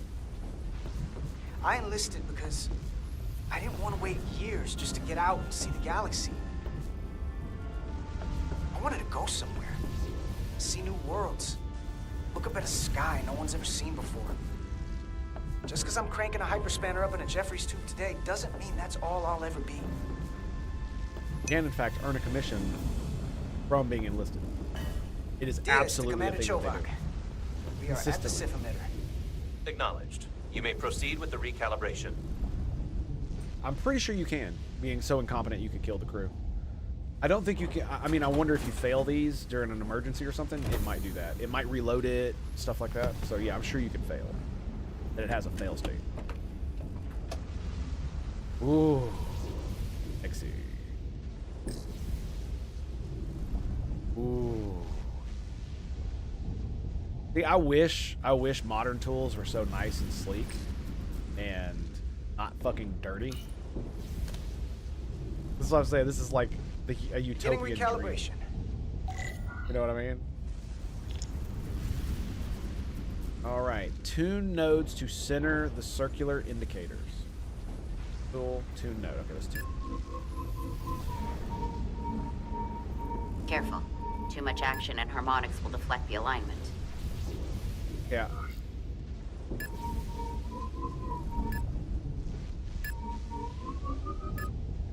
Oh, I got it. Okay, I gotta put it in the center. Done.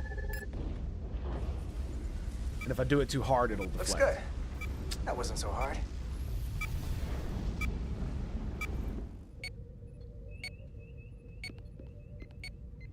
Blinky Blinky? Why we Blinky Blinky? Commander Westbrook, right? Chief Science Officer. You remembered my name and my rank. Impressive. I did not. Yes, I am the Chief Science Officer, and I have the dubious honor of being the most senior officer on this bridge. I know this ship inside and out. Better than just about anyone. So, that is impressive. What a very impressive list of credentials. This is a research and discovery ship. I did not mean it to first sound and like foremost. that. Now with a former tactical officer as its new first officer. I meant that to be a compliment. I'm curious, though. What the fuck? Kobliad, or half in your case, is an odd choice for first officer, given your vulnerable condition and all. But if, as an example, we found ourselves in a hostile situation, and you were suddenly incapacitated because you needed an infusion, what would happen then? Do I get to answer? You'd leave Captain Solano without an XO. Ah.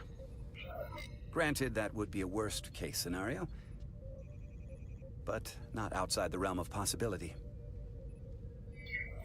That's very kind of you to be concerned about my well-being. But you don't need to trouble yourself on my account. I'll be fine. Well, I wouldn't say I was concerned, just curious, that's all. Listen, can I be blunt, Commander? I see no reason to stop now. Yeah, right. Commander Sutherland, your predecessor, was one of the best first officers in all of Starfleet. His record was impeccable and his reputation was without equal. I mean no disrespect, but the shoes you're stepping into are almost impossible to fill. He was loved by the crew. And he was one of my closest friends. So I can only hope that you'll live up to expectations. I don't think I could ever replace Commander Sutherland. And it would be a mistake to even try. Bingo. Look at that. Look at it. You see that smile? Seeing as Captain Solano is on the starbase, let me give you That's an what happens update when on you're this fucking ion charming. storm we're flying into. It's unusual, unlike anything I've ever seen. At the moment, I can't tell you if the Resolute will shrug it off or if we're putting ourselves at risk. However, if we learn more about its patterns, its nature, a scientific thing in nature, so that's why we're doing it. Okay, that makes a whole lot more sense. Just a moment. Because if it were just dangerous, I'd be like, why the fuck are we doing this? Oh, but it's also scientific discovery. We know the risks.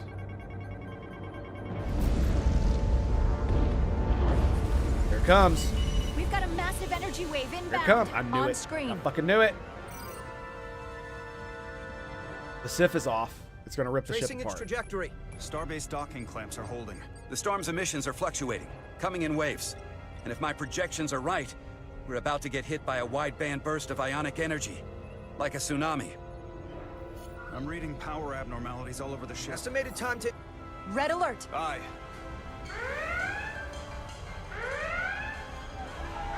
I like how it was the only choice, too. Evacuating main gangway and retracting.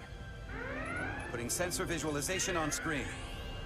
With the structural integrity field shut down, we can't take a direct hit. Time to impact. 1 minute. What about the station Shield systems shields? are severely impacted. We have limited protection.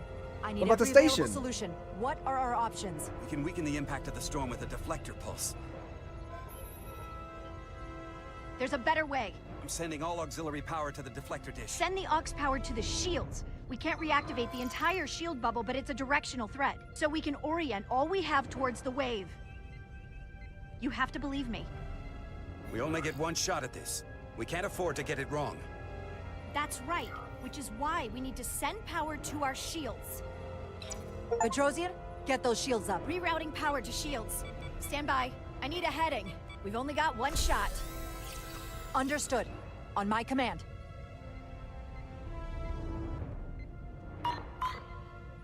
Heading locked. Raise shields.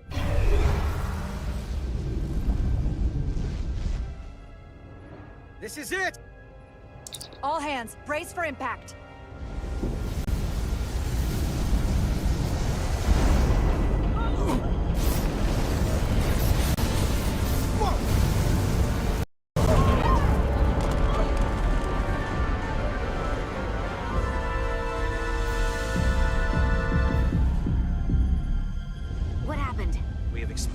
surge of radiation.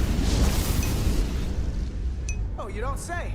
This radiation supercharged the plasma, forcing it to backflush through the system and creating a dangerous imbalance. That can blow out every primary system on the ship. Just tell us we need this.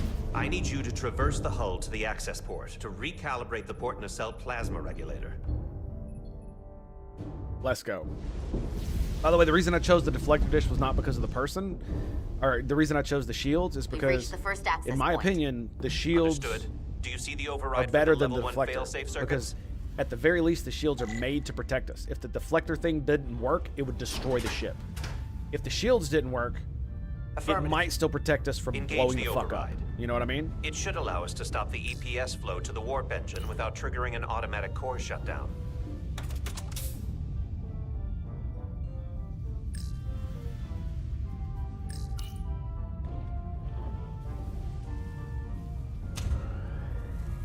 Nice. I'm not gonna lie, this is kind of cool. Failsafe override engaged. I like it. Are you sure? I am registering some crosstalk in the bypass circuit. We need to route the signals so they don't interfere with each other. All right. So.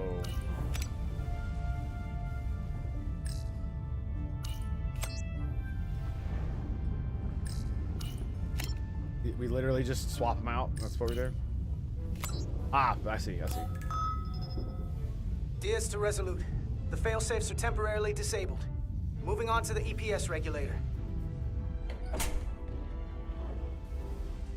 Heads up, Carter. What is that? One of the discharges coalesced. It's coming right toward us. Gigantic I'm gonna plasma try to ball. disrupt it with my phaser.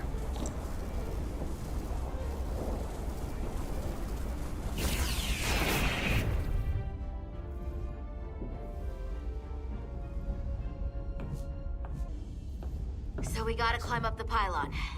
Not that there's really an up, but, you know. Yep.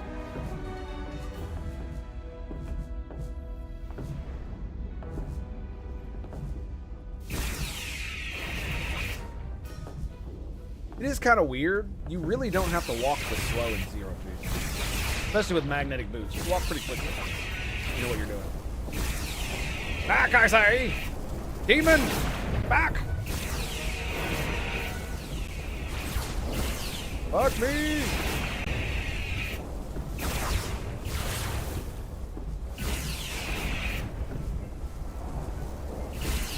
Can I fire without aiming? No, I can't. Oh!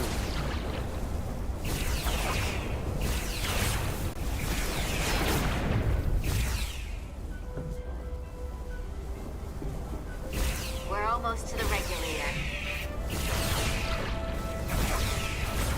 Oh shit.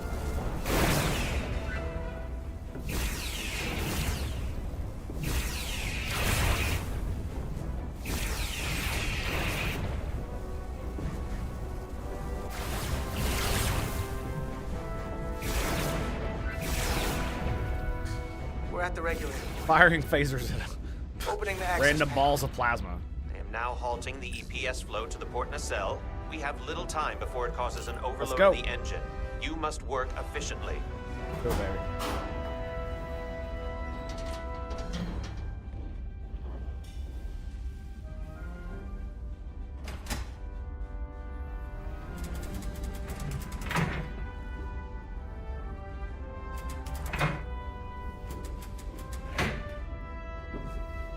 EPS manifold adjusters reset to neutral.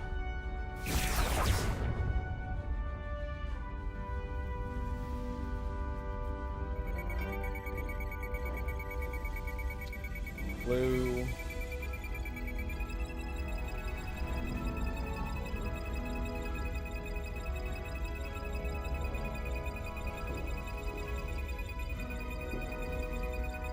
The hell?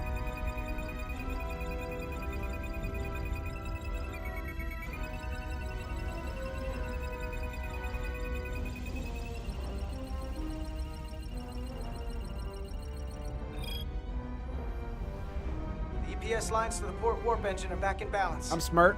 I know what the Almost fuck I'm done. doing. Once I cycle the manifold nozzles, Chovak can... Uh-oh. Uh-oh. Was that the Starbase pylon? Oh. That's not good. Yep, that's the docking clamp. Uh-oh. Uh-oh. Oh, that's not good. Yep, that's gonna leave it.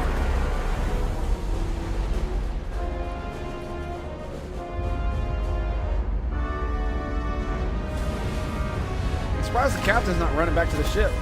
Aren't the shields up? Get down! Diaz to bridge. Yeah, We that just would've lost killed the me. docking clamp. We've got a lot of debris coming down. All vibrations, too.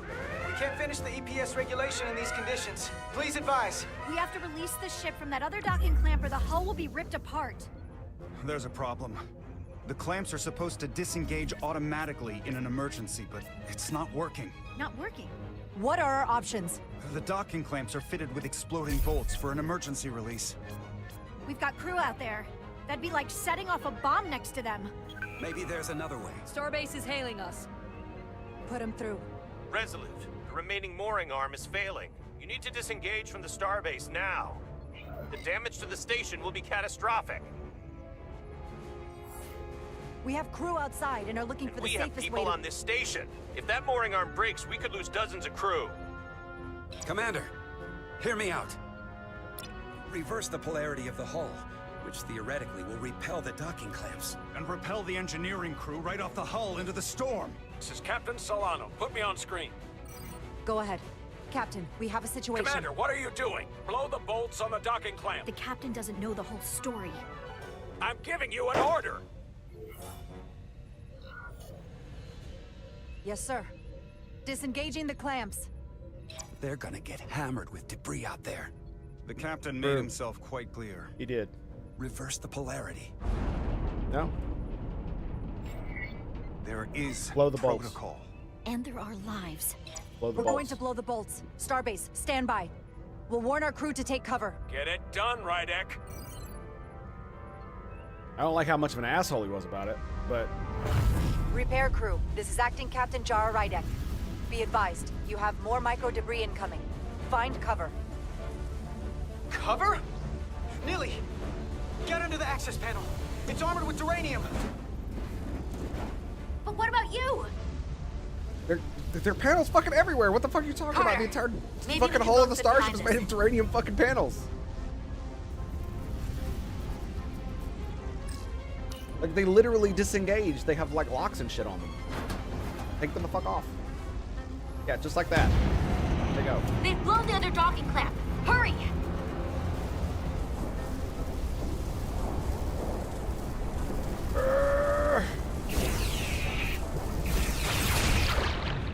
I fucking clicked it.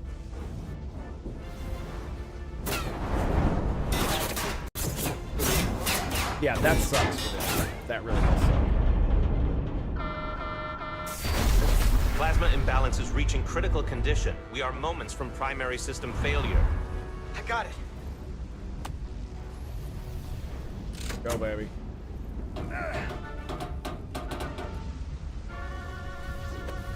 On, fucking do it. Let's go, motherfucker. What's that fucking thing? Everybody's gonna die unless you put some fucking acid to it, son.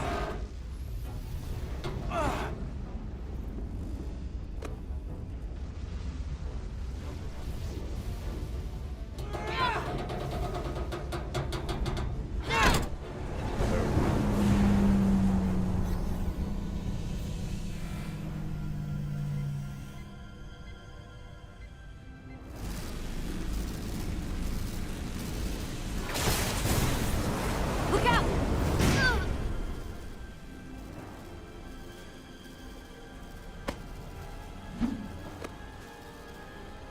I got you.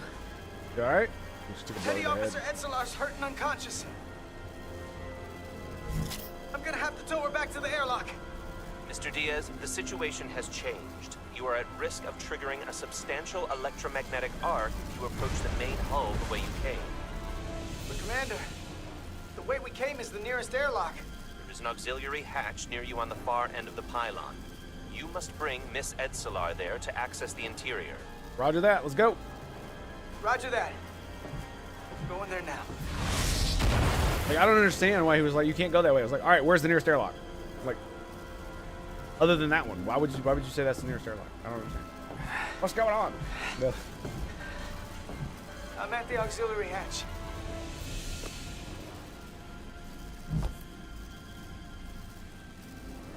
He's back.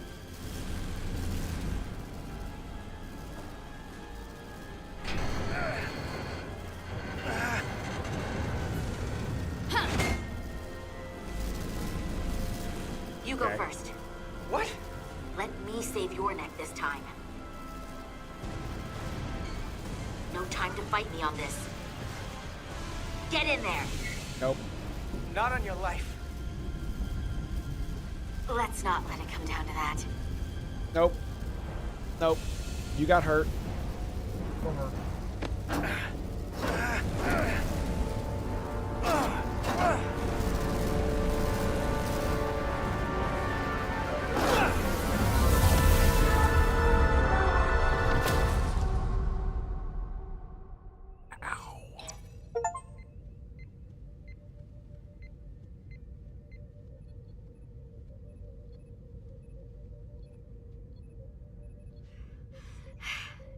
We made it.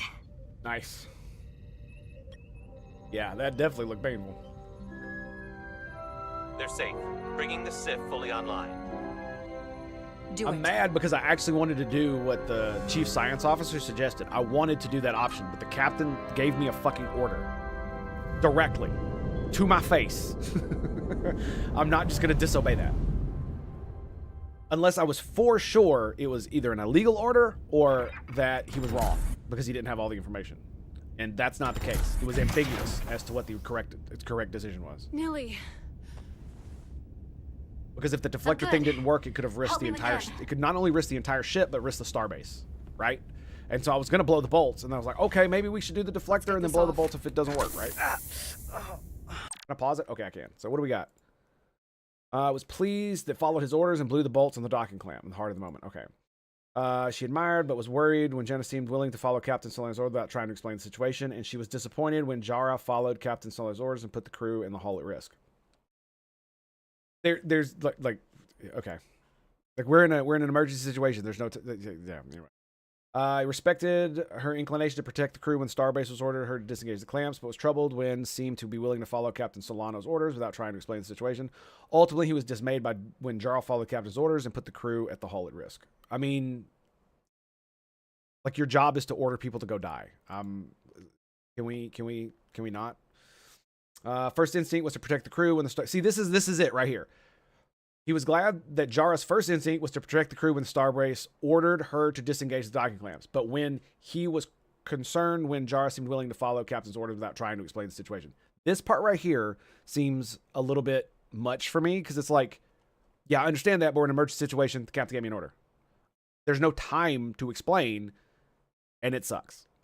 But that's the way it is. And he is responsible for what happens there. Unless I know for like 100% chance that what he's doing is going to work, then I shouldn't do it, right? He said theoretical. That's the problem. He respected her confidence in following the captain's orders, even though he had his own conflicted feelings. My man, Ermont, my dude. That's what I'm talking about. What's up, Wolf, with the 3 raid? What's up, buddy? How you doing, my man? Welcome. Thank you, sir, for doing that. I appreciate you. Welcome, Raven. How are you, gentlemen? People of all kinds. I like Ermont. This specifically, right here. The funny thing is I wanted to do what he wanted. I wanted to do the deflector dish thing because I didn't do the deflector pulse because my knowledge of Star Trek is like, I don't think that would work as well. And it has a less chance of success. And if it doesn't work at all, and if it doesn't work, it probably will leave the ship so disabled that it would probably destroy itself, which almost happened with the shields. But that was the point, is that the shields are more likely to protect us. Like if you had to pick one which was had more guarantee of success or more percentage chance that you wouldn't die, the shields are probably your best option because it's a defensive mechanism to protect yourself rather than an offensive one. That doesn't work. Even if it dissipates the field with the ship completely vulnerable and without shields, it would still probably rip the ship apart. He approved of decision to follow the orders and blow the bolts. Bingo. Was grateful. Jara's sense of humor when he was nervous on the shuttle ride. Okay, so Carter. Grateful when Carter put her safety above his own on the hall. Felt encouraged by Carter's warm reception when she first arrived aboard. Okay, that might have some chemistry between them. Interesting. Found Carter to be respectful and responsible when he and Eslar were almost late in main engineering. Excellent. Sweet. Okay. I really like this, that it shows you all the choices that you make so you don't have to just remember on your own. You know, it tells you how they feel about you. All right. Oof. Medical. Got one wounded at my location. Carter. Hey, Officer Carter. You don't look so good. My man. You gotta be more careful. I just got here. I'm not ready to see you two get blown to space dust just yet. Now let's get you down to sickbay. Great. Some of the lines, man. They do feel hammy, but I think it's because I have so much knowledge of the universe, and they're really trying to be easy on that. The repair crew made it inside. EPS flow is back to nominal levels. The SIF is back up. How does this affect mission readiness, Mr. Ermot? The Resolute suffered damage from the exploding bolts, but we've successfully moored to the station. The ship is secure. Our systems are coming back online, but we have a fair amount of repairs before we're ready to go. Put a halt on the roll-off of Starbase engineering staff. We have a schedule to keep. Send updates to my ready room. Commander Rydek? Thanks, Joker. Appreciate you.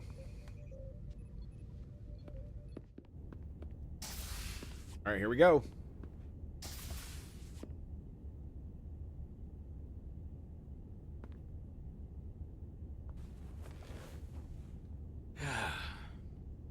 What a debacle. I was caught with my pants down. Not even on my own ship when the wave hit. I had to go running out of the Starbase commander's office just to... But you followed my order. I appreciate that. Hell, I'm relieved. You're the captain of this ship. You give orders, and I'll execute them. That's right. The chain of command. Like, what the fuck are you talking about? Like, I don't understand. You see my problem, don't you? They were all against me on that bridge. And they were ready to go against my orders. I really don't like him. I'm not blind to it.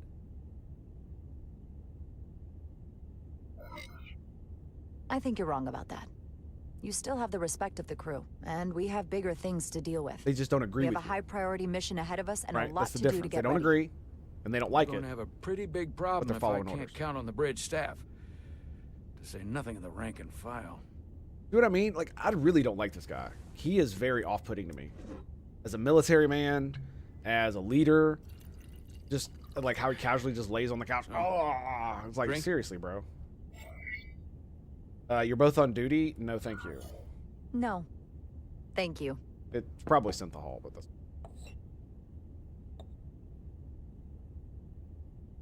Yeah, I really don't like him. He's definitely rubbing me the wrong way. Your predecessor, Commander Sutherland, is missed. But for all the adoration of the crew, including the senior staff, I just couldn't rely on him. He would question, undermine me in front of the crew. You shouldn't be doing this. Sometimes think they still hear his voice. You shouldn't be saying these things to his first officer. As a way of lingering. Not like this. Not until we're like a lot closer, kind of thing. And we built like confidence. You can't argue with a ghost. It really I'm not Commander undermines the trust you have in your leaders when they know that. In fact, I'm sure we will. If your subordinates but I'm also know, sure they will be different disagreements than you had in the past. When they disagree with you, you'll shit talk them to the next person. Now, this won't be easy, but I'm glad to have you here with me. I'm absolutely glad to be here, him as a leader. Captain. And despite it all, we got our final Starfleet clearance to depart. So if you'll fetch Mr. Ermot, we'll knock out the final details of any outstanding repairs, and then we'll set out for Hotari. Yes, sir.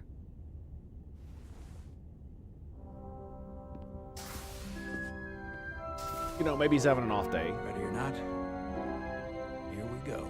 But it is one of those things where it feels like he's taking objection that people have to his decisions personally. That he can't trust you because you disagree. That's fucking retarded, but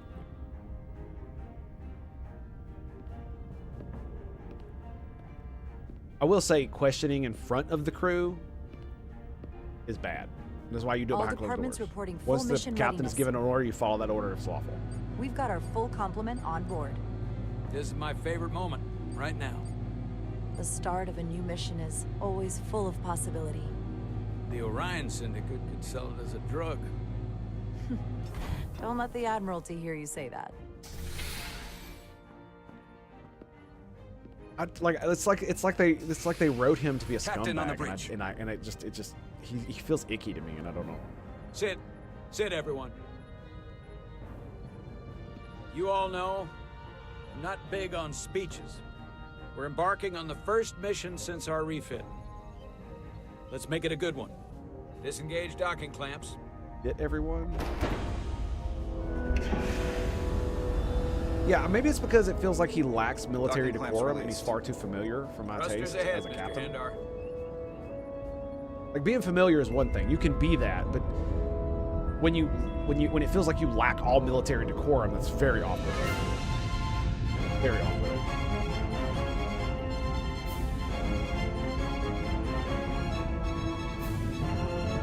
Beautiful.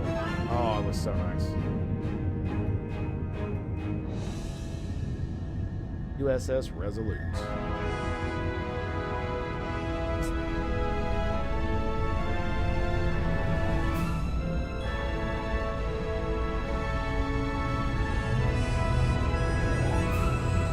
That should do it. Set a course for the Hotari system. Apparently it is a giant fucking window. Hi, Captain. You know what? You take this one. Me?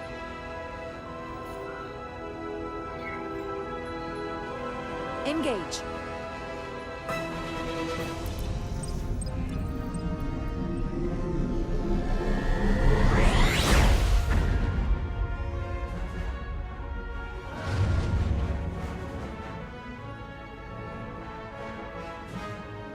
Simple, but effective.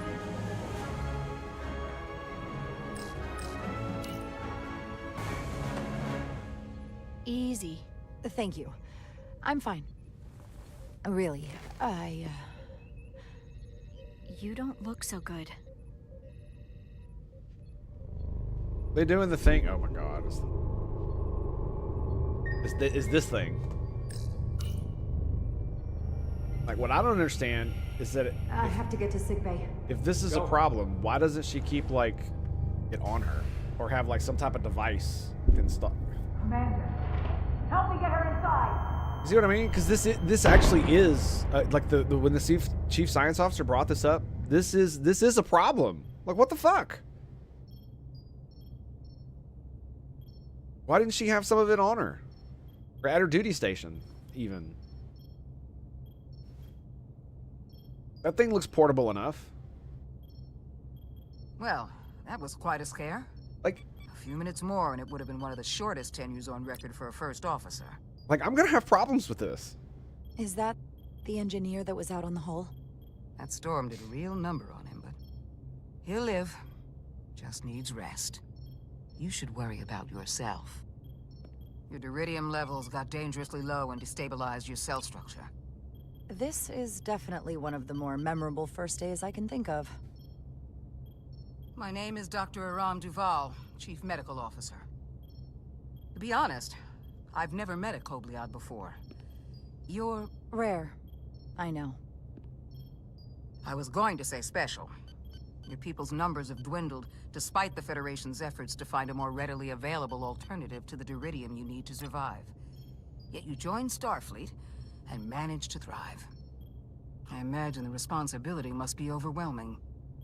Maybe even a burden at times.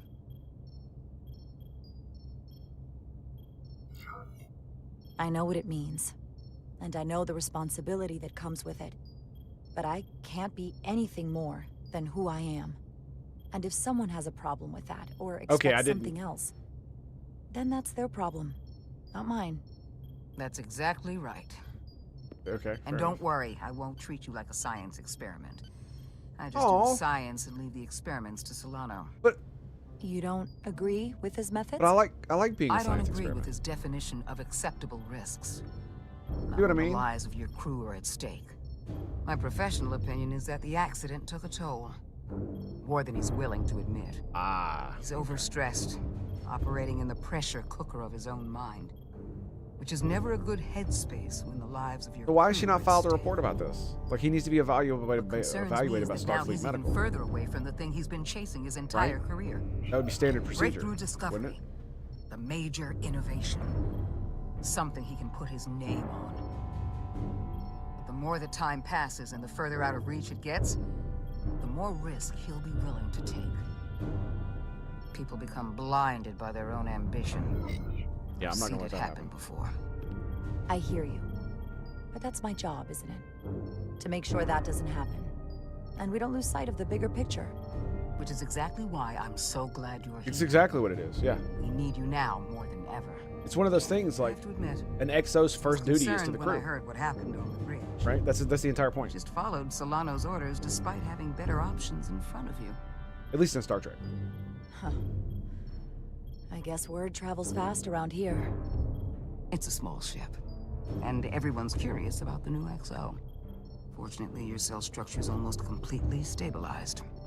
And I'll spare us both the lecture, but I do feel it's my responsibility to remind you, without regular infusions of duridium, you will not live. It's as simple as that. How do their species even survive if they need to? If they need some Understood. kind of like crazy medical treatment? My just work to here live? is done. Maybe they got exposed to something. I guess. Maybe. Well, hopefully they'll tell us more about it. Because it seems kind of weird that they would even be able to like evolve Lieutenant or survive Bedrosian. or anything like that. I came to see if you were okay. We were all pretty worried on the bridge. No one knew what was happening. I'm feeling much better. Thank you. It's just part of who I am. You don't have to explain to me. I understand. I'm just glad you're okay. Something you weird about trusted her me mouth. I earlier don't know what with it the is. shields, and I appreciated that. I want you to know that I have your back. Thank you. Well, funnily enough, I did it not because I believed in her. It's because I believed in what she was saying. That's based on my Now, esoteric Carter, knowledge of Star Trek. The emissions that gobbledygook gave you fucking that burn are quite bullshit. unusual, like everything else that goes with this storm. All right, we need to pause it real quick because I gotta pee. I'll be right back. Stand by. We'll be right back. From our big screen, stay tuned for more right here at the Tango Hotel. I started whispering and then I realized I have a noise gate, so my bad. Anyway, we'll be right back after these messages from our big screen. Stay tuned for more right here at the Tango Hotel.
Bravely, he ran away. Oh, please don't miss. Yes! Oh, yeah. Does it hurt, buddy? Does it hurt? Does it hurt? Ah, ah, ah, ah, ah. Ah, ah, ah, ah, ah, ah, ah.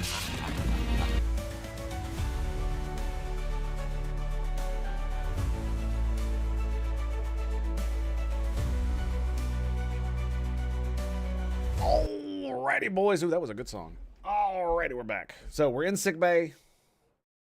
We're playing as Carter, talking to the doctor. Phaser. I want to make sure I got everything. Oh, you can pause with enter. Okay, so it just brings up this. Okay, so we can fly a shuttle, tricorder, stealth. Oh, lovely. Okay. All right. No, do not exit the game. Combination of hyronolin and lectrazine to counter the radiation effects. That should help speed your healing. She's come by a couple of times to see you already. Be brief. It's good to see you awake again. I was starting to get worried. Not that you aren't in good hands with Dr. Duvall. You did take one hell of a shot, though. Yep. Can't get rid of me. Ah, come on. You know you can't get rid of me that easy. Don't push me, Diaz. You do not want to see me try. No, nope. I am not getting on your bad side. I am a formidable enemy. Nilly was looking in on you too, by the way.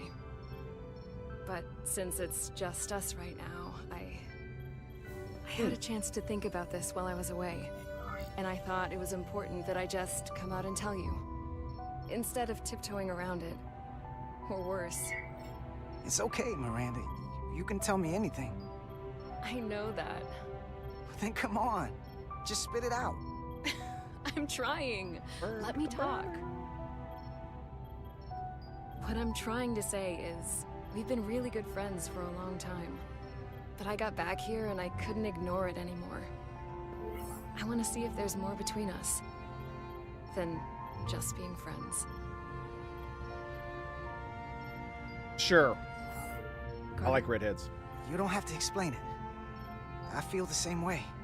There is something between us. So, do you want to find out what that something is? If it's there Well, right for now you, it's oxygen. and it's there for me, why not give it a try?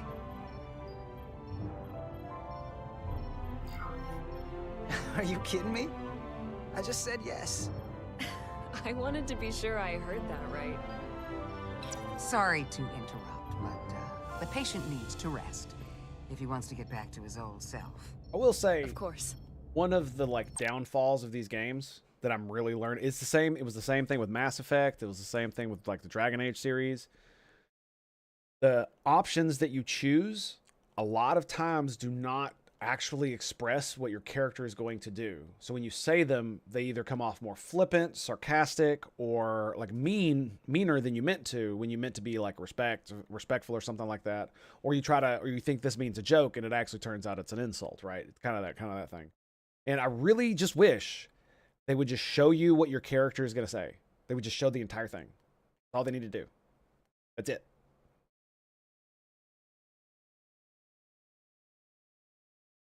I'll see you again soon.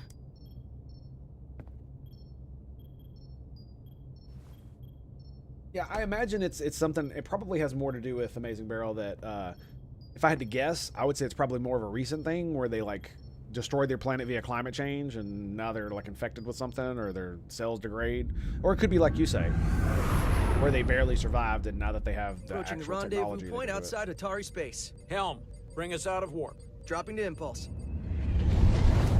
Have we not been flying through a Ionic freaking interference ionic surging, storm Captain. this entire time? Shield integrity holding. We can take it. We are at the correct coordinates to meet the shuttle. Not wrong. Commander Rydek, find us our diplomat, if you will. Aye, Captain. Let's reduce the noise. Filter out environmental signals. Fun I to can manually speculate, tune what's left for Federation signal types.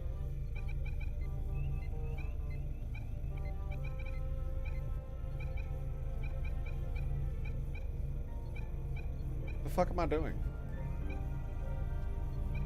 Okay, just keep on spinning. Keep on spinning. For some reason, my monitor just went off. That's what that noise was. I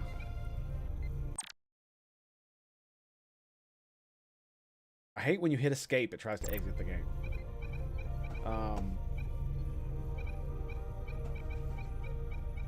Oh, there we go. Okay, so okay, I understand it now. It literally wanted me to spin. I've located the shuttle. Really fast. Opening comms. On screen.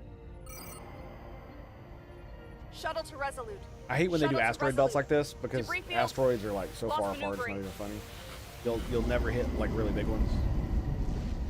Losing. I can't get it any clearer. It's not like they move that fast either. But this is We won't get yeah. a transporter lock. I hate when It's they just do that. not happening. Not scientific or Power up the realistic. tractor beam. We'll pull them directly into the docking bay. It sucks.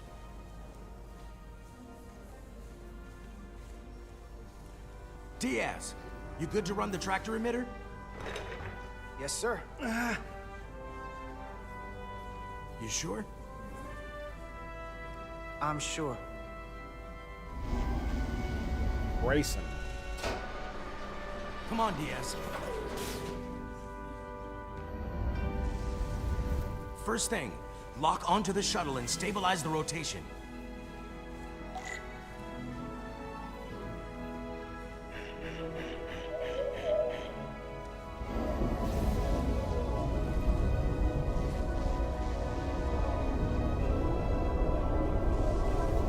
We're pulling in debris. I'm on it.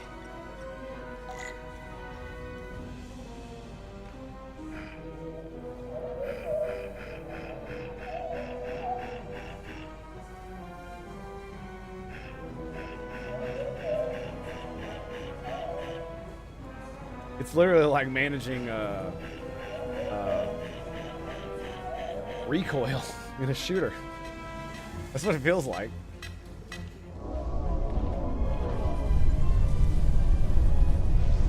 That's gonna take out the shuttle. Diaz, the bridge. There's a large piece of debris headed for the shuttle. The tractor beam can't handle it. Can our shields take it? I believe so. Commander Rydek, plot an intercept course. On it. We're gonna fucking ram the asteroid? Are you fucking insane, dude? Just use the phasers. What the fuck? Vaporize that fucking thing.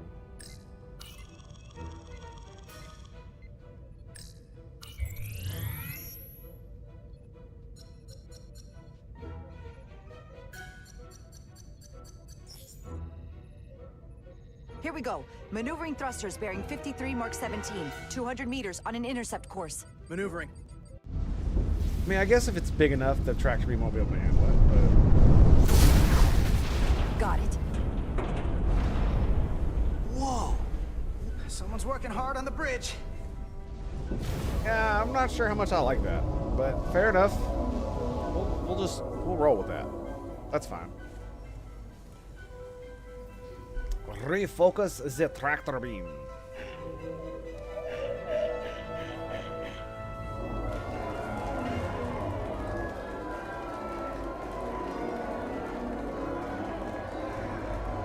Why are they cheering?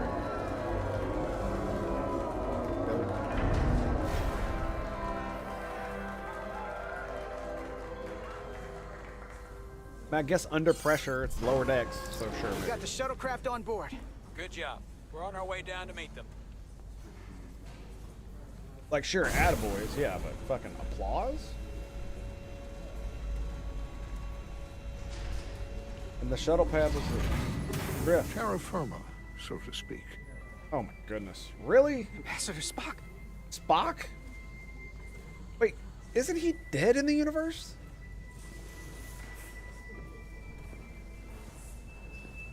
No, he died in the New Captain Kelvin will be right universe, down to no. meet you, sir. In that case, I will wait for him here.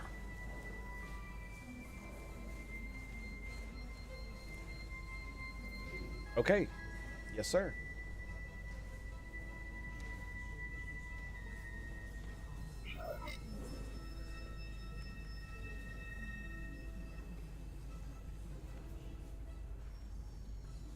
Why would I say anything? Wow. let me be the first to say, welcome to the Resolute, Ambassador. Thank you, Petty Officer... Carter? Carter Diaz. Sir.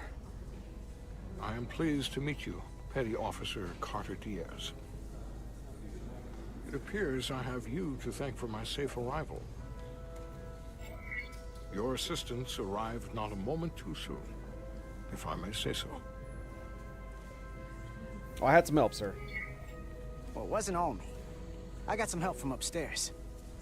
A bombastic approach to clearing debris. True. We thought we were prepared for our arrival in Hotari space, but it is evident my craft was not sufficiently robust for such intense ionic activity. Fair enough.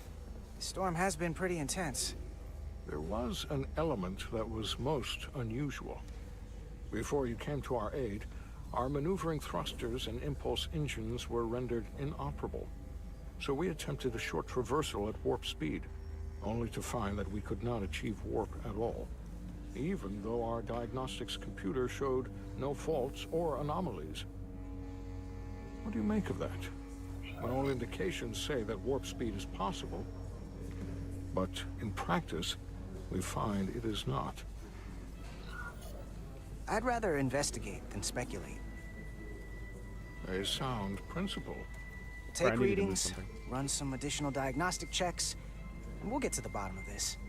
Quite logical, Petty Officer Diaz. Thank you. Ambassador Spock. Excuse me. I'm honored to have you aboard. I'd like to get right to it. We're already behind.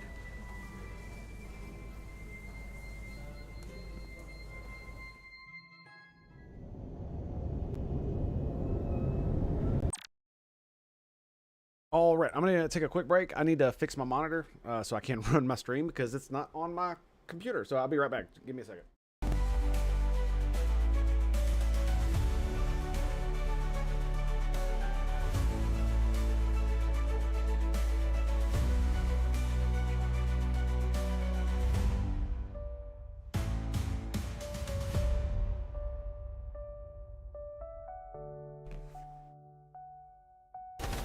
Yeah, this is one I want right here. Come at me, bro. Yes! Boom. Fucking own it! Ooh, that's good stuff. Woo-wee. Sweet pickle.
What have you done? Okay, look. If it'll satisfy your curiosity, you can clip this. Is that good? Is that good? All right, we're done. Bunny.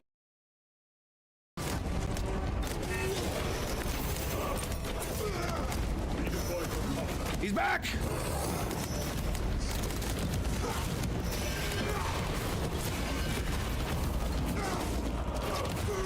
Oh, all right, boys. Sorry, we had a freaking deadly case of unplug it and plug it back in. So sorry about that.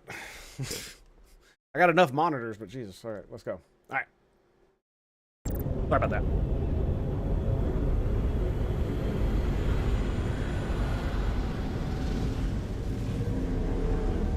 Provocation to war.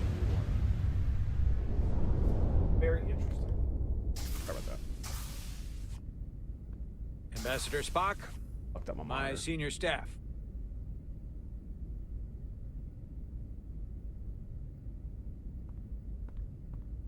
It's not every day that a captain gets to welcome a Starfleet legend aboard. You flatter me, Captain Solano. But legend implies the past tense, whereas I am very much focused on our present circumstances. I didn't mean to suggest you were stuck in the past. You're right, Ambassador. Not the most diplomatic choice of words. Your experience comes from the past. But our present situation calls for it. True enough. We were hoping you could fill us in on the details. We got the basics from Starfleet. Two formerly peaceful neighbors are now on the brink of war. Indeed, and the tension between them grows fiercer by the hour. I love how they haven't named who they are yet. If we see it, what do we got? Elydia and Hotari. Elydians are the more advanced species. They made first contact with the Hotari over a century ago. This is Tau, the Hotari moon. It is rich in dilithium, and for decades, the Hotari and the Elydians have shared a mining operation there. The Elydians provide the technological resources, while the Hotari have served as the labor force. The stability of that arrangement was the source of their peace, until recently. The Hotari have suddenly and forcefully seized control of the mining operations and expelled the Elydians from their system. That is the official story, as told by the Hotari when they requested Federation mediation. But the details remain scant. Communications between all parties have been limited by the ionic interference. Yeah, have the Elydians retaliated? Have the Elydians retaliated against the Hotari? Or taken any action against them? Surprisingly, they have not yet responded in kind. They were open to a Federation presence, but it is unlikely the relatively primitive Hotari forces would stand a chance against the Elydian fleet in open war. Left unchecked, this conflict will result in more bloodshed, which is what we are here to prevent. And the dilithium trade hangs in the balance. Clearly, the Hotari have been exploited in this relationship. Okay. I knew that was going to go that direction. I knew that's where it was going to go.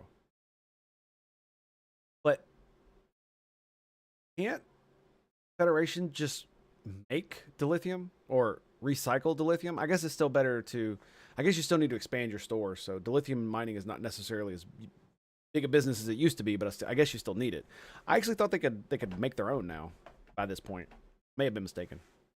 But I knew it was going to go to the, oh, they've been exploited and oppressed. I fucking knew it was going to go there. We'll see. We'll see. No, I don't want to exit you. Fluffing. Maybe we can persuade them peace is the more profitable alternative for everyone. They both profited from the mines. And for the Hotari, something is better than nothing. Peace is our objective, after all.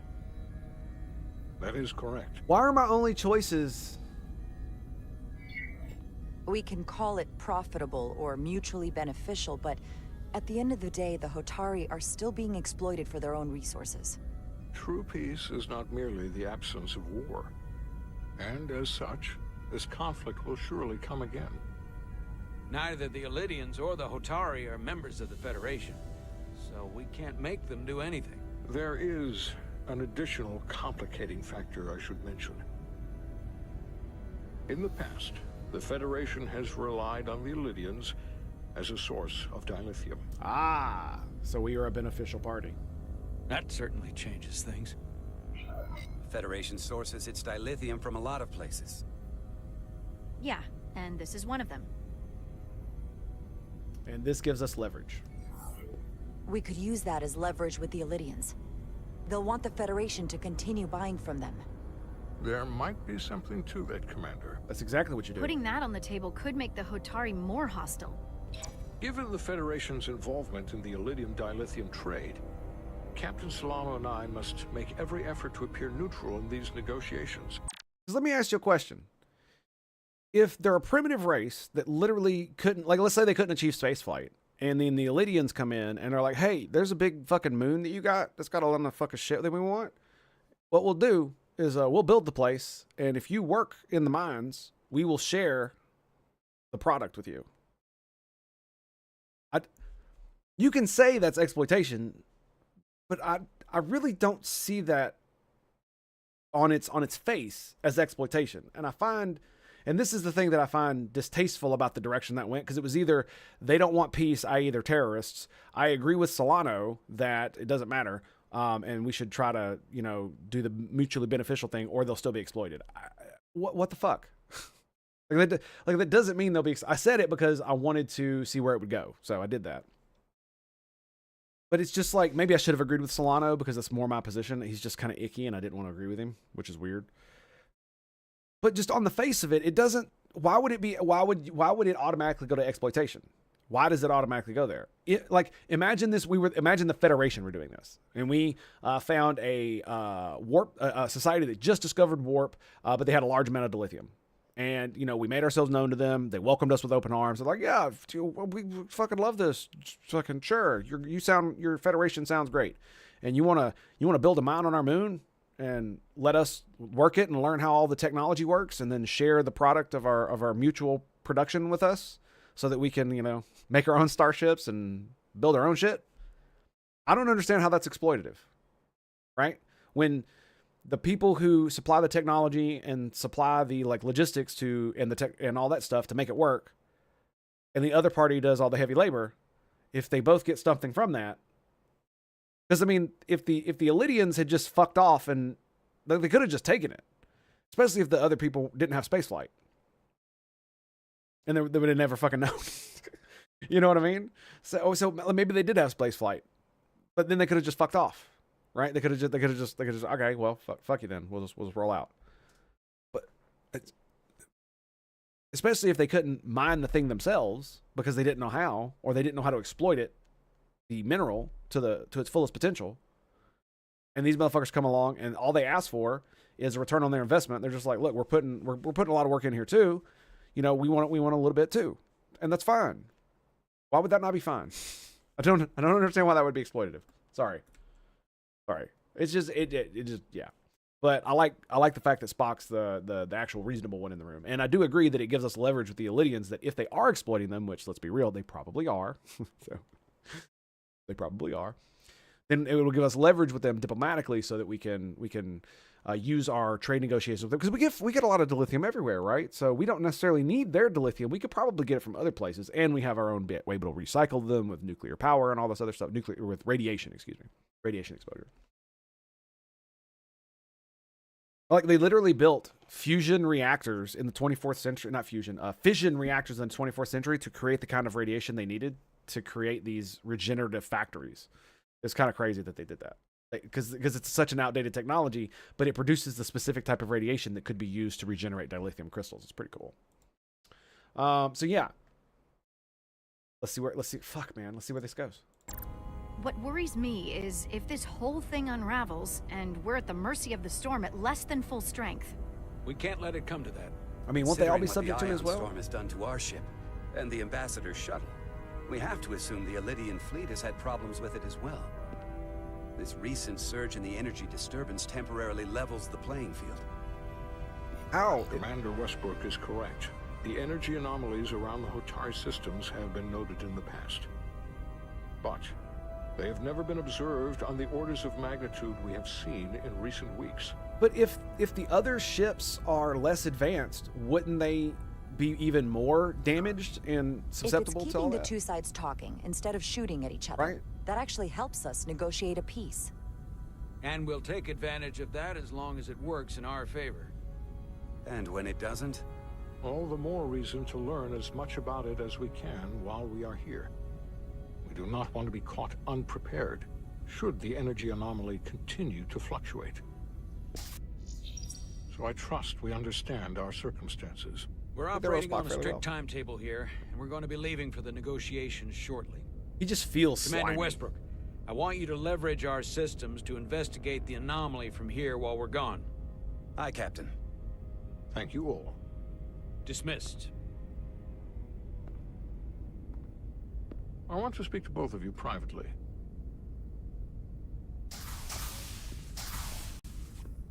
Ambassador Spock, I'd like to make a formal introduction. My first officer, Commander Jara Rydek. Commander, As you are aware, there are limits to what Captain Solano and I can do in our official capacity as representatives of the Federation. But someone in an unofficial capacity, your first officer, for example, would not be bound by those restrictions. Commander Ryder could ingratiate herself to certain parties behind the scenes, where they may be more candid in revealing information that could lead to a resolution. Yeah, because she can't make any decisions. decisions. Certainly goes her own way. Maybe that helps in this case. It would be unconventional, but I'm not opposed to it. Whatever it takes. I'm perfectly happy to work outside the lines. And by extension, you will be doing your duty, Commander. Just not too far outside the lines. Well, I hope Commander Rydek will have more luck finding out what Like, really as long as you got happened permission to break the than we will rules? through official diplomatic channels. The fate of the What I say? negotiations, the interests of the Federation, and the prospect for peace may very well depend on it. I didn't want to say it like that. That I want to operate outside the lines. I wanted to be like, whatever it takes, I'll do it. Even if it's something that I'm not usually comfortable with doing. That's kind of where I was going with that, but apparently that was the I'm not the diplomat.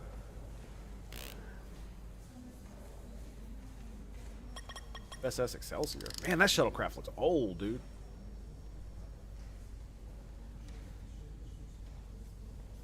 Mr. Diaz, I understand you have already discussed the warp drive failure with Ambassador Spock?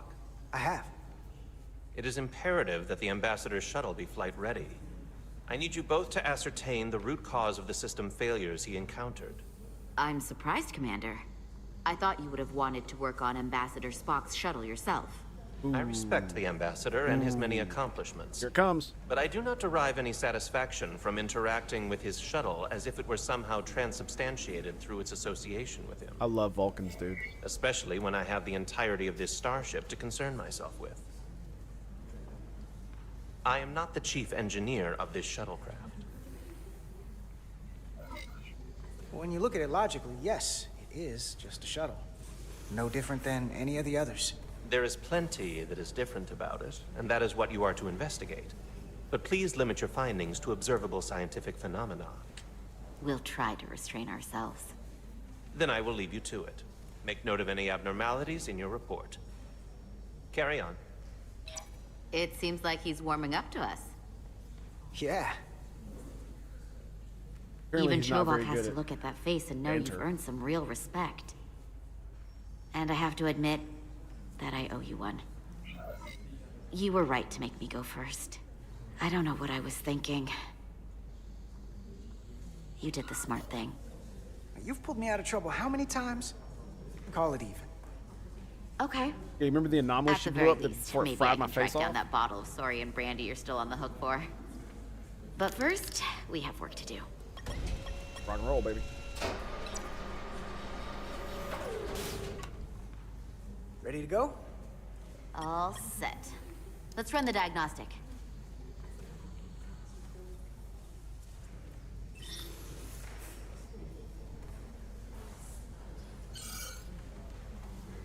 Yeah, and it's weird because it also implied that the shuttlecraft was just Oh. like any other, and it's like, I know about your talk with Miranda. I meant about the transubstantiation or whatever. She sent me a Priority 1 dispatch right after your conversation. I'm happy for you. Both of you. Silly, Thanks. silly, silly. But I'm only going to tell you this once. Uh-oh, here it comes. Don't screw this up. Because I would be very unhappy if you tried this out and then, I don't know, 6 weeks or 6 days later, I have to start splitting holidays between the two of you.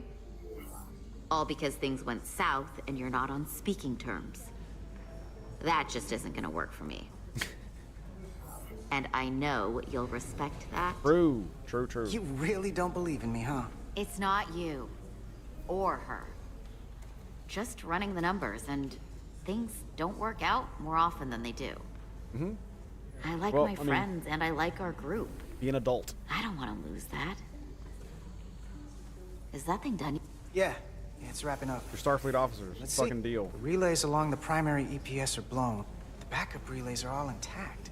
An EPS overload from the warp drive could cause that. But how did the shuttle end up dead in the water? Huh.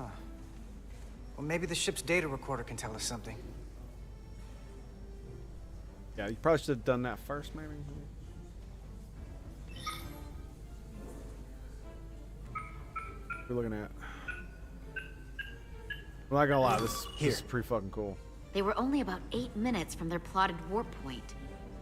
No faults, just those warnings. What are they? Look it up.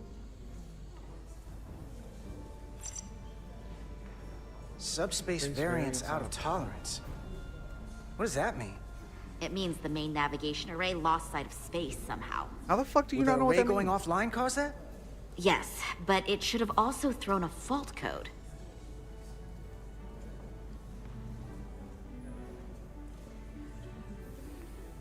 Basically, your warp field is destabilizing. That's what that The warp field became inverted suddenly. What the fuck? I've seen this happen when the center warp coil cracks. A cracked warp coil throws a fault code. Still, we should take a look. Right? Cascade. What the fuck? There was a complete warp cascade failure. Wow. They're lucky the shuttle didn't turn inside I know, out. dude. That's Makes me think the computer panicked on the warp field equation. Any one of The these computers failures don't- should have what? thrown a fault. If it was caused by a system failure. None of this caused the relays to blow. Roll forward to when that happened. Yes, ma'am. He just called another petty officer ma'am. He works for a living, sir?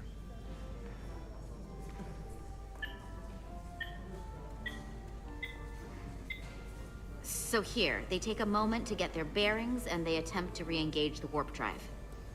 There. That's the relays blowing.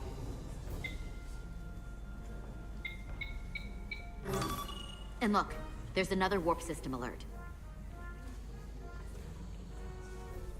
They're all the same. Subspace variance out of tolerance, or warp inversions. Finally, there's a complete warp cascade failure. Then it's one of two things. Either a warp coil is cracked or the navigation array is offline. That makes sense. Divide and conquer. You want the to check the warp navigation array being coils or the offline wouldn't navigation cause array? those alerts. I'll check the other. Let's not overcomplicate this. One of these systems is likely broken. I'll check the nacelles for a cracked coil. Right on. That's what I want to do. Yep. Let's fucking pop the hood, baby. Let's get it. I love being a wrench turner. Your tricorder, it can record and analyze data, looking through it to reveal the unseen. Use 2 to equip or holster your tricorder. Hold scan objects.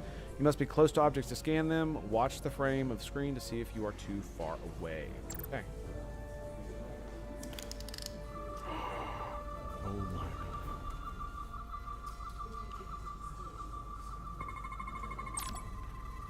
Some objects you can scan. You can activate a deep scan. You can activate a deep scan between deep scan. Use Q and E to switch between different scan modes. Search for glowing objects. The mode indicates on the track order will blink. There will be an object to find the mode. When you have scanned all the objects in frame, will change color. Hold to analyze data. Okay, all right, cool.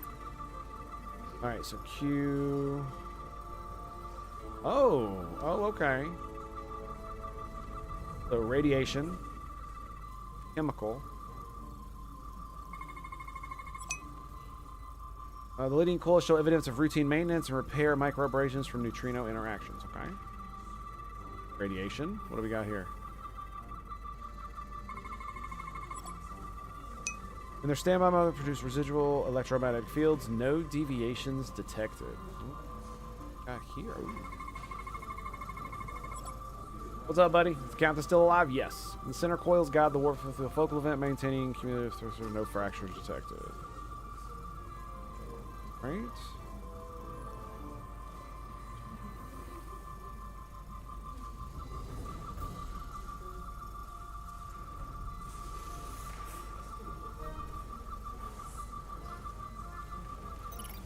Complete scan.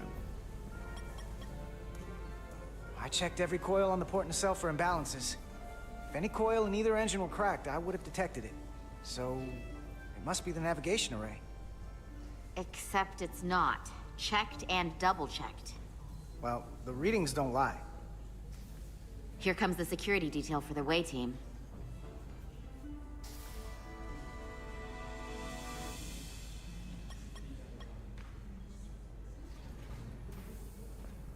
You got work to do, buddy. What are you doing? Hey. I'm not here. We're escorting the negotiating team to the surface as soon as they come down from the bridge. I don't want to interrupt some important work. I was just hoping to see you before I go. The captain and the others will be here any minute now. Should be an interesting ride down to the surface. You're the one with the important job to do. Keeping the captain safe. And Ambassador Spock. Indeed. It doesn't always feel that way. Baking in the hot sun, standing guard next to an empty shuttlecraft. But it has its moments. Hey, Maris. Aren't these those button pushers you're always hanging out with? And you're the phaser jockeys we always beat in Parisi squares, right? Nice. All aboard for Hotari. I mean, literally, they press That buttons. another one of the That's captain's all they do is railroad press things. fucking button. Gotta be. I just usually zone out by the time he gets to the whole steam engines were the warp drives of their day part.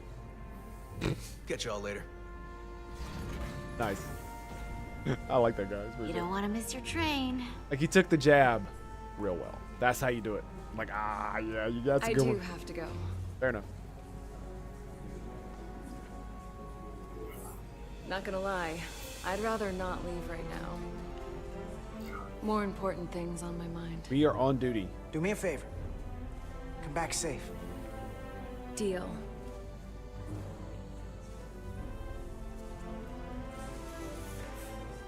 No PDA. Be seeing you.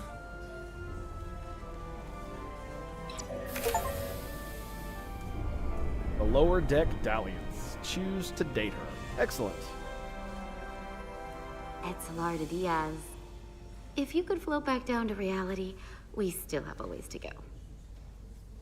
Like, doing what we just did is like All bordering right, where were on we? insubordination So slash. the warp coils in the navigation array are fine, but the nav computer doesn't seem to think so. I'm out of ideas short of field stripping the shuttle from bow to It's not stern. familiarity.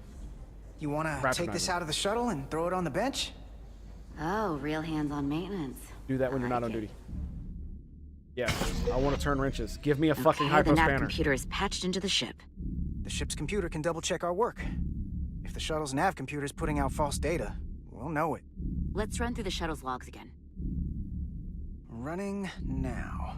You know how cool I think it would be to just be able to. Here we go. To be able to just crawl through Jeffrey tubes and take the ship apart.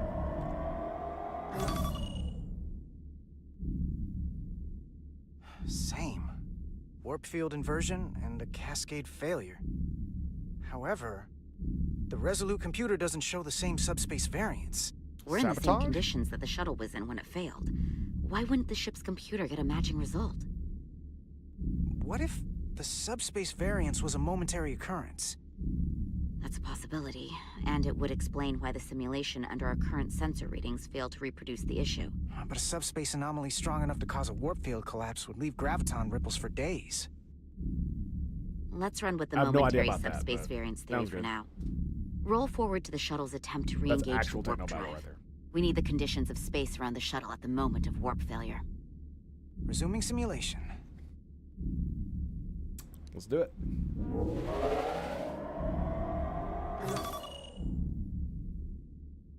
Error in warp field calculation. Cochrane formula variables are out of range. That right there. Take the shuttle sensor data from that moment. Computer, why did the warp field calculation fail? Warp field pressure return non-orthogonal. Results are undefined. That doesn't help. Wait, what if we use a different ship? Put the Resolute into the simulation instead of the shuttle. Yeah, it should warp just fine. Unless... Computer? A lot. Run the simulation with the Resolute. Missed a lot. Resolute Been great. simulated.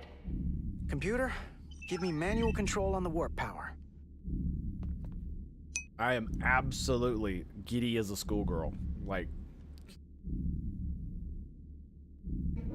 Static field intensity, warp 1.1, 1.2, 1.3. Warp pressure is destabilizing. Error in warp field calculation.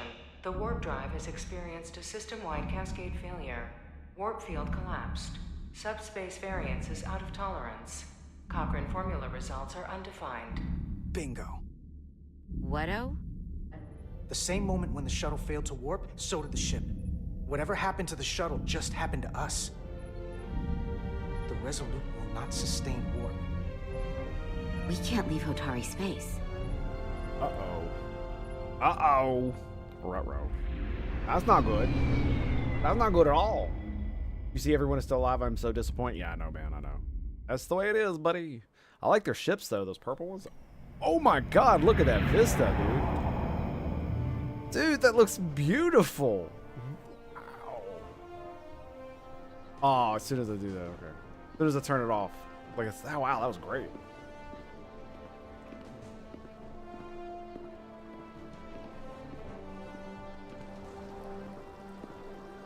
Ambassador Spock, Captain Solano, welcome to Hotari.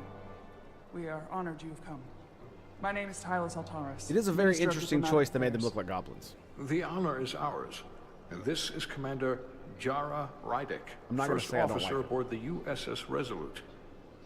You'll find she has a keen mind and unique insight into the dynamics between the Hotari and the Illidians. Very nice of you to say, Commander. We Ambassador. are honored to be here as representatives of the Federation. I'm so glad. These must be the representatives of the mighty Federation, the reigning authority in the galaxy. Or so we've been led to believe. Whether that's true or not remains to be seen. But, either way, we're grateful you've made the time to come to our little corner of the universe. And you are? This is Galvin, and this is Citron, the heroes of the revolt in the mines. I see.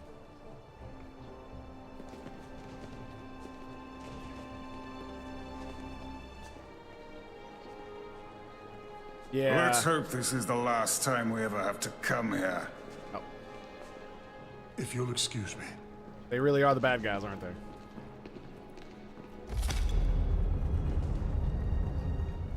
I think we're about to begin. Like, honestly? Did you hear the arrogance from that guy? Right? I don't know what we're walking into here, but that guy was something. Yeah, you're like... Something about his tone tells me this won't be easy. That was my sense as well. I doubt he speaks for all of Hotari, so I would urge patience until we speak with their queen. Fair enough. It's very rude of him to interrupt her. He could have waited and been polite about it.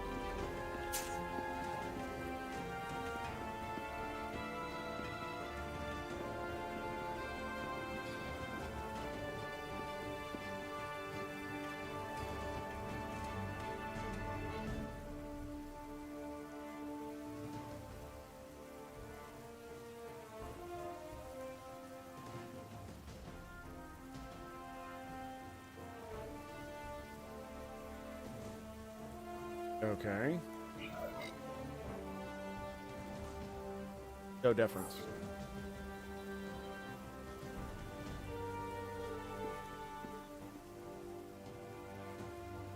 Why would you not?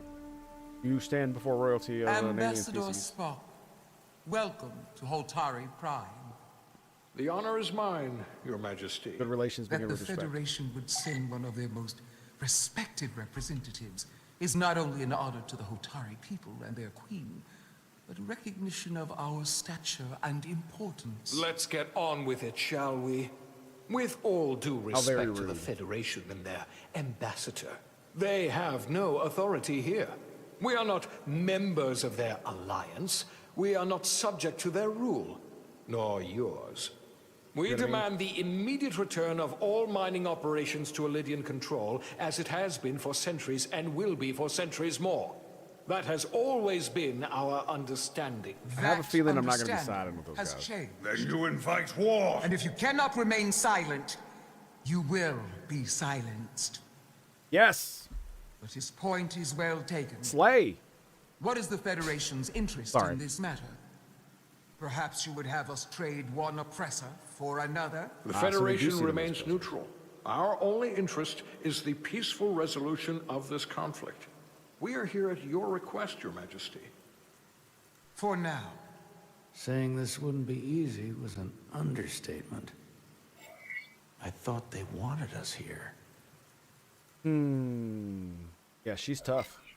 Was there something you wanted to say, Captain? Oh, no.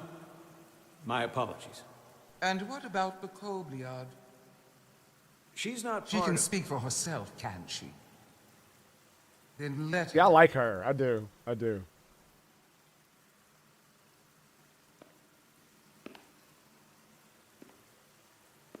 Why would you not just step forward?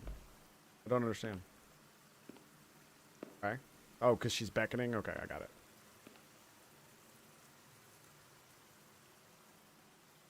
Now then, what is your name? Commander Jara Rydek, Your Majesty. Being a Kobliad, you would know better than anyone. Your people suffered brutal treatment at the hands of the There it is. Cardassians. Their injustice towards the Kobliad is as I see. unimaginable She's using me it as is a political pawn. unforgivable. Got it.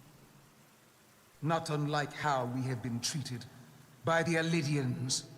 As much as they'd have you believe they are the victims here, remember it was the Hotari who attacked us. Hundreds of innocent Alidians were slaughtered without mercy in those mines. Wait, The blood is on their hands, not ours. Quiet! They killed them all? If after all the Kobliad suffered, you finally had the chance to right that wrong, to get out from under their control, would you take it? Or would you negotiate a peace?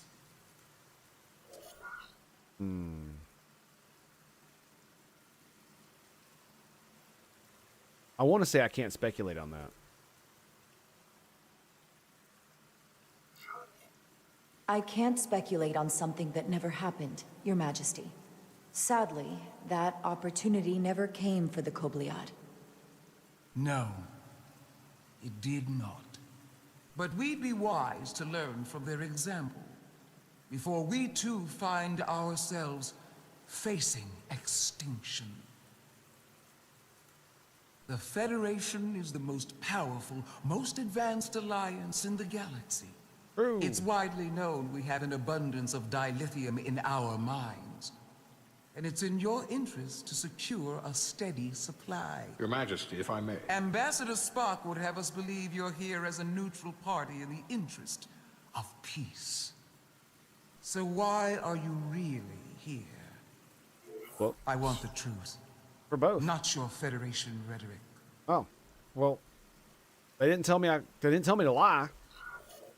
It's possible the Federation has an interest in both peace and securing a steady source of dilithium. One does not preclude or prevent the other. But that's just my personal opinion. Given the Federation has done business with the Alidians for decades, I would agree. I've It's just earned her entirely trust. possible, if not highly likely. What they haven't said, but cannot deny, is a simple truth. The dilithium trade would not and will no longer exist without Alidian involvement. Why not? We created it for the benefit of everyone, especially the Hotari. We've given them warp technology. We've let them share in the profits. We've made their lives infinitely better than before dilithium was discovered. All of that goes away if the Federation turns a blind eye to their treachery. What else did you That do? is enough of your lies! What else did you do? The Hotari are quite capable of running the mines. We've done so for centuries. So tell me, who deserves control of the dilithium trade and the mines on Tau? Who should the Federation recognize? The Hotari or the Alidians? Really? Can only be one or the other. Really? Not both. Oh, this is really shitty. If I have to choose only one, then it would have to be the Hotari. Well said. And do you know why? Because it's their goddamn system. Like, obviously they should, if they're gonna take it, they need to pay recompense to the Alidians for the machinery and the technology that they took. So there might be some fucking taxes for a little while, but once they pay for all that shit, then yeah, it's theirs because it's in their system. They shouldn't have like killed all those people.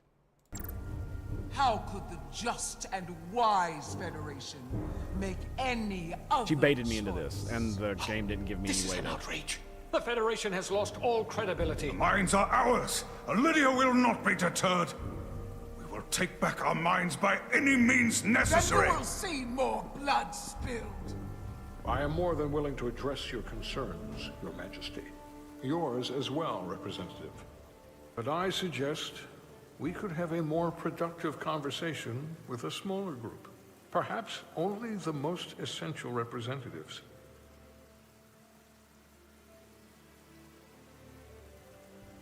He basically just called her out, by the way. That's what he did. That's what he just did. When he did that, he wasn't just calling out my character for what they did, but the political theater that she just enacted. He's calling her out on that, but allowing her to save face. That's what he's doing. It's good. It's good. It's good writing. I suppose there is some sense to that.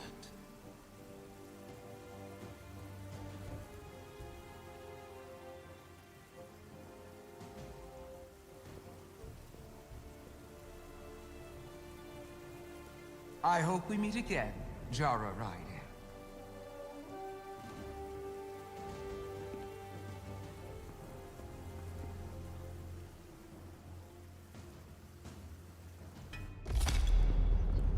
Very nice. All right, boys. Well, unfortunately, that's going to be it for today's stream. Thank you very much. We are going to be back tomorrow. We are definitely going to be playing this probably from the start. I might do a little bit of news before that, but I think we're going to be here. So until next time, my dudes, it's been a pleasure. Let me make sure this will exit. Does it exit where and save where it is? Because I didn't see an option to save. Does it start at the beginning? Or does it start where I ended it? Oh, I have to do this all over again? Oh, that sucks. All right, well, we'll end up doing it. All right, boys. I will see you next time. Peace out, boys. Peace out. Whoops, wrong button.